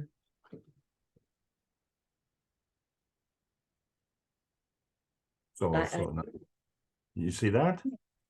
Some more that I don't quite understand about how this works, but to my mind, I keep thinking that in the center, with all of these different fields, that there must be one heck of a free plasma being produced beyond anything that I can think of. And where exactly is it? So Well, is it here? You know, is it here? You mean the It- field? where's this field you're talking about? No, I'm saying free plasma. I thought that it would, well, Yeah, but where is it? it would be a combination of many of them, actually. Right. Mhm. And you may want to look at the transcript. I think 2 hours and 30 minutes, you can glean a little bit more about this, where he talks about building UFOs and we don't have the structures to basically put them on like a hangar. And with this sort of system, I think this is part of perhaps building walls. He said, whatever shape you want the UFO in, you can create that shape. And so if you just want a single wall, I think we can do that as well. But Yes, it wouldn't Mark. even wouldn't even be single, because all of them together would be, wow. Yeah, they're like Deep. little bricks in a way. But they're not just one dimension. It's like many. Oh yeah. Yeah, He so carries the full knowledge of this, he said about himself, or as much of the full knowledge as one can carry.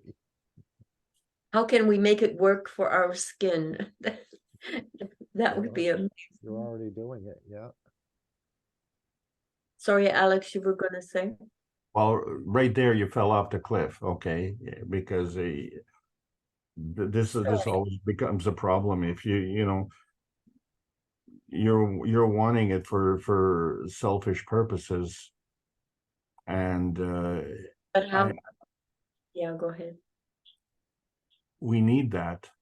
But the thing is that when you're looking at a physical manifestation, you're not necessarily looking at the cause of the problem. You're looking at the result of the problem. Yeah, that's true. Okay, so the cause of the problem could be psychosomatic, and then it manifests itself into physicality. And this becomes a key point when we're looking at you know, the birth. You know, we're thinking back, you know, to lovemaking, but you know, there was no action in the part of the lovemaking that created the soul that, you know, came into the child. There was an environment that was created that provided a gateway for the soul of the child to come in.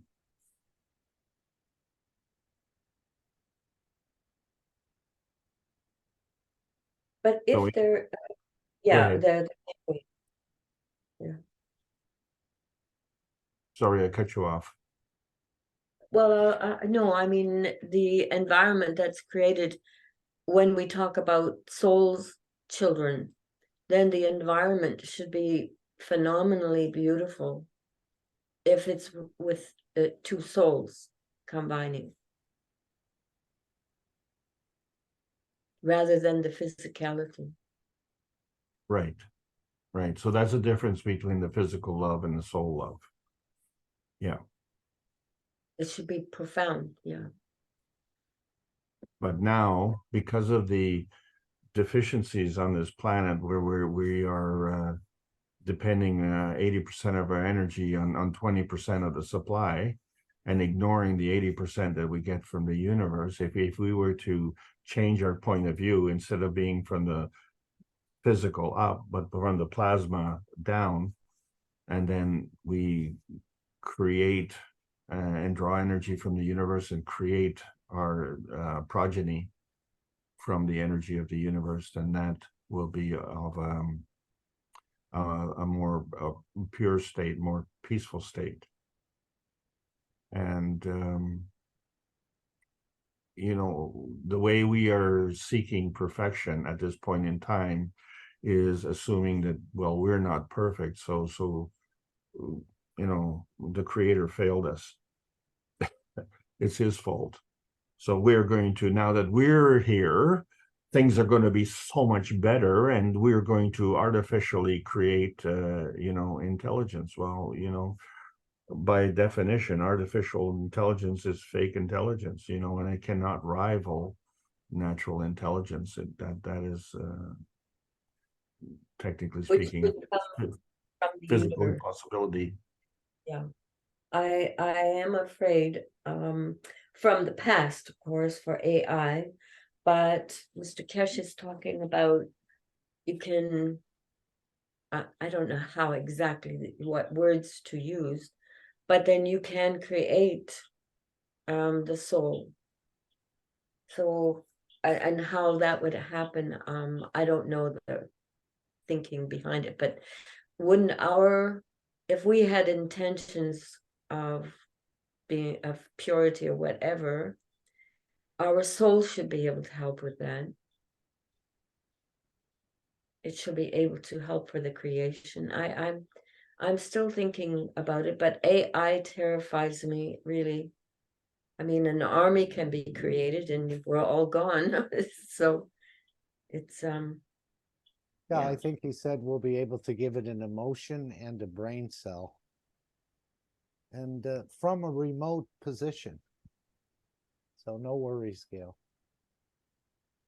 I know it seems like a 800-pound gorilla with a 500 IQ. Maybe not even an IQ, but it's yeah, it's I've got a lot to learn, and I'm still looking at this picture and thinking in terms of Like I said, you can look at about 2:30. There's a couple places in here where he mentions and talks a little bit more about this, but it's a phenomenal structure and what you can do with it if you understand how to play with it. Yeah, and imagine the village that will be on the moon. I wonder how this will. Yeah, that's what it sounds like. Or he said, make a UFO. You can make it 10 meters, 20 meters, 1,000 meters. All you have to do is read the manual. So that may come in the future. But we're supposed to be able to tap into the manual once we're correct in our. Or maybe you don't need the UFO, or maybe you want to take the UFO for part of the journey, as he said. I would, because there's things. Yeah, sure. You might want to look at. One of the things that was concerning to me was he said, when you go into space in the dimension of the physicality, you're going to be bringing a lot of these energy packs back to the planet. But in a way, it's a good thing, he said. It'll have a lot to teach us. We'll have a lot to learn and a lot of ways to balance out these energy packages if you're traveling into space with the physicality. Yeah, thank you for that, guys. It's helping. Okay, I'm going to play. Anyone else want to join the discussion? Come in. I'm going to play the what I called Kissing Cousins. Wolfgang, who was in London, also asked a question about this inbreeding and does it cause genetic defects? And Mr. Keshe said, not really. It just limits the availability of the fields for creation. So that's about a 5-minute clip. We can take a look at that. That was in the 512 workshop. And then the final disclaimer in the meeting will end. Anyone else want to add something, share something, something you've been holding back? Again, you're not penalized. Mark, it's Nikolai. I Yeah. just found some pictures and video of something that looks a little bit like what we've got on the screen here. Sure. I can share that if you guys want. Definitely. Let me just take this down and this down. Alex, I think you're going to have to erase that part. Okay. Then Nikolai can share. Well, you could leave it up and see if it lines up. Okay, I think he has it. Are you seeing that? We are. So that was, let me see if I've got that first picture up, or I think I've got that. And then the other one, back to Zoom here. Guess I need to do a new share to get the video.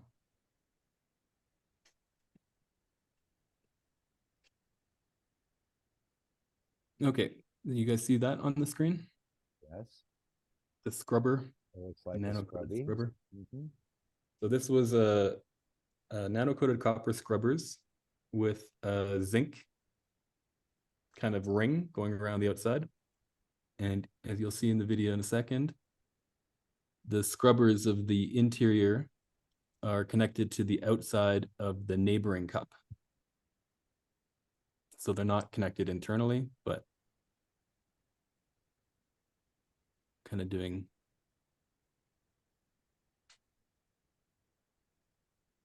a little bit of a hopscotch game or something. I don't know. Now these But cups what I are found was, dry? yeah, this was before I poured the Oh, the okay. salt. Okay. Yeah, just showing because I knew as soon as the water would go in, it would be harder to maybe show what it looked What like were you before. trying to light something or generate power? What were you trying to? And no, I was just trying to create a lot of zinc GANs quickly. So that was basically the purpose of it. It ended up, let me see if I can go back here. And I think in about one day, created about this much GANs material. So it was Quite a bit. extremely productive. Yeah. And one of them was more productive than the rest. And if I go back here and share that. Now it looks like we have some layering here. I think we have CO2 on the top and the zinc on the bottom. On the one on the left, the same. The CO2 is a little grayer and the ZNO is a little whiter, as I understand it, but it can be different in different areas of the planet for sure. It could be, Mark. I hadn't thought about that before. It also could be the reflection. Okay. Just the way that the table that they're sitting on is white. It And could so that be, but part, I've seen this before. I know Gianni likes to take out what he can take out of one and then put it all together and then really consolidate just the zinc together as much of it as he could, or vice versa. so let me go back here to the other one. And what I wanted to share, which I thought was interesting, is this guy here, which shows that connection. Let me see if I can annotate on top of this.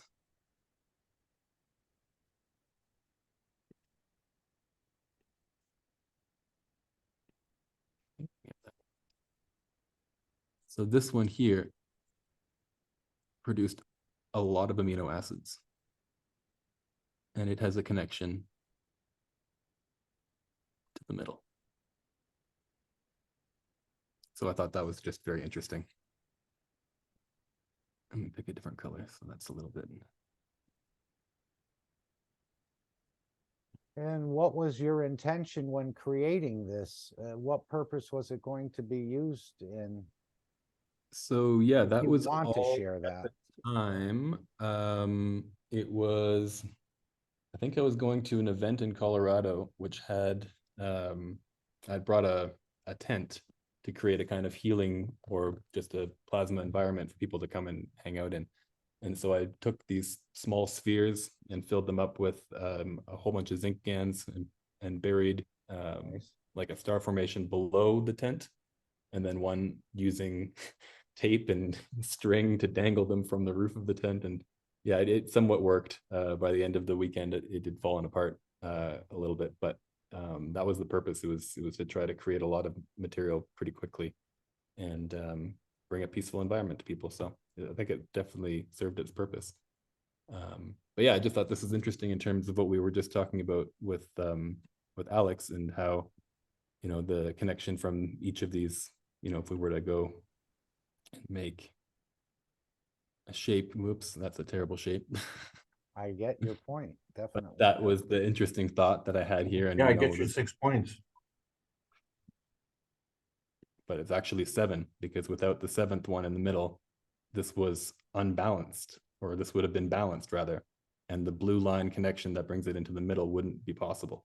So I needed a 7th cup in order to make this 6-cup arrangement work. So anyway, just a couple of things that I found interesting and popped up on my Nice. Thank you for sharing with us.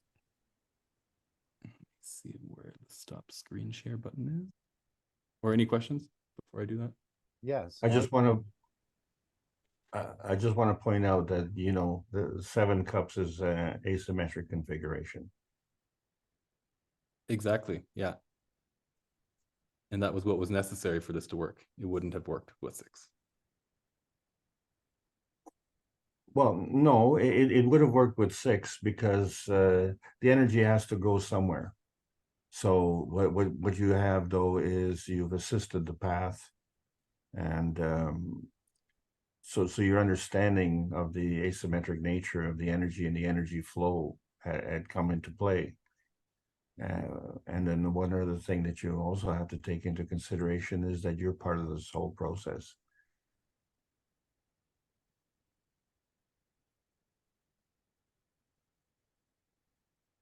You were the guiding hand.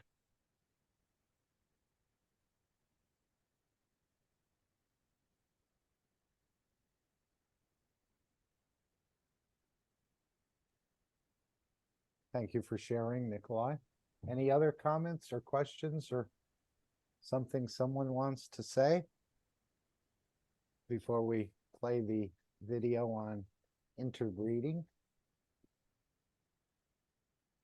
Well, I just wanted to thank Nikolai. That was a marvelous presentation, and I thank you very much for showing that. Very, very appropriate to the subject we're talking about today. And I want to thank everybody for allowing me to present and continue co-hosting this meeting the way it is. We just have to remember we're on the other side of the watershed now, and so what that means is that we have to start thinking from the top down, and we can explain it from the bottom up, but we have to know that, you know, there's a guiding hand and you're it. And so thank you all for being part of the whole process. And thank you, Mark, for leading the pack here. So I'll sign off here. I'm only in charge of myself. And no one else. Okay, so let's play that 5-minute clip. Let me share the screens. We've called it Kissing Cousins. And I'm just going to share the screen. Then the final disclaimer and the meeting will come to an end. Thank you all for joining. We're making more and more progress week by week. And you're all part of it. You'll all play a role. And we're all learning together. Whether you're in the 1st grade or in the 12th grade, or you've gone beyond all of that. So thank you all for your presence today and carrying a piece of this very large carpet.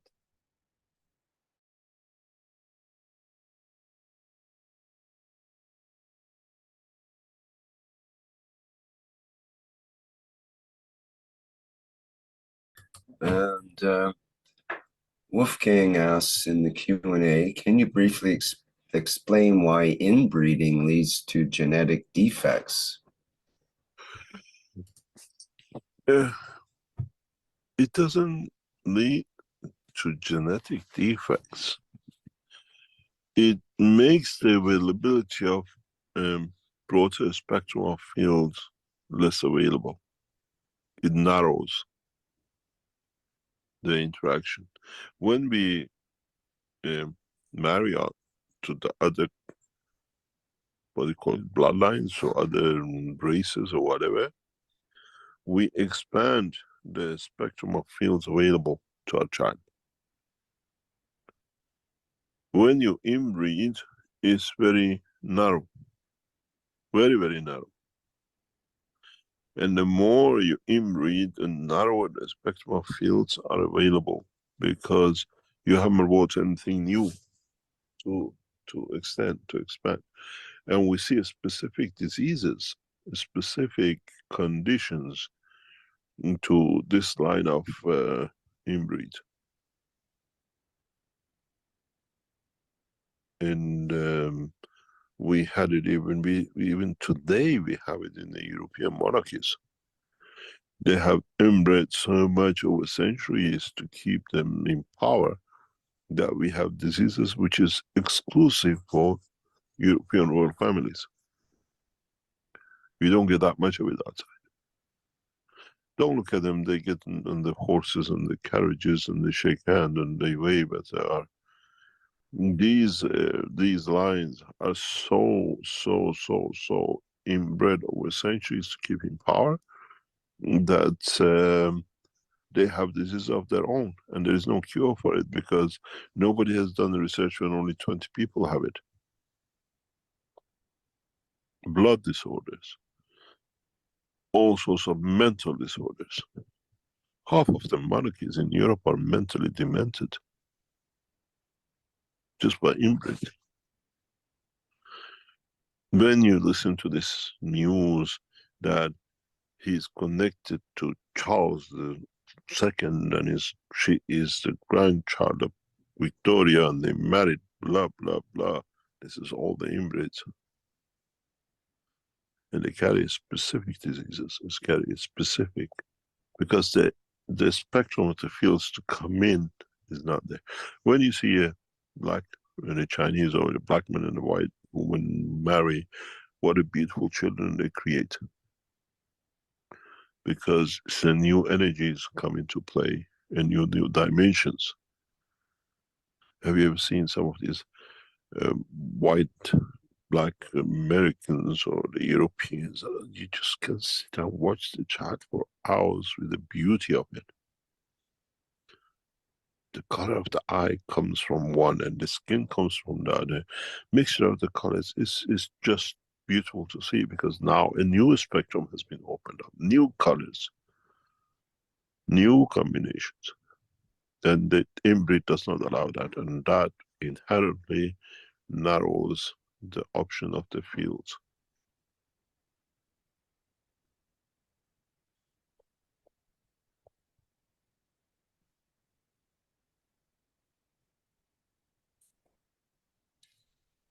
We see a lot of mental disorder in this line of, what do you call it? I used to joke with my mom sometimes, says, do you know what these Jews banging their head against the Great Wall? She said, why you keep on saying this? I said, you know, the banging comes when you're mental. They inbred so much that they're all mental. They become mental because the spectrum of the fields narrows down.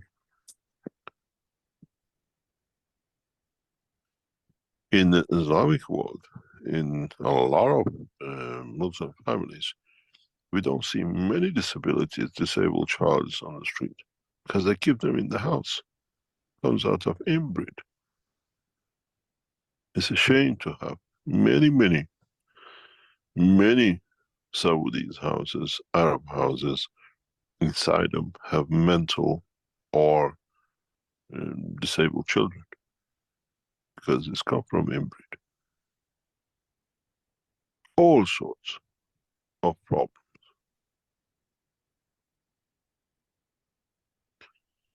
From blindness and to deformity in genetics and the rest of it.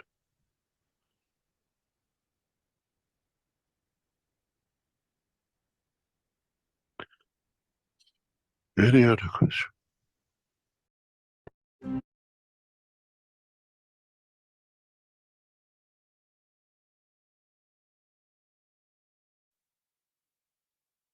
Disclaimer. The information and education material contained herein is meant to promote the general understanding and dialogue of GAN's processing. Such information is not meant or intended to serve as a substitute for a healthcare professional's clinical training, experience, or judgment. For patients and individuals, such information is not to be a substitute for professional medical, therapeutic, or healthcare advice or counseling. For medical issues or concerns, including decisions about medications and other treatments, readers, viewers, listeners should always consult their physician or, in serious cases, seek immediate assistance from emergency personnel. Prescription information, procedures, and use of medical devices information should be undertaken only by properly trained and certified medical personnel. We specifically disclaim any warranties, express or implied, including implied warranties of merchantability or fitness for a particular purpose. Such information is provided, as is, and is believed to be accurate at the time of its publishing, but it is the viewer's job to evaluate the accuracy of any information found in this presentation. Every case presented is of their own experience, applied by themselves for themselves, and it applies to their case only. Every person experiencing health problems should seek professional medical advice and consult their course of treatment with a doctor. The processes of plasma balancing described herein are a natural process which supports the body but does not replace medical advice or therapies one is already subject to.